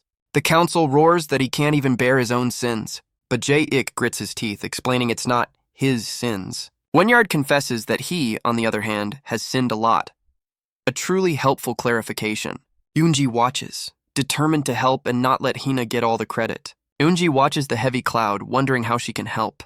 Jae-ik grits his teeth, vowing to endure the weight of their sins. 1 Yard is moved, questioning why he ever hated such a noble man.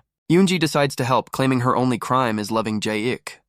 A bold legal defense. Jae-ik panics, screaming for her not to jump on the cloud. She leaps anyway, and the cloud plummets into the darkness. The immense weight drags them all down into the abyss. Hina is pulled along, caught in the chaotic descent. She struggles to break free, complaining about the dead weight. From above, Iriel shrugs, deciding someone else can handle this now. The council statues lament that they've handed the OTT over to hell. Hina screams Jae-ik's name as they continue their fall. She gasps, seeing the ground rushing up to meet them. 1 Yard's face contorts as he plummets. Gravity is not his friend today. They finally land in a fiery, desolate wasteland. A massive pillar of light marks their unceremonious arrival. Yoonji is sent flying from the force of the impact. Jae-ik bounces off the hard ground, landing with a thud. A skeletal figure appears, the enforcer of death himself. The landscape is revealed to be a classic fiery vision of hell. The Reaper mocks the heavens, noting hell does all the real work. He welcomes Jae-ik, offering a celebratory banquet for his arrival. The Reaper is puzzled when Jae-ik immediately refuses the offer. Jae-ik clarifies that he never chose to come to their realm. Won-yard crawls forward, declaring he belongs here. The Reaper is not impressed. The Reaper tells Jae-ik that hell offers benefits heaven can't. He promises that all of his desires will be granted without question. Jae-ik looks up, wondering if he's actually wanted here. The Reaper explains it's not about being wanted, but about making the angels jealous. He offers Jae-ik a chance to get revenge on the heavens. But Jae-ik's answer is a resounding no. His aura flares as he declares he needs no help from hell. The Reaper is taken aback, finally seeing the power everyone is after. But a new voice cuts through the tension. Won-yard suggests they just stay, feeling this is where they belong. He feels a sense of peace, admitting heaven just wasn't for him. Jae-ik shoves him away, refusing to be lumped in with the thug. The Reaper notes that such honesty isn't great for one's health. Elsewhere, Yoonji finally begins to stir from the fall. She sits up, dazed and confused by her new surroundings. She looks around the desolate cavern, wondering how to escape. But she's not alone. A new figure watches from a ledge. Her eyes widen as she spots the stranger. The man offers a fanged, unsettling grin. Yoonji is immediately flustered by his sudden, charming appearance. He approaches, claiming he was just out for a walk. He grabs her chin, declaring his intent to possess her soul. But Yoonji's mind is racing with a different thought. She can't help but notice how attractive her new captor is. She tries to remind herself of her feelings for Jae-ik, but she's shocked to hear his thoughts. A plan to make a viral video. She calls him out on his evil plan, but he's completely unbothered. He introduces himself as Baal, the ruler of this realm. He places a hand on her head, his expression changing. Baal is stunned, realizing her body is still alive. He lets her go, confused by her presence in his domain. He grabs her wrist, offering to take her straight to death. She asks if that's her ticket home, but he has other plans.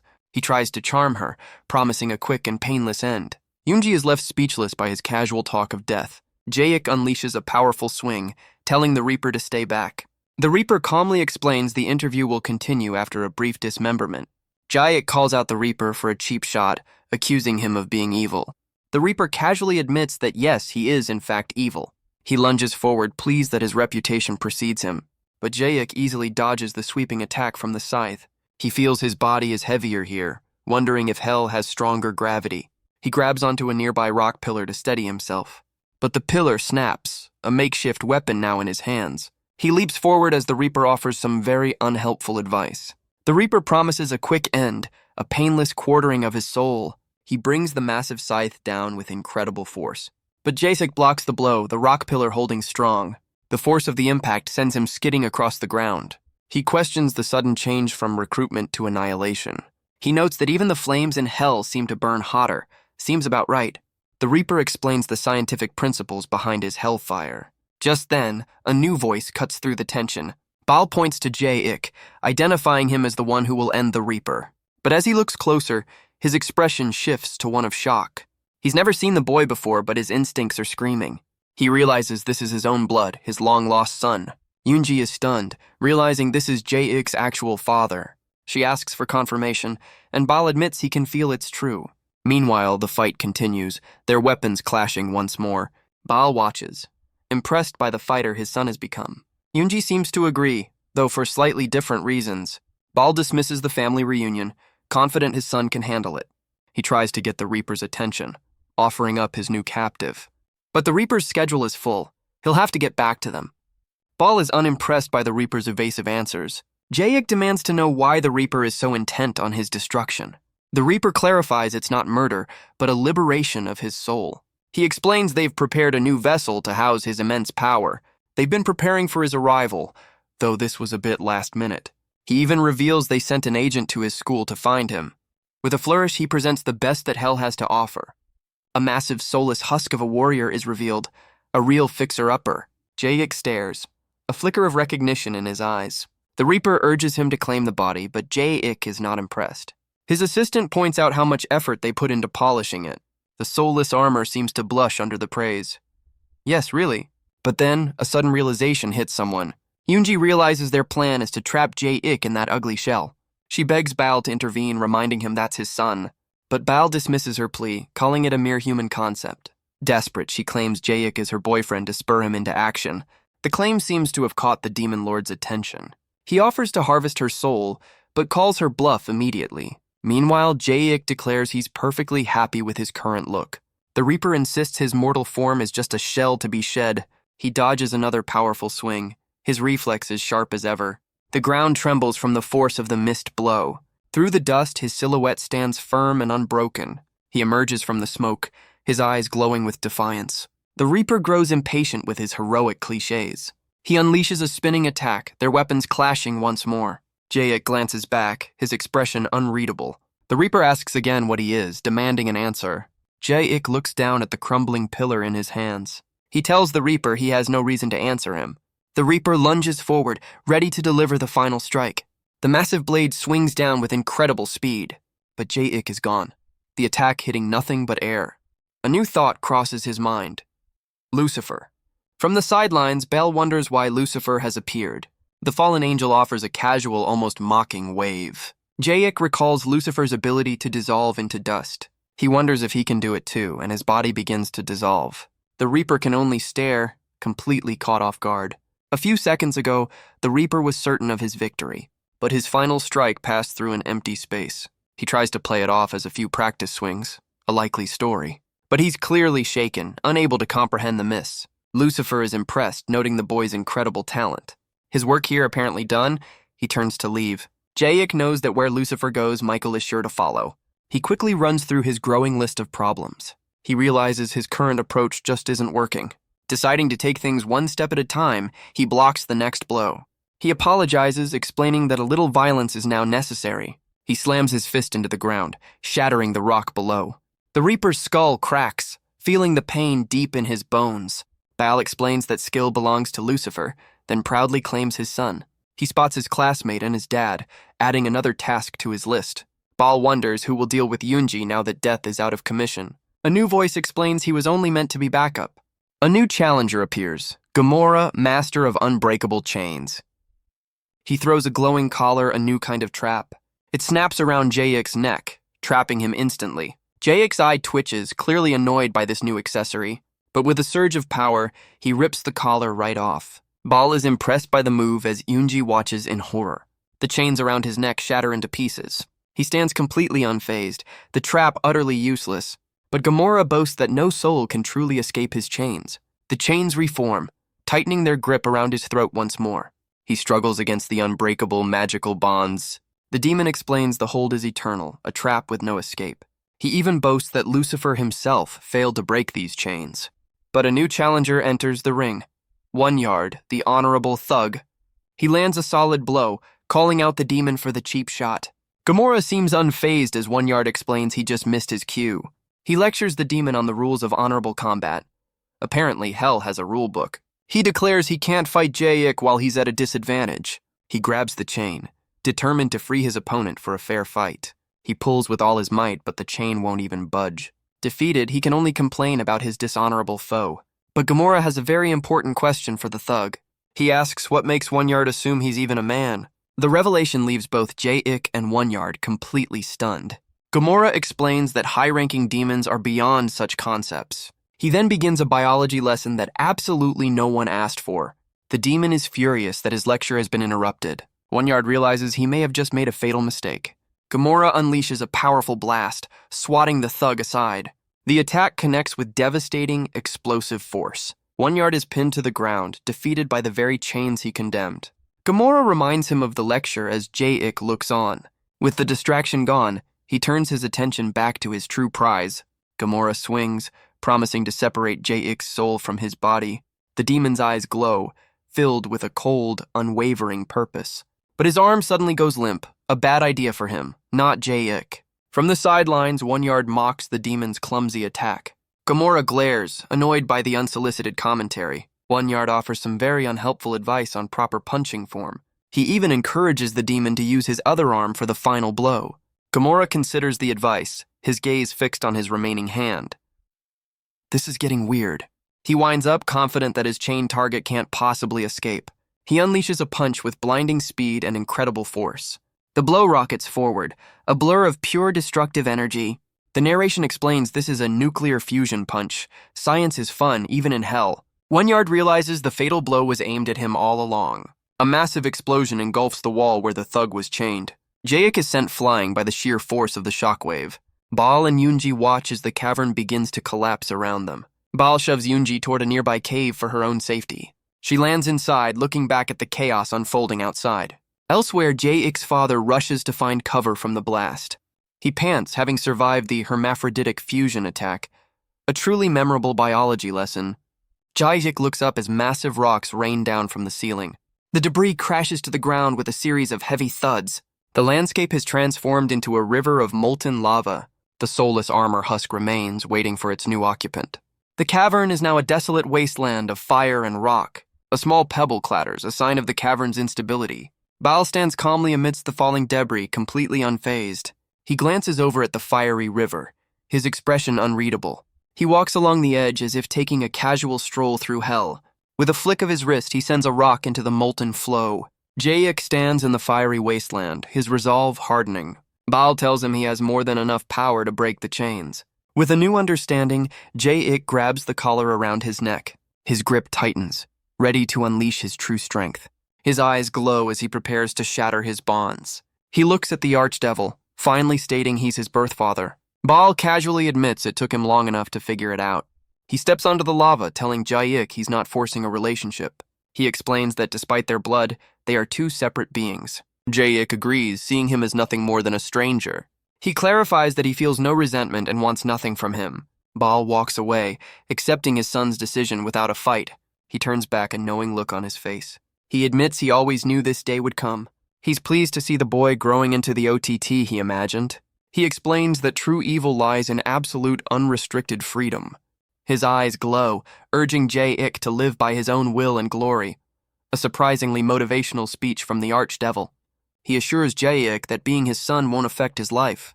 But as a father, he feels he owes him one thing, a proper farewell in the form of a single granted wish. He admits he's always wanted to try playing the dad role. Seems like a fun hobby. He gets excited, promising anything his power can grant. Jaek's expression turns grave as he considers the offer. Baal stands ready, waiting for his son's one request. With a serious look, Jaek asks for an interview. Baal is left completely stunned by the bizarre request.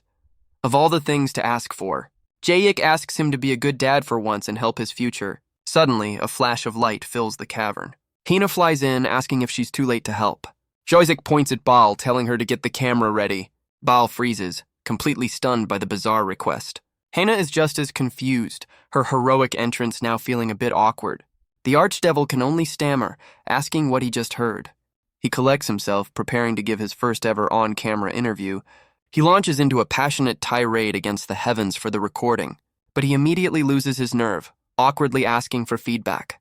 A true professional. Jaek cuts him off, telling him to skip the trash talk and stick to the topic. Baal regains his composure, explaining that evil is about embracing free will. He claims that in hell, they encourage everyone to find their own path. Hina dutifully records as Baal contrasts this with heavenly oppression. A monstrous shadow appears behind him, a visual aid for his point.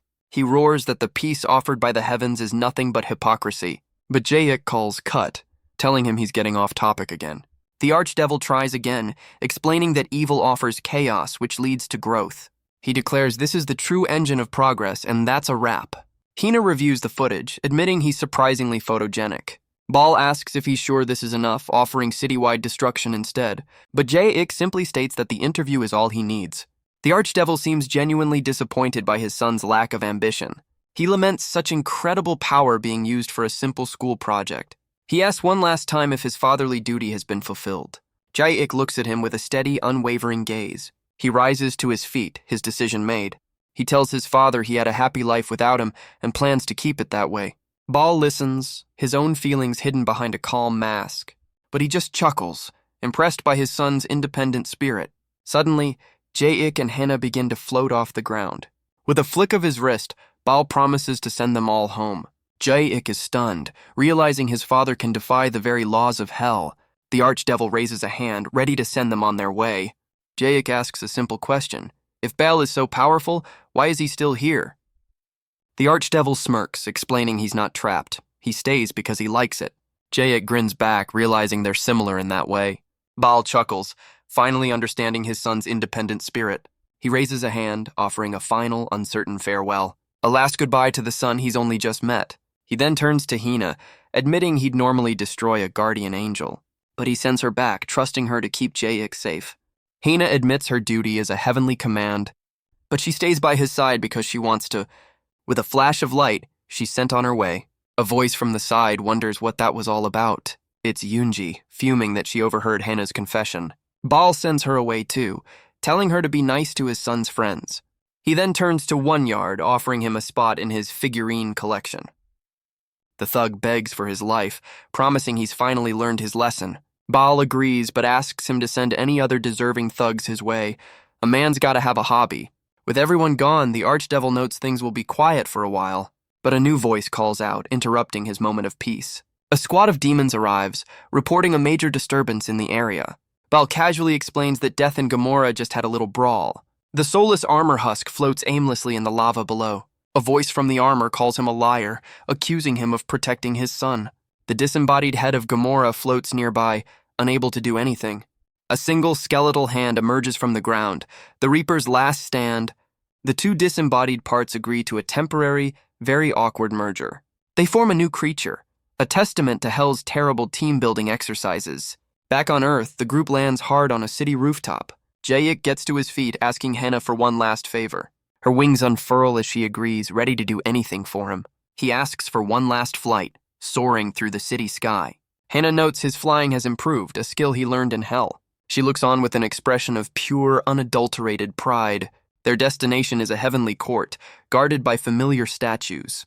The council is shocked by his unannounced return and bold demands. He wants an interview on Good, but they demand he join them. He asks Hina for permission, who confirms they're just glorified Bluetooth speakers. With his guardian's blessing, he prepares to get to work.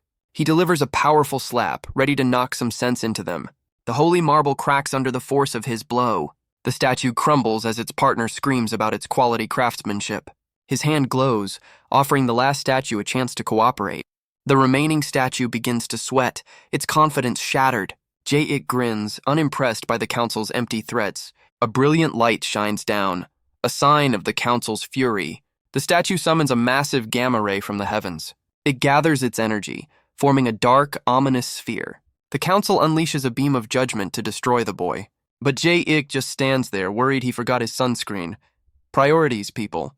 Hina offers him a sunstick, ever the prepared guardian angel. The council panics, unable to understand why he's not incinerated. With his skin protected, Jae-ik asks Hina if it's his turn yet. Hina feels like a Pokemon trainer sending her champion into battle. He rockets upward, a blur of motion aimed at the statue. The statue shudders, realizing its ultimate attack has failed. He delivers a devastating punch straight to its face. The statue begins to cry, its tough facade completely broken. The holy marble begins to crumble and disintegrate into dust. It shatters completely, admitting it's nothing but fragile tofu. Jae-ik stands over the rubble, asking if it's finally ready to talk. Jae-ik asks if he can finally count on their cooperation. The scene shifts to Purgatory High for the final presentation. The battered statue explains that good is a set of values to uphold. It continues, stating heaven enforces these values with severe punishment. The statue begs him not to damage its precious form any further. Jae-ik places a hand on the desk, his point clearly made. The team bows, concluding their report on good and evil. The teacher is moved to tears, calling it a brilliant presentation. Jae-ik and Hina celebrate their perfect score as Michael looks on. The other team's musical approach, however, completely missed the mark. Yoonji is mortified as her teammates argue over their failed song. Scalpel insists his hook was catchy, but his team isn't convinced. Teamwork is hard. From the side, Yoonji glares as Hina celebrates with Jae-ik. Brinkiel arrives late, relieved to hear his team got an A+. He boasts about the humiliation Jae-ik brought upon the Supreme Council. Michael worries, knowing the Council will not let this insult slide. Hina asks the newcomer which of the twin archangels he is. He introduces himself as Brinkiel, explaining he's the one staying on Earth. Michael then asks Jae-ik if he's had any contact with Lucifer. His hesitation is all the answer she needs, her aura flaring with suspicion. She warns that Lucifer's presence could signal a new, dangerous scheme. The classroom windows begin to rattle from the tension. The teacher adjusts his glasses, his patience finally gone. He threatens to revoke their grade and tells Michael to put her weapon away. The archangel meekly agrees, defeated by high school authority. The scene shifts to a fiery, desolate cavern deep in hell. A figure sits on a crane fishing in a river of molten lava. It's Bal, looking completely unimpressed with his surroundings. He notes that one doesn't come to Lava Valley expecting a prize catch, but a monstrous face emerges from the fire, proving him wrong. Lucifer hangs over the lava, admitting he took the bait on purpose. Bal questions his return, but Lucifer reminds him of the power he holds. The archdevil is bored, reiterating the terms of their equivalent exchange. Lucifer changes the subject, asking about Bal's reunion with his son. Bal is furious, insisting their deal was to keep family out of it. But Lucifer reveals his plan, to offer JX power as payment. The archdevil grits his teeth, his patience completely gone. He grabs a massive weapon, ready to end this conversation. He swings with incredible force, rejecting the twisted proposal. He accuses Lucifer of holding his son for ransom. Lucifer dodges, reframing it as a family reunion for them both. A real spin doctor, this one. He shrugs, calling it a perfectly fair and balanced deal. Bal refuses to believe Lucifer would undo his own magic. The fallen angel clarifies that he'll be the one doing the dirty work. The massive weapon swerves, narrowly missing its target. Lucifer is left stunned by the very close call. The mace plunges into the fiery chasm below. Bal can only watch, his expression one of cold fury. Lucifer explains he'll set the trap, and Bal just has to reel him in. He tempts the archdevil with the chance to finally hold his son. The words hit their mark, startling the boy's father. Lucifer offers a new deal. Hold JX power hostage instead of his. He rises from the depths, his power flaring around him. Bal asks what the price for this twisted service will be. Lucifer admits his current power is limited to escaping. He'll need more strength to hunt a fully awakened OTT. His body begins to dissolve as he makes his demand. He asks for half of the power he delivers, sealing their pact. The scene shifts to a hospital on Earth. One-Yard bursts into a room, announcing his return to his boss. One-Yard leans over his boss, who is still sound asleep. A nurse explains he's just taken a sleeping pill, as One-Yard sobs dramatically. He grabs his boss's hand, recounting his journey through heaven and hell. He tearfully explains he's seen the light and wishes his boss had too. He vows they will both go straight, starting with his own first step. He makes a phone call, ready to make a very generous donation. All the while, his boss continues to snore peacefully. A true inspiration. But the name Ushijim is enough to jolt him awake. He springs up just as One-Yard donates his entire fortune. The thug turns, asking for just a moment to finish his good deed. He's overjoyed to see his boss is finally back with him. Ushijim calmly asks just how much of his money was given away. One-Yard proudly declares it was everything, a path to a clear conscience. His boss, however, seems to disagree with that philosophy. The gang leader is overcome with a rage so pure he literally foams at the mouth. The screams echo from the hospital, another crisis now underway. The scene shifts back to the relative calm of Purgatory High. Ja-ik looks out the window, lost in thought. Hina appears, and he notes it's the first quiet day they've had in a while. He looks to the sky, wondering how long this peace can possibly last. His words leave his guardian angel with a look of concern. She steps closer, vowing to always be by his side to help him. She promises to be there for him through thick and thin, a promise that sounds suspiciously like wedding vows to someone nearby. Woonji stands in the doorway, asking if that was a love confession. She crosses her arms, annoyed by their public display of affection. Hana tries to explain, but Yoonji isn't buying her excuses. She turns to Jae-ik, determined to expose Hana's true nature. She calls her a snake, claiming the angel act is just a trap for him. But Jae-ik's expression is firm. He knows she's wrong. Jae-ik defends Hana, saying she's always tried to help him.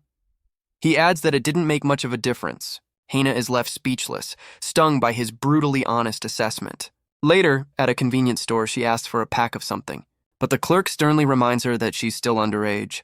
The building's sign glows in the evening light. She lets out a frustrated sigh, her plan completely foiled. She sits outside, drowning her sorrows in mineral water. She slams the bottle down, her frustration boiling over. Slumped over the table, she wonders if it's finally time to give up. Her eyes fill with tears, her resolve finally beginning to break. She imagines Jae-ik and Hana together, admitting they look happy. But she can't deny her own feelings. She wants to tear them apart. The tears begin to fall as she sobs in frustration. She questions why this is happening when she's liked him for so long. Overcome with despair, she collapses onto the table.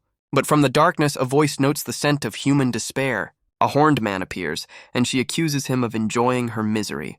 He smirks, admitting that as a devil, negative emotions are his specialty. He leans in, confirming he's the real deal. She's not sure what to believe. A new thought forms in her mind, a desperate plea for help. She offers to sell him a piece of her soul for her wish. The devil cackles, amused by her treacherous human heart. But he's lost his taste for souls, preferring ominous omens instead. A very niche collector. He offers to show her his collection, which only confuses her more. He calls her a witch as she offers him a deal for Jae-ik. The devil agrees, his aura flaring as he vows to ruin Henna's life. But first he explains they'll have to completely meld together. Yoonji is horrified as she's pulled into a dark, swirling vortex. Her vision blurs, her consciousness fading into the darkness. A horn sprouts from her head as the devil welcomes her to the team. The devil presents her with a new weapon, a friend for the battle ahead. Yoonji accepts the blade, her transformation now complete. The next day at Purgatory High, a new drama is about to unfold. Jae-ik and Hina walk together, a rare moment of peace. But their quiet morning is interrupted by a new challenger. Yoonji steps forward, her horns on full display for all to see. She declares she's done hiding her feelings, her patience finally gone. She sprints forward, ready to make her move. Her attack is swift, meant to strike before he can even react. She lunges, promising her charm will be his undoing. Hina can only watch, stunned by the sudden assault. Yoonji corners Jae-ik, offering him two choices that both lead to yes. Her eyes glow, certain that their future together is inevitable. But Jae-ik simply squashes her face, rejecting the offer completely. He casually flings her aside, not having time for this today. Hina steps in, her protective instincts flaring to life. She checks on Jae-ik, who insists he's completely fine. But he blushes, admitting he feels a strange flutter in his heart. Hina realizes some attacks are harder to guard against than others. The sword's magic is revealed. For a boy, it makes his heart race. But for a girl, it leaves a wound that festers with poison. Yoonji mocks the guardian angel, calling her weak and useless. She gives Hina an ultimatum. Do nothing, and Jae-ik will be hers, and the poison from the blade will slowly claim Hina's life. Hina's expression hardens, her resolve now absolute. Yoonji just grins, offering her rival two choices of her own. She can either fight back and try to win, or she can accept the other, much simpler option. A glowing pink heart symbolizes the choice she must make. The second option, give Jae-ik up to her right here and now. Yoonji stands over Jae-ik, her demonic sword held high. Hina looks on, a bead of sweat on her brow. Jae-ik clutches his chest, confused by the strange feeling in his heart. Yoonji taunts Hina, calling her a failure of a guardian. She smirks, enjoying her rival's moment of weakness. Hina's aura flares as she declares Jae-ik is not a possession, but she winces, feeling the poison's effect taking hold. Yoonji mocks her, revealing the devil who gave her this power. She lunges forward, her blade glowing with corrupt energy. Hina's eyes widen, unable to move in time to block. But a new challenger appears, blocking the blow with a holy spear. It's Michael, and her eyes glow with righteous fury. Yoonji is annoyed by the interruption, asking if this is about justice. Michael reveals she knows Scalpel is behind this twisted game. The devil smirks from the shadows, admitting this was always the plan. Jae-ik is still on the ground, completely baffled by the situation. The sword's magic continues to work, his heart pounding in his chest. Michael questions Scalpel's true motives for this elaborate trap. He explains the love spell is temporary, part of a much larger scheme. Yoonji boasts that Jae-ik is now drawn to her like a magnet. Michael calls the fight unfair, but Hina is willing to accept the terms. The archangel steps forward, ready to officiate this strange duel. She taps her spear on the ground, sealing the agreement. With all parties in accord, the rules are now set. She declares a single duel. The loser must leave Jae-ik forever. High school drama just got a serious upgrade. Yoonji grins, eagerly accepting the high-stakes challenge. Hina takes a deep breath, steeling her resolve. She agrees, her duty as a guardian overriding all else. With the terms set, Yoonji unleashes a powerful blast from her sword. A beam of red energy rockets toward her opponent. Hina summons a shield of pure golden light. The barrier easily deflects the demonic energy blast. Yoonji is surprised, not expecting a real fight. Hina's hand ignites, ready to even the odds. The purple heart of the curse continues to pulse in the air. Hina's eyes widen as she feels a sharp, sudden pain. The poison spreads from the wound on her shoulder. As she weakens, the spell on Jae-ik only grows stronger. He clutches his chest, a strange, bubbly feeling taking hold. Woonji taunts her, promising to end this quickly.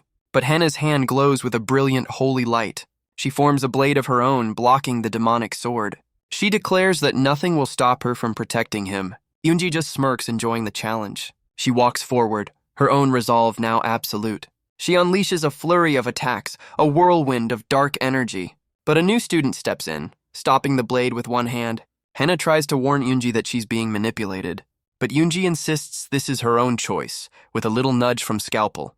Henna gives her one last chance to walk away from Jae-ik. She clarifies that protecting him means he's not for the taking.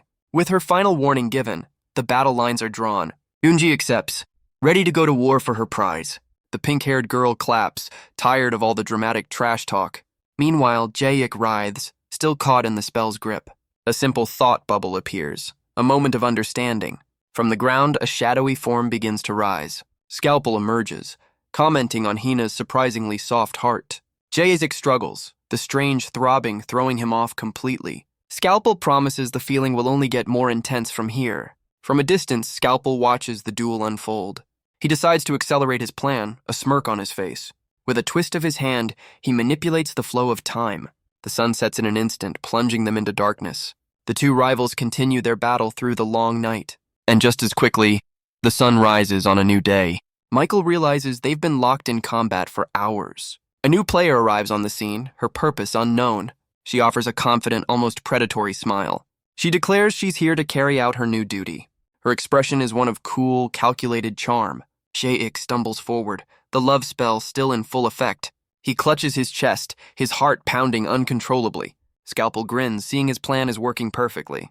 He can barely contain his excitement over the results. Hannah and Yoonji are stunned by this sudden turn of events. The scene shifts back to the halls of Purgatory High. A cheerful voice echoes through the classroom. The newcomer introduces herself as Honey, a celebrity succubus. She calls out to her fan base, ready to put on a show.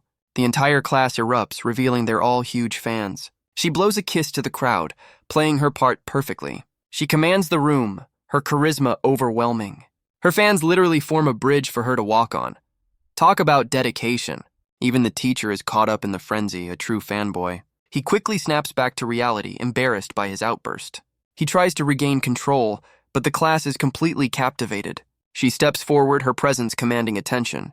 The students continue to chant her stage name. Her fans are more than willing to offer up their very souls. Yoonji is stunned, realizing Jae-ik is just as susceptible as any other man.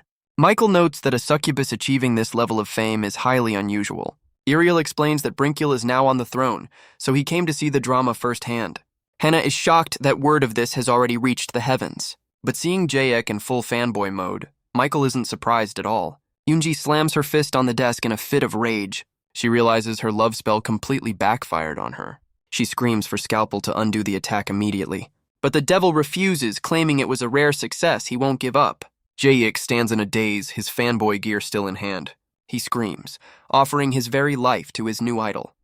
Dedication is a strong word for it.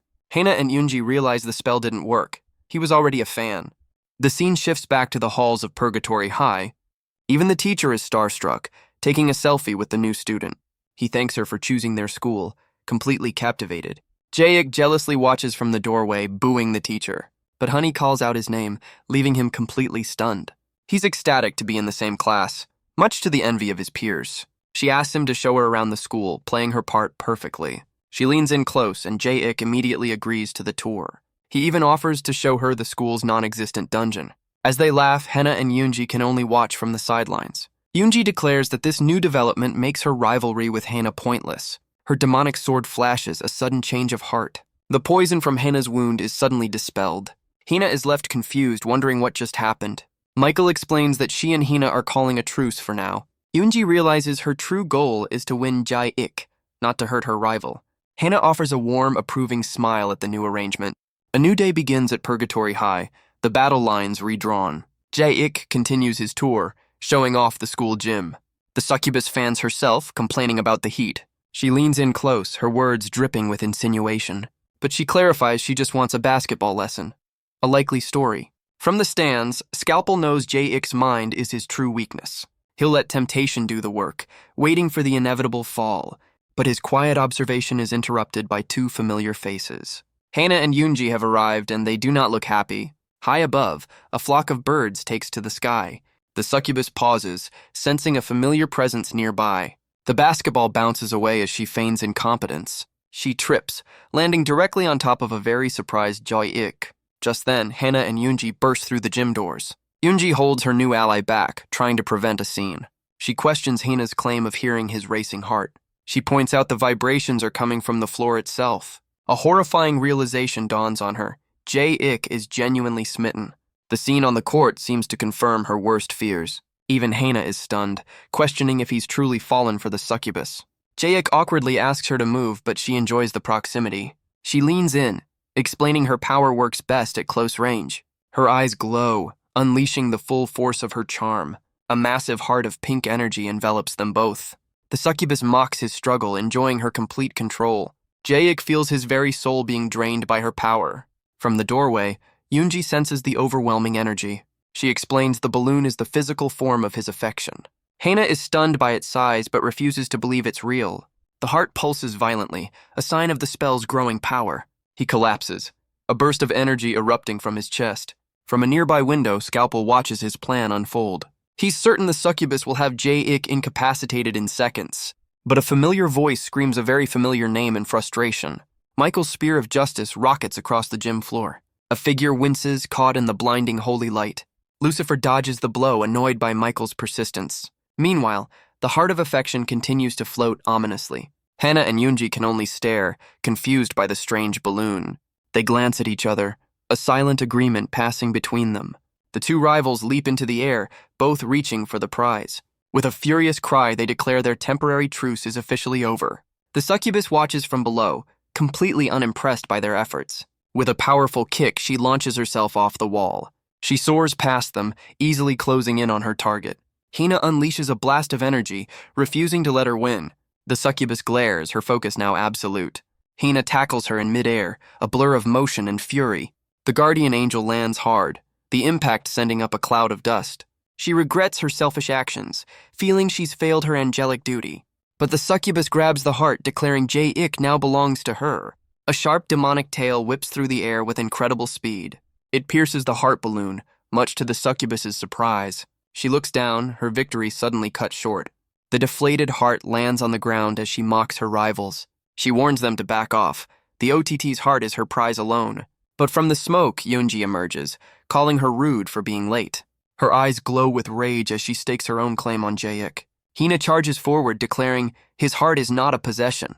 The three now race for the prize, a chaotic battle for affection. Jae-ik just watches, wondering if he gets any say in the matter. A fair point. Michael approaches Jae-ik, her expression grim and determined. She whispers a warning, telling him not to be fooled by the crowd. Jae-ik is left flustered, her cryptic words echoing in his mind. But their conversation is about to be cut dramatically short. Michael is sent flying through a window in a shower of glass. Lucifer stands outside, casually commenting on her obsessive nature. She glares, furious at his shameless and sudden return. He just offers a fanged, completely unapologetic smirk. He knows she'll never stop chasing him, so he'll end it here and now. Her eyes glow with divine light, ready for their final battle. Lucifer explains he's just protecting his own brand of justice. She notices a new accessory on his ear, a sign of his new power. Her spear flies past, a warning shot that he completely ignores. She questions how he dares speak of justice in her presence. He declares that true justice will never be hers as she lunges forward. His eyes widen, caught completely off guard by her incredible speed. She lands a powerful blow, sending him reeling back across the pavement. But the archangel is stunned by what happens next. He catches her follow-up attack with a single, effortless hand. He asks why she isn't trying to escape, a sinister grin on his face. She struggles against his grip, unable to break free from his hold. His eyes glow as he prepares to teach her a lesson in evil. He delivers a devastating kick, sending her flying through the air. The impact connects with bone-shattering force. He explains that when two truths clash, only power decides the victor. Michael trembles on the ground, the blow leaving her completely stunned. He unleashes another blast, sending her hurtling across the courtyard. She crashes into the gym wall, defeated for now. Meanwhile, Jae-ik realizes the pink heart is his own mind. And he's furious that the succubus is playing with it without his permission. Jae-ik hears the commotion, realizing Michael and Lucifer are at it again. He weighs his options. stop the archangels, or reclaim his own mind. With a look of grim resolve, he makes his decision. He reaches out, ready to burst the bubble of his own affection. But the succubus explains it's just a symbol, not his literal mind. She taunts the other girls, accusing them of trying to win his gratitude. She tosses the heart aside, calling it a consolation prize for the losers. Hana and Yoonji immediately lunge for the discarded prize. The succubus watches, amused by their desperate scramble. Seeing them want it so badly makes her want to keep it after all. Her sharp tail pierces the glowing heart with a sudden strike. She pulls it back, deciding she's not done playing with it yet. A silent question hangs in the air, one of pure disbelief. Hana and Yoonji are united in their absolute fury. Yoonji unleashes a powerful blast from her demonic sword, but the succubus blocks the attack with a casual, dismissive clang. She mocks the borrowed power, completely unimpressed. Yoonji dodges a powerful kick, her passion fueling her fight. She calls out to Hina for backup, clearly outmatched. Hina hesitates, knowing angels aren't supposed to get their hands dirty. A ball of holy light forms between her hands. Her hair ignites as she powers up, ready to protect her charge. She unleashes a massive golden shield to end the fight. The succubus winces, caught in the blinding holy light. She's slammed against the wall by the shield's immense force, but her tail pierces the barrier, causing it to crack. The holy shield shatters into 1,000 pieces. The succubus mocks the attack, preparing to leave with her prize. But Jae-ik has recovered, now holding the heart himself. Yoonji looks on, a little flustered by his sudden cool demeanor. He clenches his fist, ready to take back what's his. But his moment of resolve is cut short. The succubus snatches the heart back, not done playing with it yet. Jae-ik panics, screaming that it's his mind she's toying with. She declares that if she can't win his heart, she'll just steal it. He reaches out, completely powerless as she makes her escape. He slumps in defeat, wondering if he'll ever get a moment of peace. Hana and Yoonji can only watch, the situation now completely out of control. Hana looks on with concern, her own feelings in turmoil. Jae-ik turns away, the weight of the world on his shoulders. He realizes this entire situation has become an absolute mess. With a clench of his fist, he feels like everything is spiraling.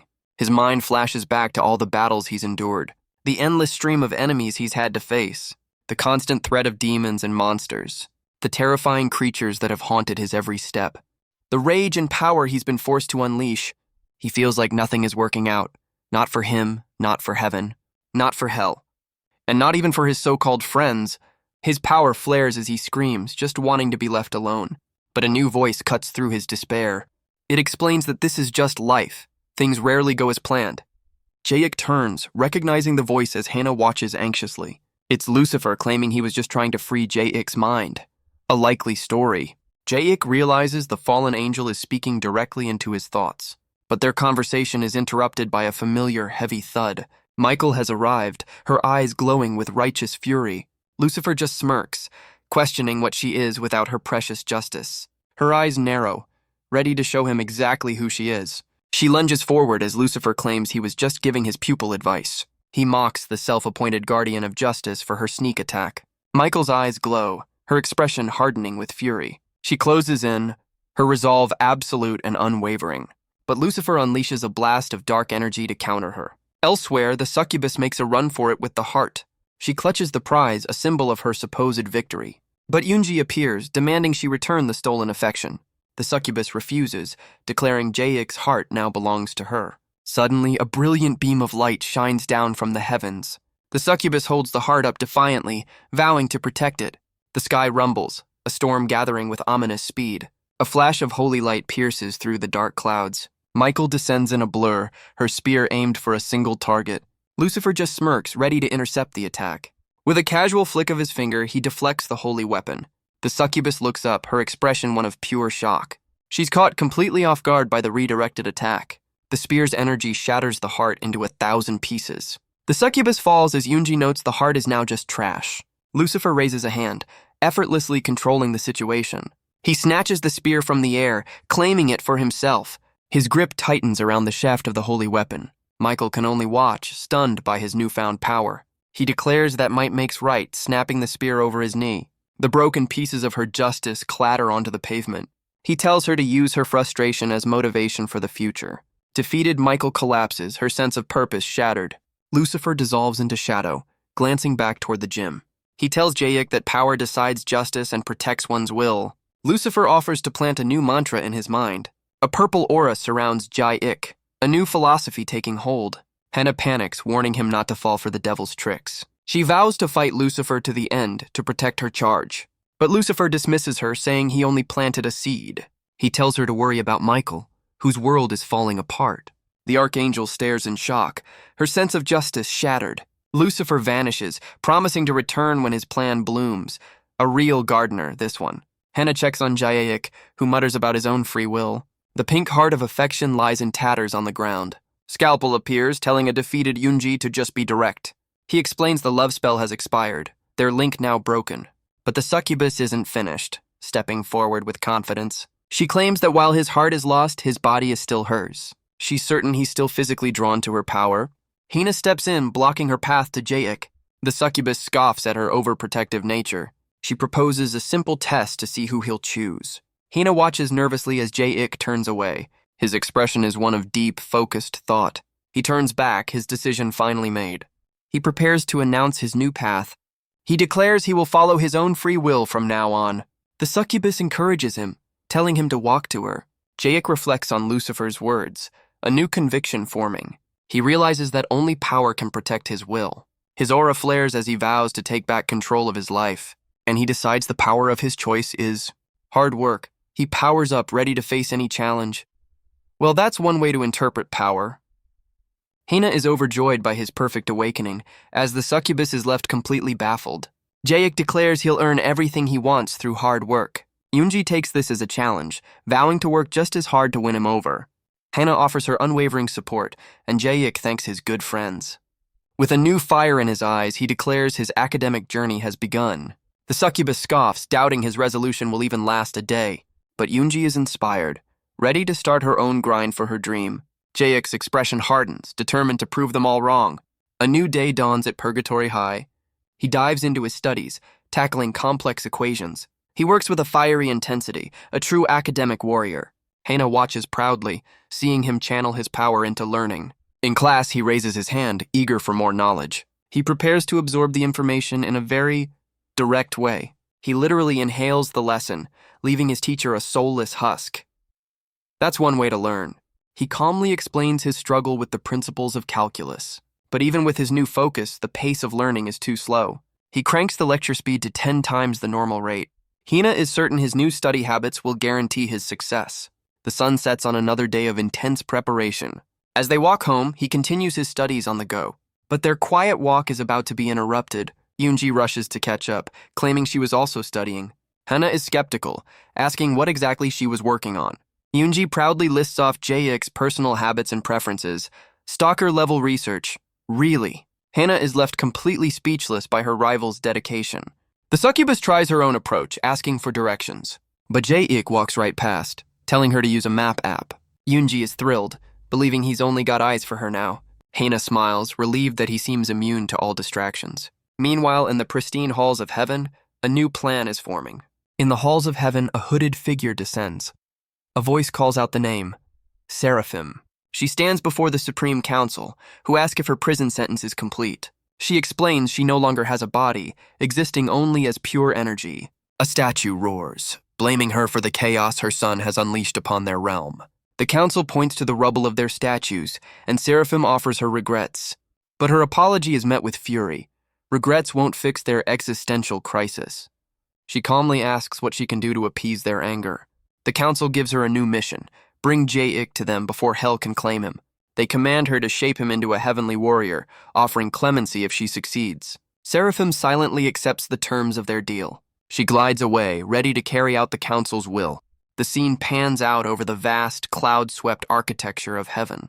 She stops at the edge of a celestial platform, her purpose clear. Her hands come together, gathering a brilliant golden light. The energy erupts in a blinding, powerful flash. 2 pillars of light descend, summoning 2 figures to the platform.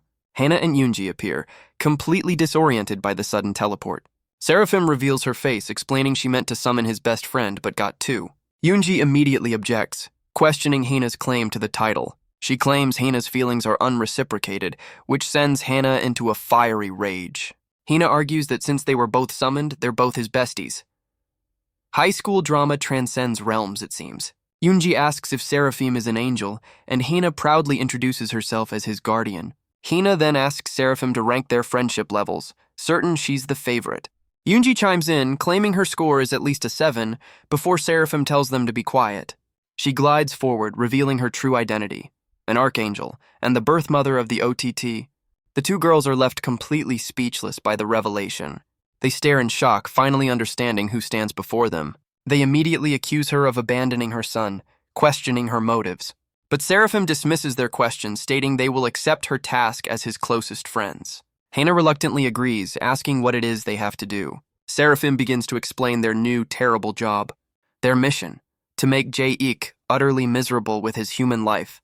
She stresses this is a direct order from heaven, overriding all others. They must crush any hope he has of succeeding as a human. They are to destroy his dreams and tear down his ambitions. With her orders given, she dismisses the two stunned girls. Back at Purgatory High, a new day begins under a bright sun. A single word is written with intense focus: study. In class, Jae-ik is completely absorbed in his work as Hina watches. He enters a state of deep, focused meditation. The word repeats, a mantra for his new academic quest. Knowledge itself seems to float around him, ready to be absorbed. He literally inhales the information, a true intellectual vacuum, leaving behind only the remnants of his academic meal. He grins, wondering why no one told him studying was so delicious. But Hina can only watch, her heart heavy with conflict.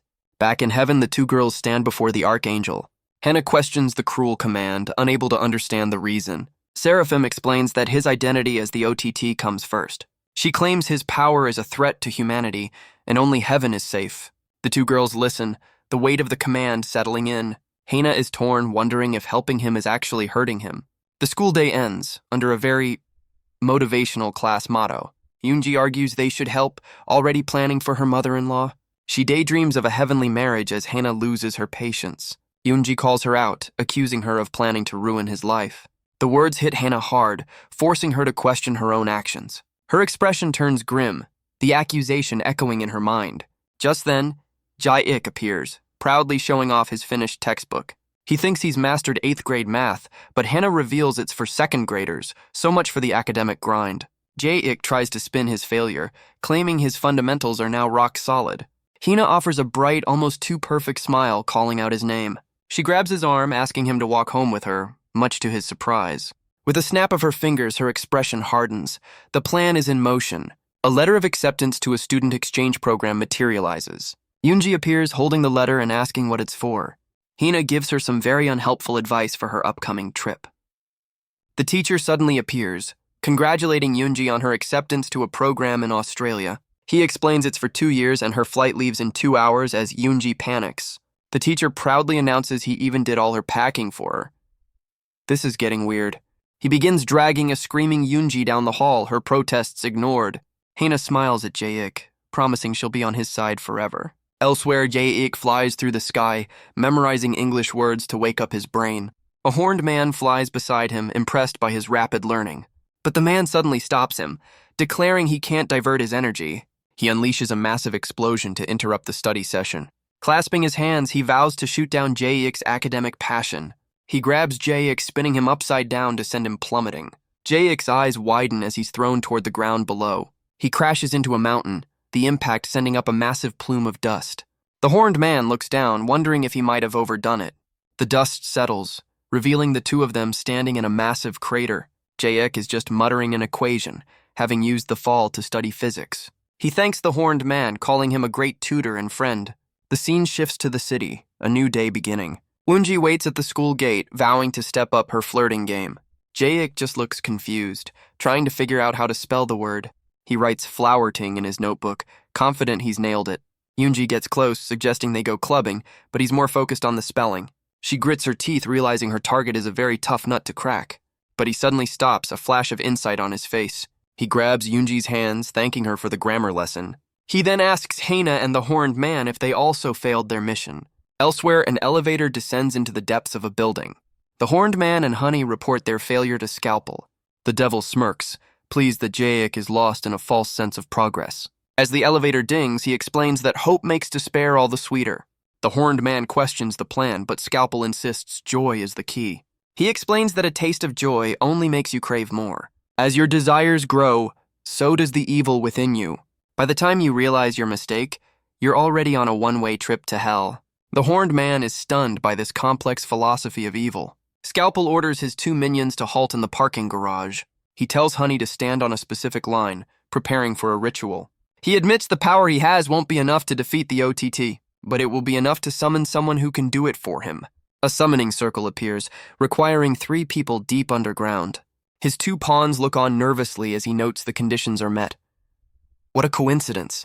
He begins the incantation, calling forth an ancient power. The circle glows as he summons a being named Abraxas.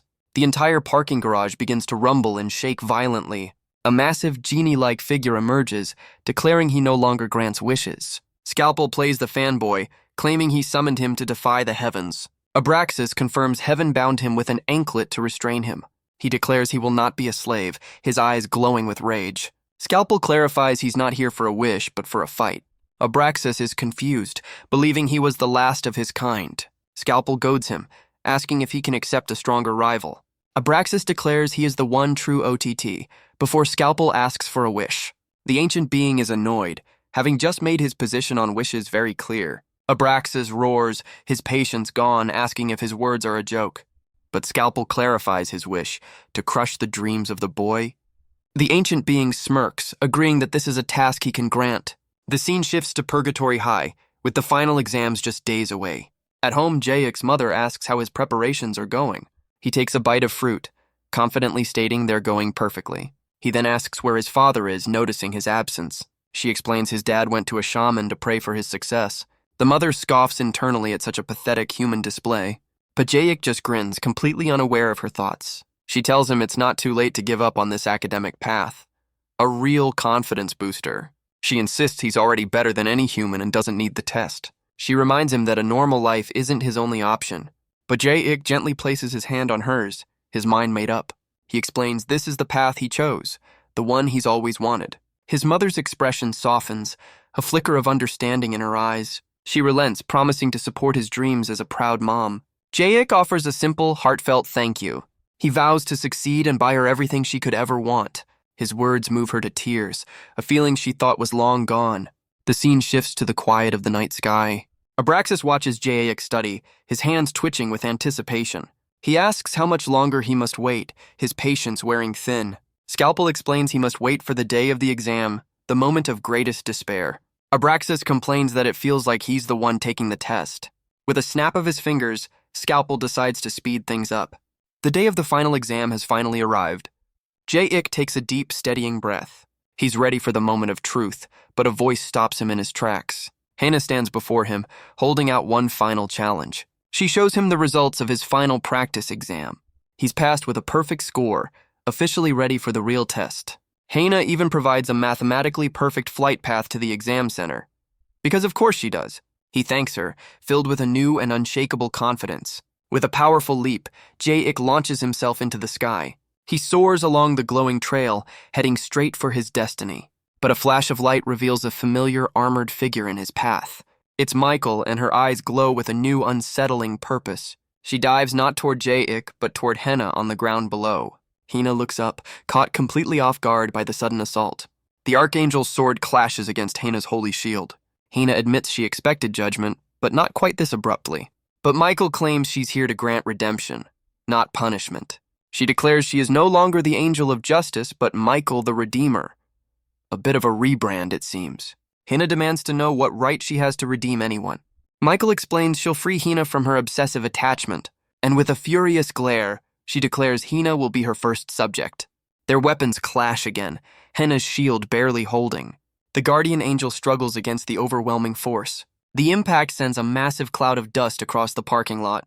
Hannah lies defeated, Michael's blade pointed at her. With a cold finality, she revokes Hina's guardian angel status. Meanwhile, Jayek continues his flight, completely unaware of the drama.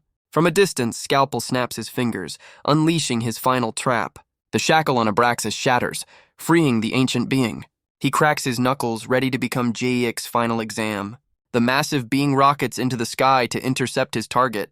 A beam of dark energy closes in on the unsuspecting student. A massive hand clamps down on Jayek's ankle, stopping him cold. Our boy looks back, asking the very reasonable question of who's grabbing him. Abraxas introduces himself as the one who will trample his dreams. He grabs Jayek by the legs, preparing to send him flying. Our boy is launched like a missile across the city skyline. He crashes straight through the side of a high-rise building. The impact shatters concrete, sending debris everywhere. A massive cloud of dust obscures the point of impact. Jayek emerges from the smoke, battered but still conscious. He sits up, stunned by the sheer force of that attack. Elsewhere, Hannah demands to know why Michael is doing this. Michael explains that despair is what changed her perspective. She recounts how Lucifer shattered her weapon and her very purpose.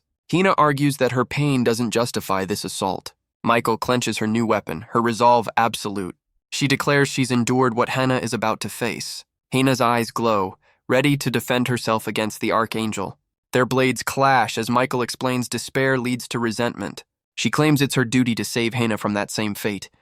Hina is not buying it. She calls this attack a vaccine against the pain she endured. She accuses Hina of being too attached to Jayek's emotions. Hannah powers up, rejecting this unsolicited offer of redemption. Michael insists heaven's judgment is for their own good. Hina tells her to cross her off the to redeem list. Michael's eyes glow with fury, declaring Hina is beyond saving. Back in the city, Abraxas has carved a trench in the pavement. Jayek sits up, calling it a solid recap of Newton's laws of motion. Abraxas is unimpressed, telling him to rise from the rubble. Jayek asks a philosophical question about when an OTT truly dies. He declares he's immortal because he'll never be forgotten. Abraxas dismisses his words, explaining there are many ways to end him. He gathers energy, revealing a way to do it with a single blow. He drops his bag, knowing the path to his exam would have a few bumps. His aura flares. At this point, he's not even surprised anymore. Abraxas dives down, unleashing a massive blast of energy. The attack slams into Jayek with incredible, overwhelming force. Our boy is sent flying across the city like a discarded pebble. Abraxas watches, wondering why his opponent is making it so easy. The ancient being clenches his fist, realizing his mistake too late. Jayek clutches his chest, admitting that was a solid hit. He tells Abraxas he's maxed out his intelligence and needs to go prove it. But the ancient being claims his own intellect transcends such petty matters. He demonstrates by summoning 101 spectral arms. The fists form a massive fan, a promise of absolute destruction.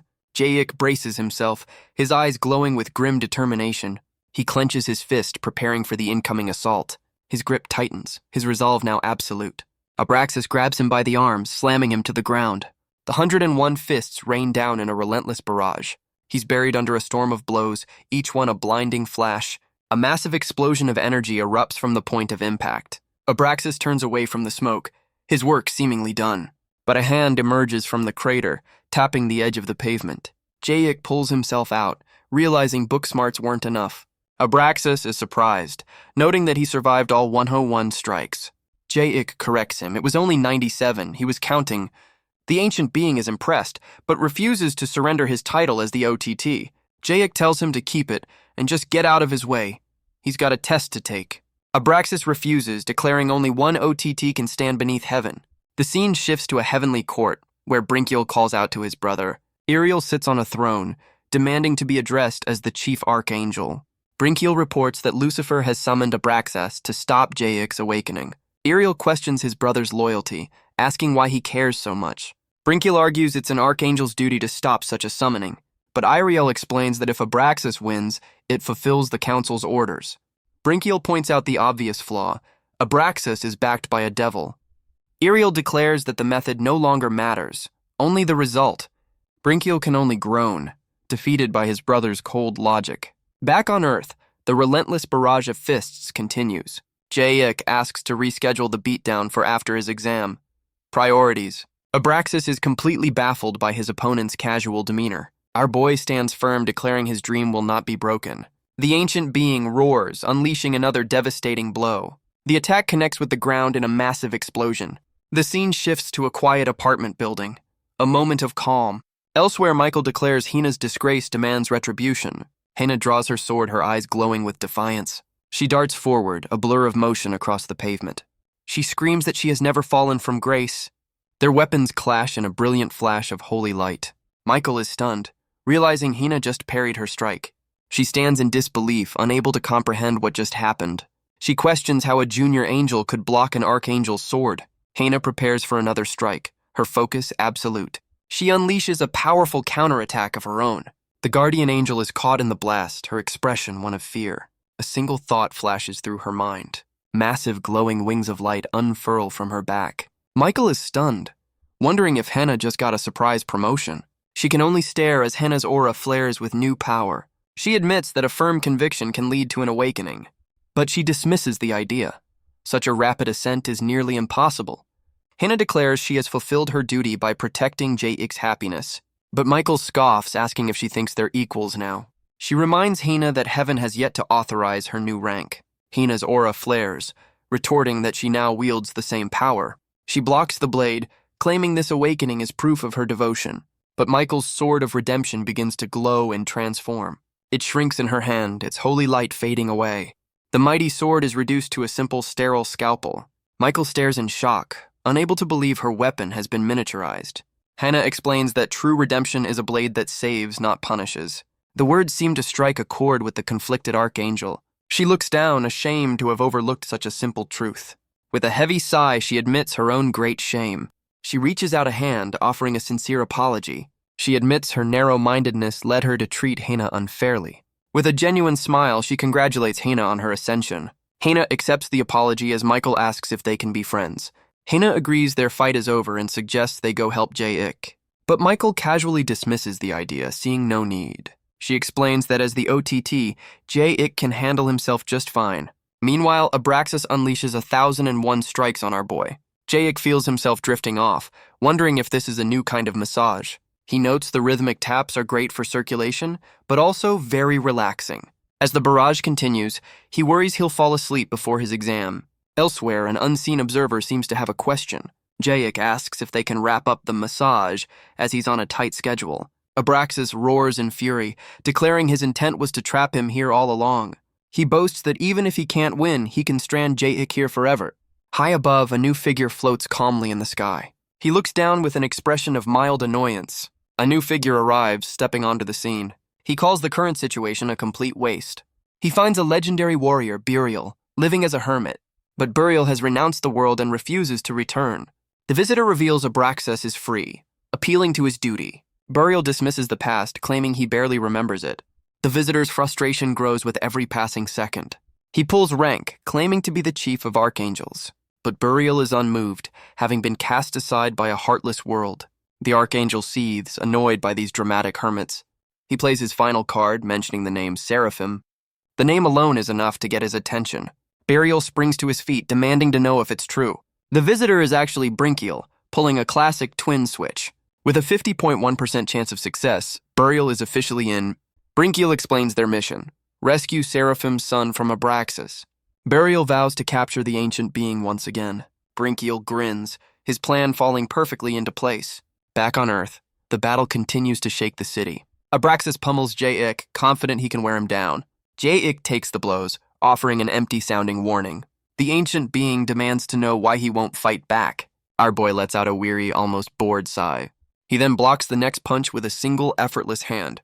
Abraxas is stunned, asking why he waited so long. Jaik explains he didn't want to embarrass him. How thoughtful. But a new voice calls out, hailing Abraxas as the true OTT. Burial descends from the sky, offering his support.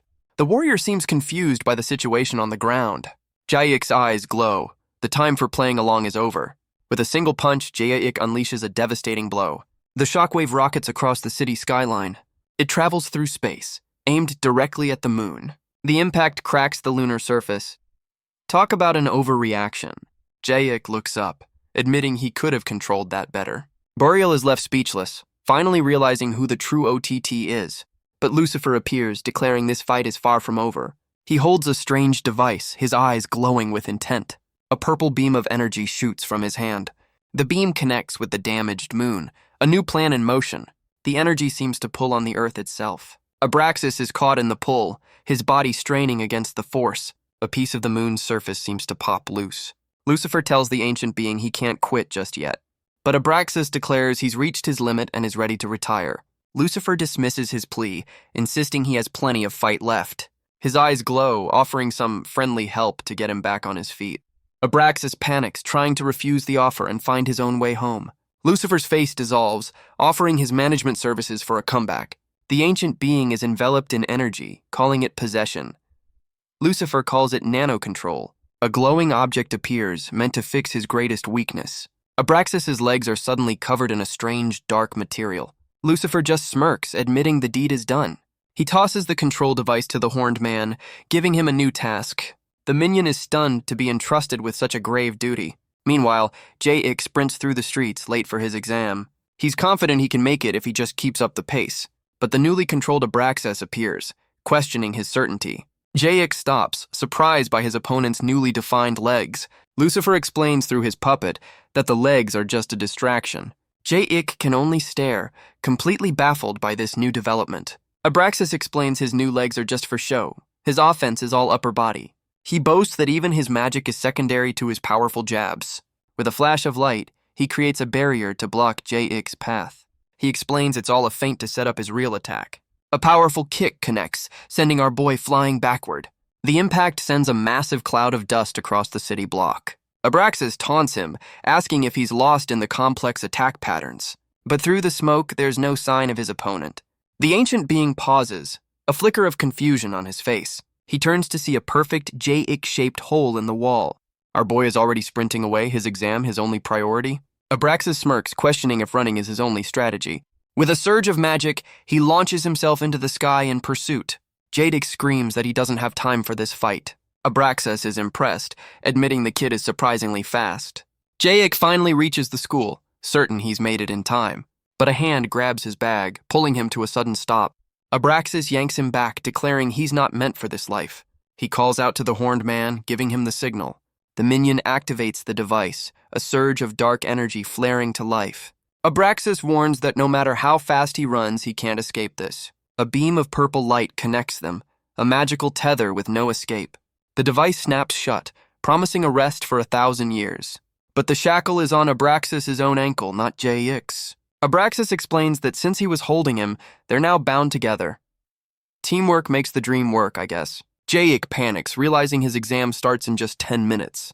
He struggles against the bond, but the magical chain holds firm. Abraxas just grins, telling him to relax and enjoy the break. He then calls out to the horned man, handing over the remote control. But a new challenger arrives, calling out Abraxas for his fall from grace. Burial declares he's been summoned to capture the ancient being. A powerful binding spell envelops Abraxas, trapping him completely. He recognizes the reinforced handcuff, a familiar prison. Burial boasts that this new version is even stronger than the last. He begins to drag the captured OTT across the sky. Abraxas questions why he's being dragged along on a rescue mission. Burial explains his 2-for-1 deal. Capture a fugitive and rescue a son. Efficiency is key, even in heaven. J-Ik is pulled along for the ride, still chained to his foe. He realizes his birth mother, Seraphim, is the one who sent for him. Burial celebrates his brilliant plan to capture 2 OTTs at once. From the ground, the horned man watches in disbelief. He realizes they've made one critical error. They left him the remote. A sinister grin spreads across his face. He decides it's time for a little chaos, pressing the button. The shackle glows with dark energy, the trap now sprung. The possessed body of Abraxas begins to dissolve into smoke. The ancient being complains about his body being borrowed as the chain breaks. J-Ik is suddenly free, but now he's in a free fall. He rights himself midair, his exam the only thing on his mind. He rockets toward the city, a blur of motion. He lands with a ground-shattering impact, ready to run. His eyes burn with focus. No more distractions will stop him. He sprints through the streets, a human missile aimed at his school. But Abraxas watches from above, refusing to let him escape. He dives down to intercept, as Burial looks on with his now genified captive. Burial can only watch as J-Ik becomes a distant speck. He reminds his captive that justice isn't his department. The entire situation leaves one observer completely stunned. A winged woman appears, completely starstruck by Burial's manliness. The winged woman fawns over Burial, calling him a true man's man. She praises his chiseled features and statue-like physique. Burial basks in the glory, feeling he's finally getting the recognition he deserves. He turns to Abraxas, boasting about the compliment. His captive is not impressed. He decides a little praise, even from a devil, is a welcome relief. The succubus asks for his autograph, and he's more than happy to oblige. He signs his name, completely oblivious to her true intentions. But he pauses, a sudden suspicion crossing his mind. He's just signed a legally binding contract transferring him to hell. The fine print always gets you. The succubus winks, her trap sprung perfectly. A heavy collar snaps around the legendary warrior's neck. She welcomes him to his new home, dragging him through the sky. Burial desperately calls out to Abraxas for help, but Abraxas roars back, reminding him they were never friends. A new shackle clicks into place, this time on Abraxas. The horned man appears, explaining this catch will earn him a promotion. The two legendary warriors are now chained together, a truly awkward situation. The horned man is pleased with his prize, the former OTT. The succubus is just as happy with her own catch, the archangel. They're pulled into a vortex, leaving Jaic to Lucifer. Meanwhile, our boy continues his mad dash through the city. He's certain he can still make it to the exam if he just keeps running. The school gate is in sight, his goal is just within reach. But Scalpel watches from above, ready to shatter that dream at the last second. A brilliant light begins to shine down from the heavens. Scalpel knows he's not dealing with an ordinary human. He explains that true despair requires a massive amount of energy. He reminds everyone of his angelic past as his own power flares. He raises a finger, declaring he has no fear of the light. In fact, he can absorb its immense power for himself.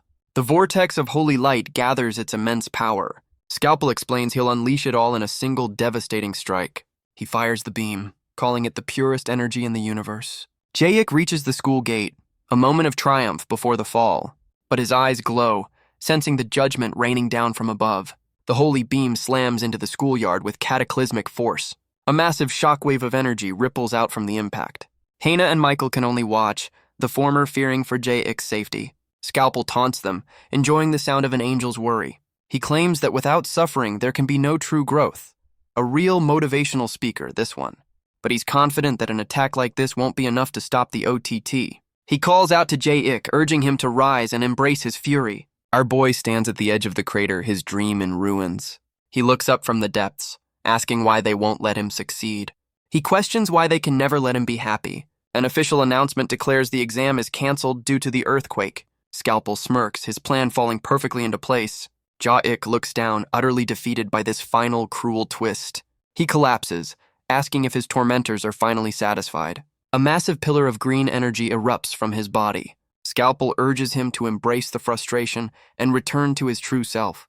But Jaic rises, declaring he's come too far to give up now. Hina watches the ominous pillar of light, fearing the worst. She senses the evil within him escalating at an alarming rate. Scalpel welcomes him to the world of evil, where the wicked always win. Jaic's aura flares. He's finally done holding back. His eyes burn with rage, vowing to crush anyone in his way. Scalpel watches from above, his plan reaching its climax. He encourages the rage, telling him to unleash it all. Hannah rushes forward, screaming for Jaic to resist the devil's influence. She warns him that this path will only unleash the evil inside him. But Jaic is beyond reason. His dream was ruined, and someone will pay. Hannah pleads with him, insisting that revenge won't bring his dream back.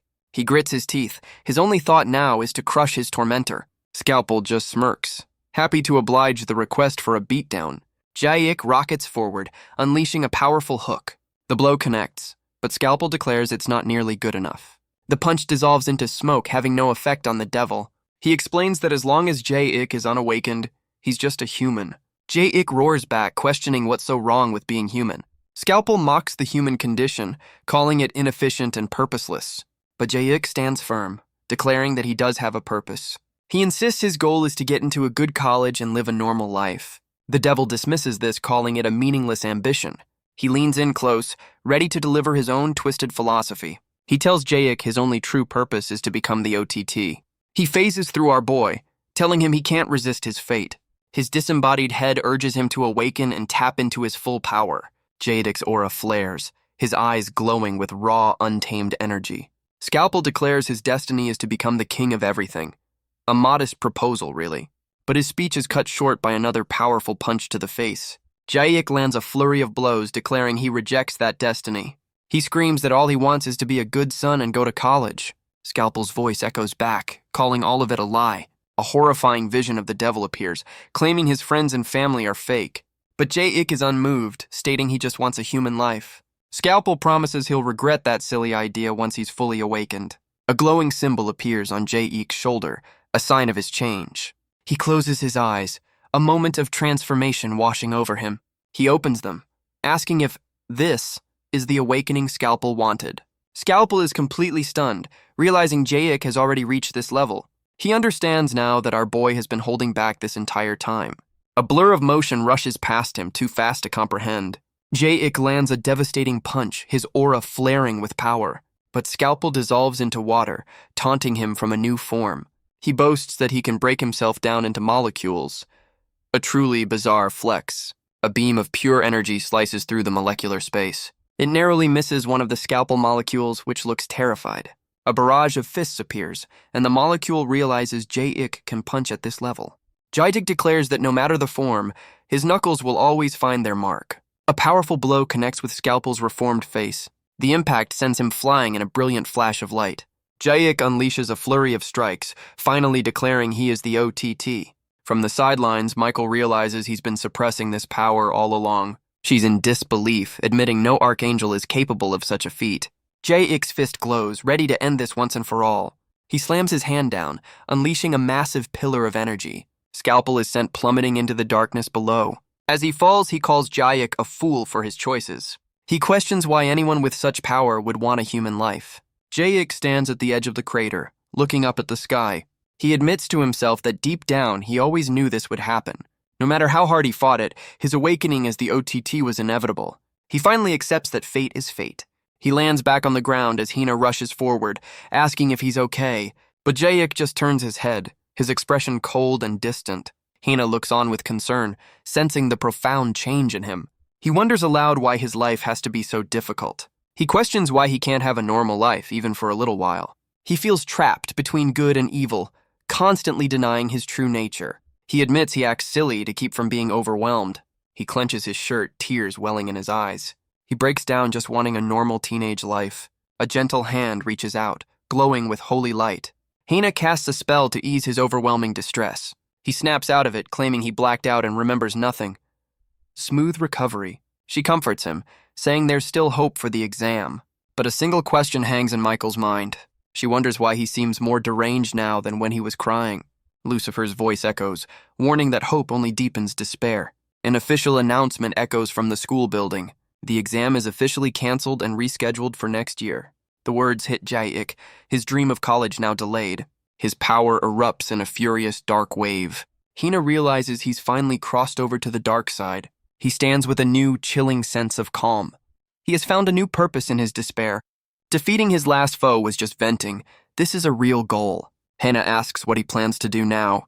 He declares he will destroy both heaven and hell. Ambitious, but you have to have goals. He rockets into the sky, deciding to start with heaven. Michael watches him ascend, a grim look on her face. She knows that if he's not stopped, heaven will be erased. He arrives at the celestial gateway in the upper atmosphere. He lands with a powerful kick, shattering the holy ground. An angelic guardian appears, ordering him to stop. Jaeik easily dodges, sending the guard flying. He roars, demanding to face whoever is in charge.